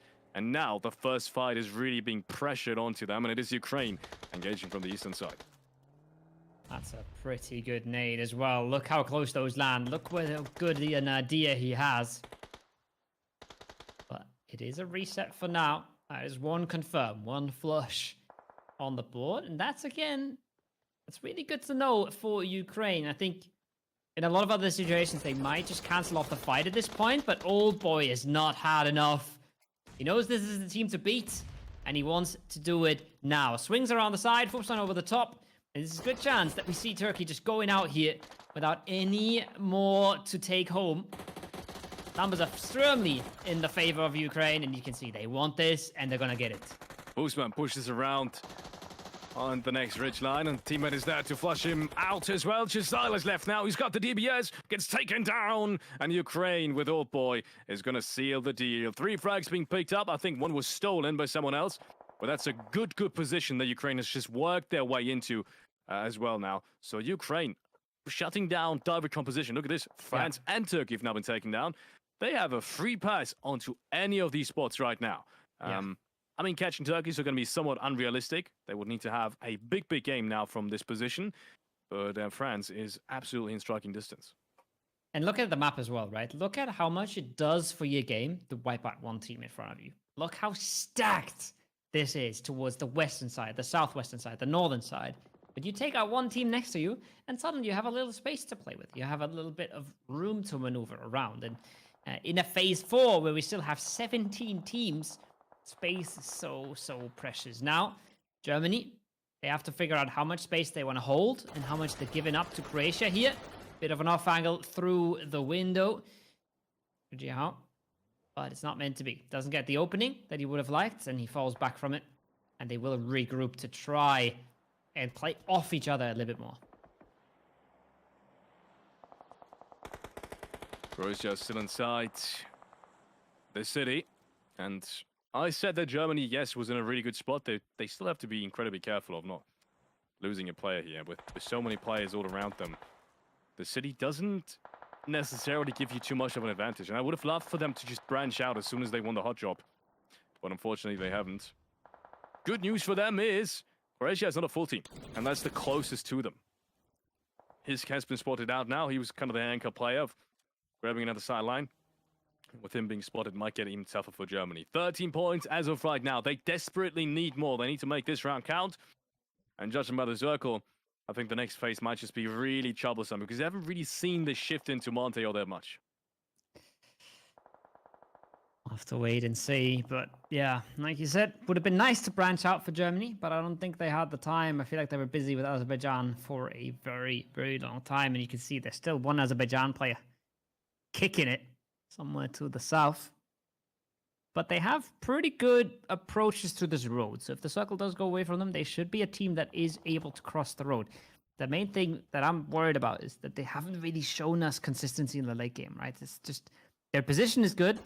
They just haven't proven to us that they can do big things in these late games with other giants around them.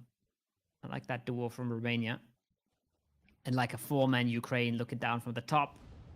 Plenty of big teams around here. That's a big push. That's a whole lot of nades flying at Montenegro. Yeah, massive push coming out. And Montenegro is trying to secure the top of the hill now. And it's a good fight to take. You gain lots of control, lots of space. You also are gaining rotation paths towards the eastern side to some degree because no one else can really shoot at you anymore. At least no one from up top. But they will need to make it count before they can really work with it. And still Georgia with 4 players left standing. All 4 players are alive. First one goes down now. That is Telo being caught by a nade. And you can see Montenegro is now trying to make work.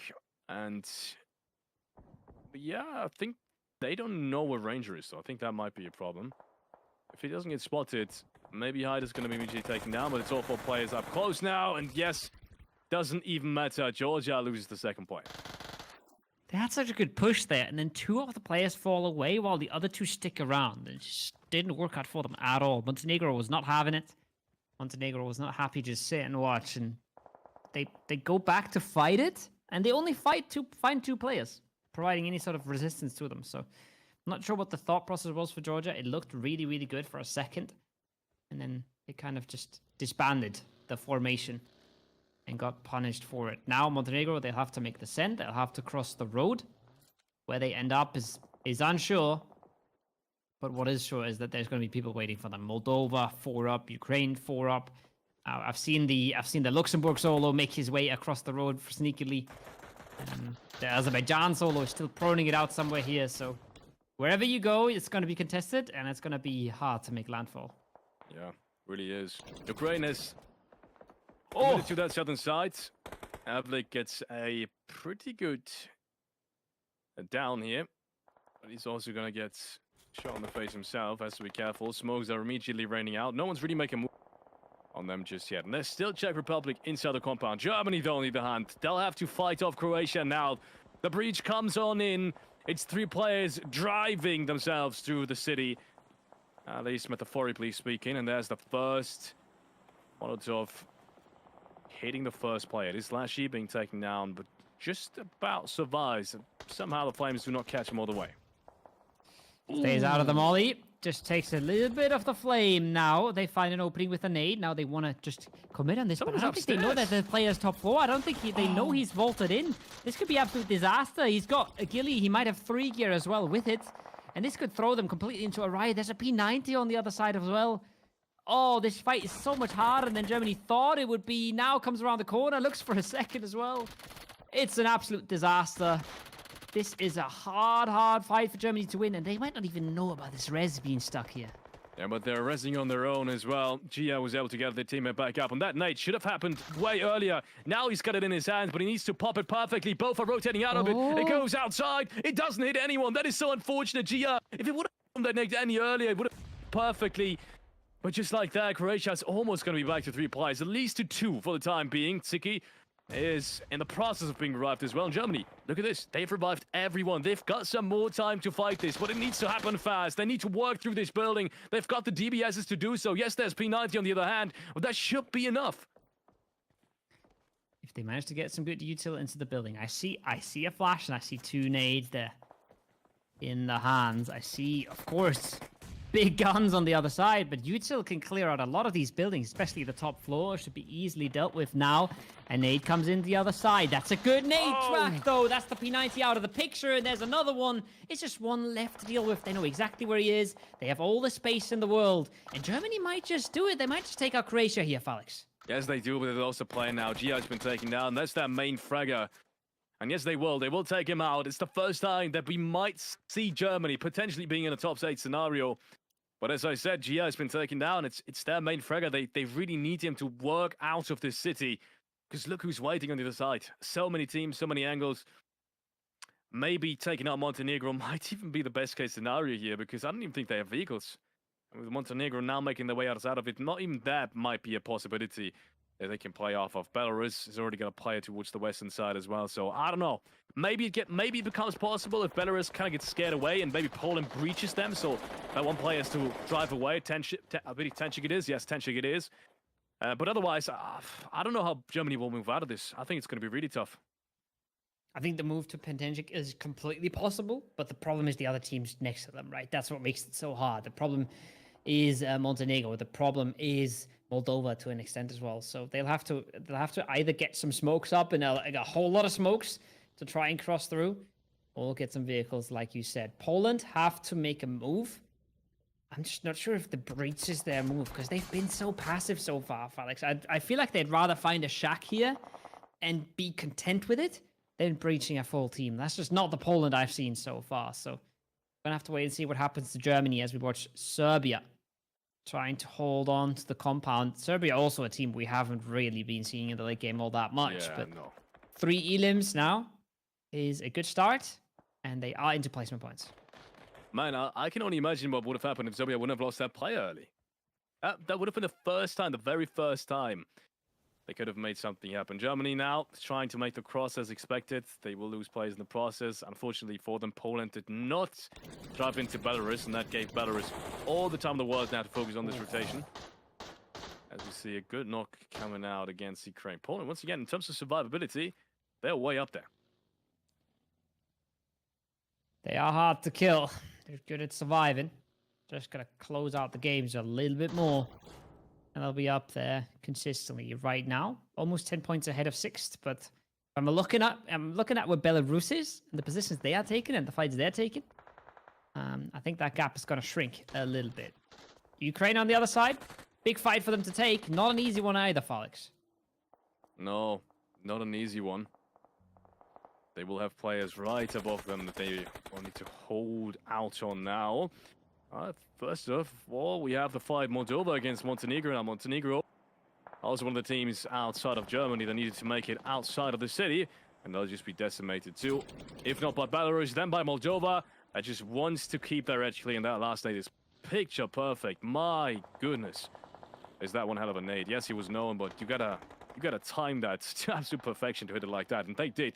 5 frags is being picked up in total. Moldova going into the late game with lots of confidence as well. Nice shots coming out of the old boy. Really making a bit of an advertisement stance here for the mini this game. Really putting up shots is Ukraine. Multiple members just nailing people out of cars. Now, Belarus, we said, they had all the time in the world to deal with this Western approach.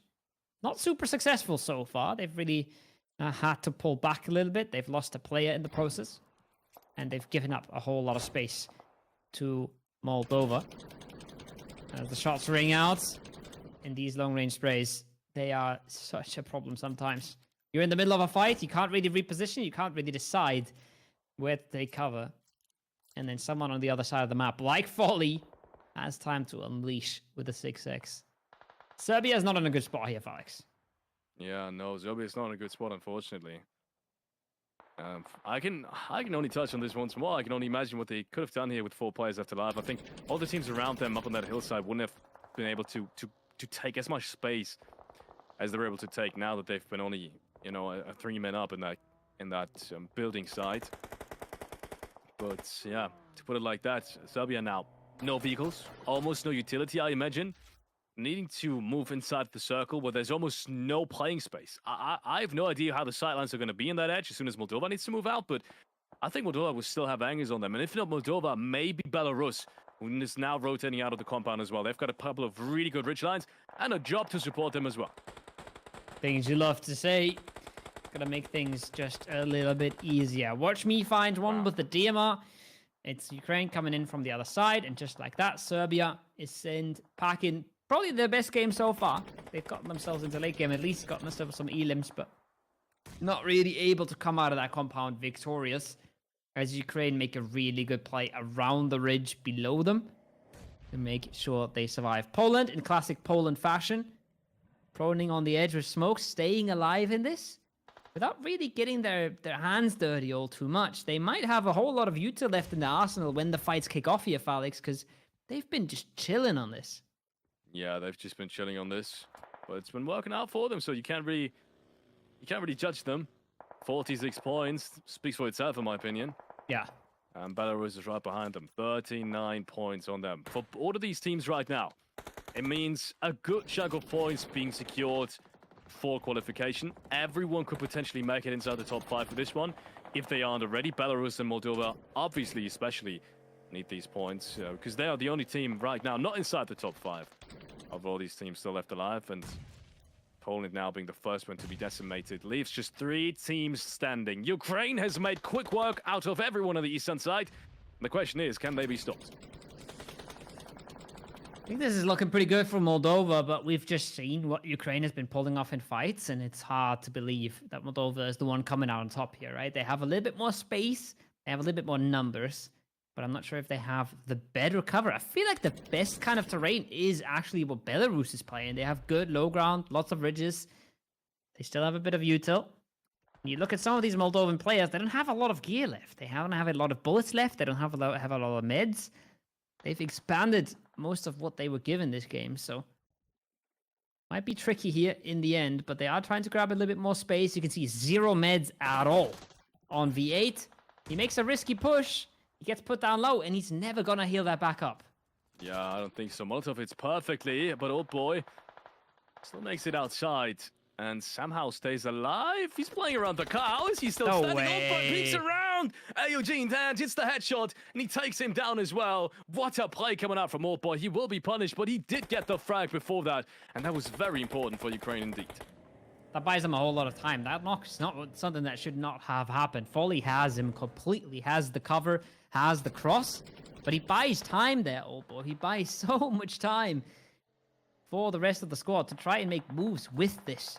Now they're going to try to find a 2v1, right? They're trying to isolate a weakness, but I think the res has just come through. Foley's turned around his attention, but Foley only has a bolt action here in his hands. So if he misses one bolt shot, he's not going to be a whole lot of help in this fight. It's Belarus, though, that is closing this one out and is not letting Ukraine take control at all. No, Ukraine just can't seem to find a spot where they're safe of the onslaught of players towards the south and western side. Either Moldova or Belarus has really got an angle on them at any and all times, to be honest.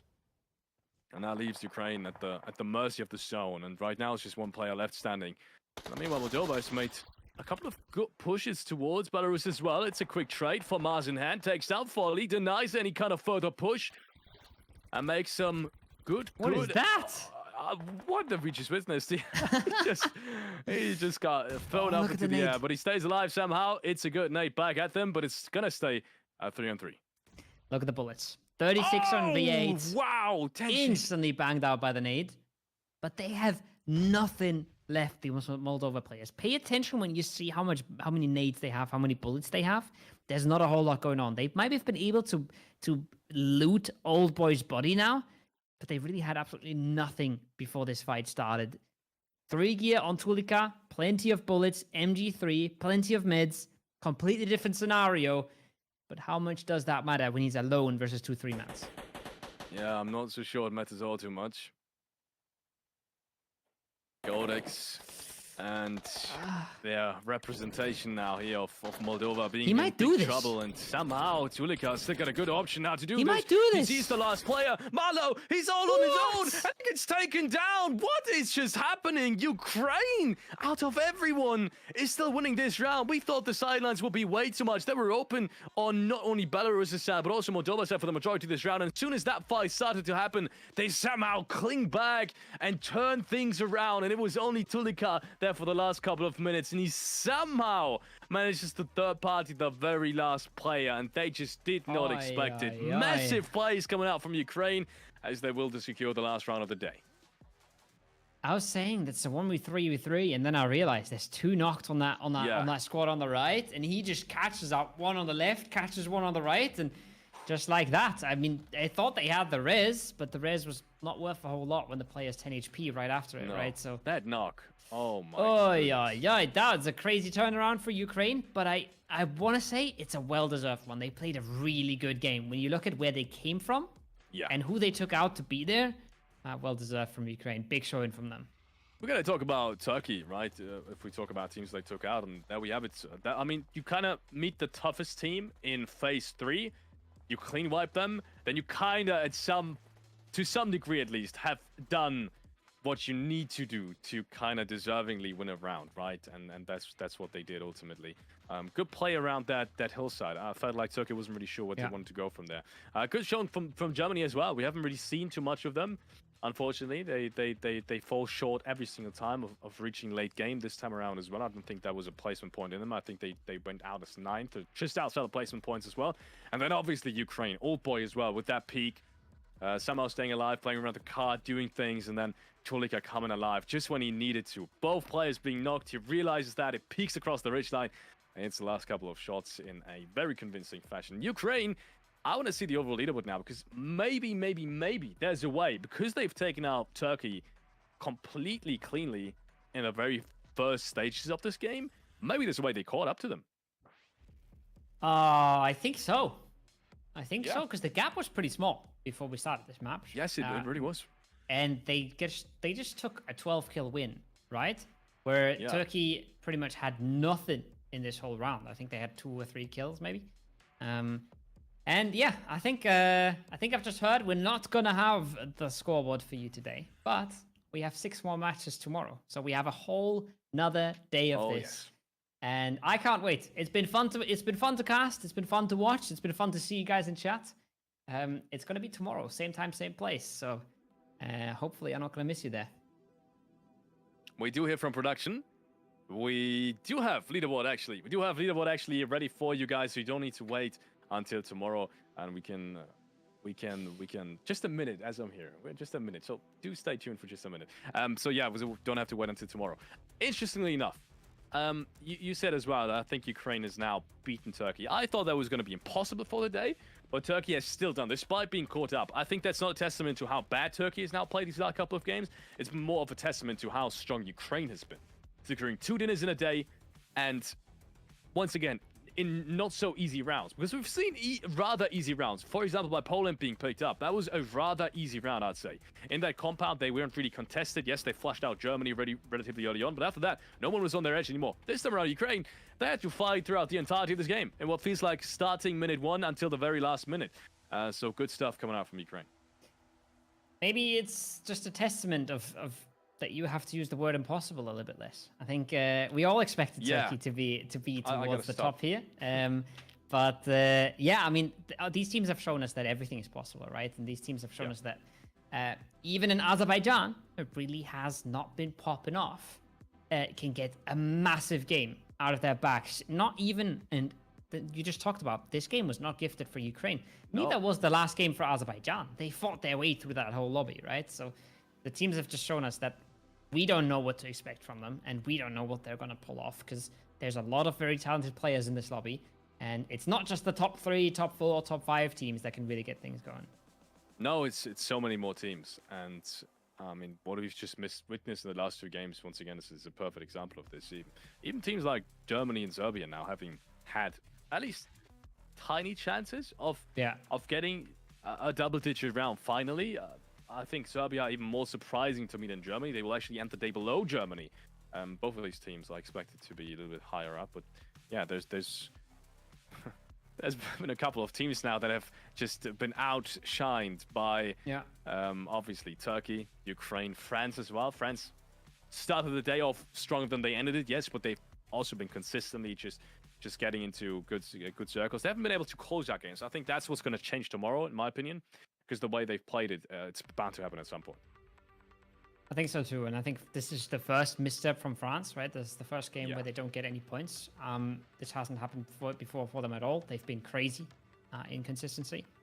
And yeah, I think for me, like you said, you saw the scrim results, you realized France was a big team. I didn't have them on my list, and I've been proven extremely wrong because I think they, like I said, right, most consistent team today. Not even the best team today, but the most consistent team today. And then like we talked about as well, it's not like Poland has been insane after the first two matches, but they still got 50 points. They're still, you don't get them from two. They didn't get them from 2 games. They didn't just get luck out at the start. They've played really solidly since then, and they keep getting into these placements. And if they continue to do that, then they'll be really hard to push out of that top 5. Yeah, wholeheartedly agree. I think it's still just in a. We're gonna see the over leaderboard in a second, yes, but I think still overall, just based off of my feeling, we've already seen our theory at the beginning of this broadcast kind of come true. We said there was going to be certain favorites. We said Ukraine was going to be one of the favorites. We said France was going to be one of the favorites. We said Turkey, very obviously, was going to be one of the favorites. And all these teams have performed beautifully. And then there's a couple of other teams that we said we're going to have a good chance at this, like Azerbaijan. They've now proven it as well. So once again, coming back at this, the only real, I want to say, big upset that we've had so far is really is Serbia. The team that has qualified last year have such a drought of a day. Considering we only have 6 more chances, realistically, they would almost need to not only double, almost triple their average points now for them to still qualify. What they're at right now, 14 points. The cutoff point is probably going to be somewhere around 40 right now. So not even a win is going to put them into qualification. That's where you want to be at all times. We said before this game, that was actually the case. Serbia and Germany with 1 round could have been at least in very close proximity to qualification spots. Maybe like 5, 6, 7 points off of it. Now, that's going to be even bigger, despite them having a rather good round, because all these top teams and these runner-ups are having a good round. Yeah, exactly. And like we said, there was a chance to catch up. The cutoff was quite low for a while, but game 5 and 6 have raised it massively. Ukraine on 76 has actually passed Turkey and in 71 second place. France is a big 0-rounder for them. They stay in 64. Poland stay on 50. And then it gets really, really stacked. It's 50, 47, 47 there, Felix, right around the cutoff. Wow. Yeah. Moldova around 40 still. Romania, Moldova, we're talking about runner-up. Still had good rounds. Still not in qualification spots. That just goes to show you how consistent all these teams were, especially Belarus as well. I feel like I at least have underestimated Belarus massively. They've shown us really good performances. Maybe not in their last match. I feel like their last match was kind of a throwaway to some degree, and yes, they've gotten sown a bit as well, but in the other games I think that they were more of a testament to what these guys can accomplish. Azerbaijan only really doing big things in that 1 round, unfortunately, is not going to be enough to catch up as well.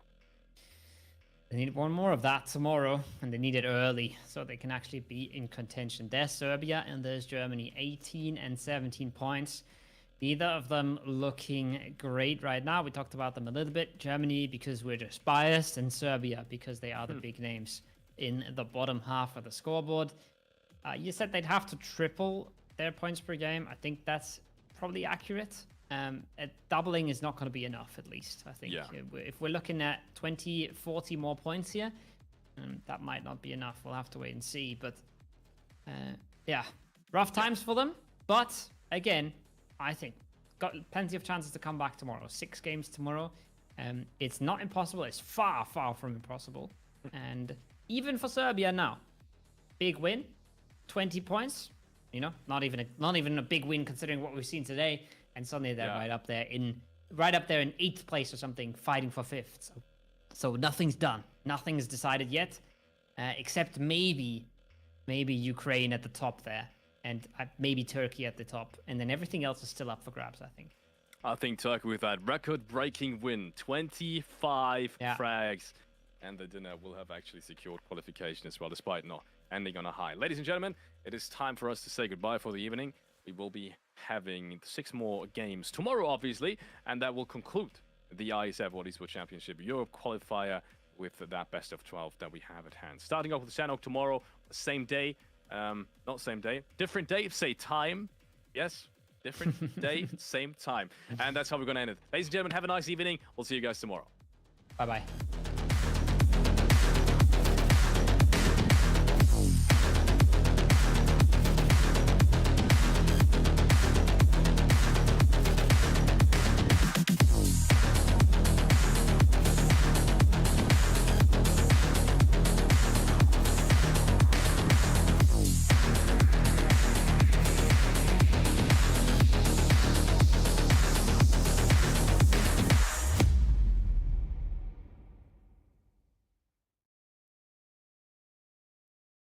Well, there's no problem. If you had a gun, shoot him in the head.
Go for the run. Just fire it.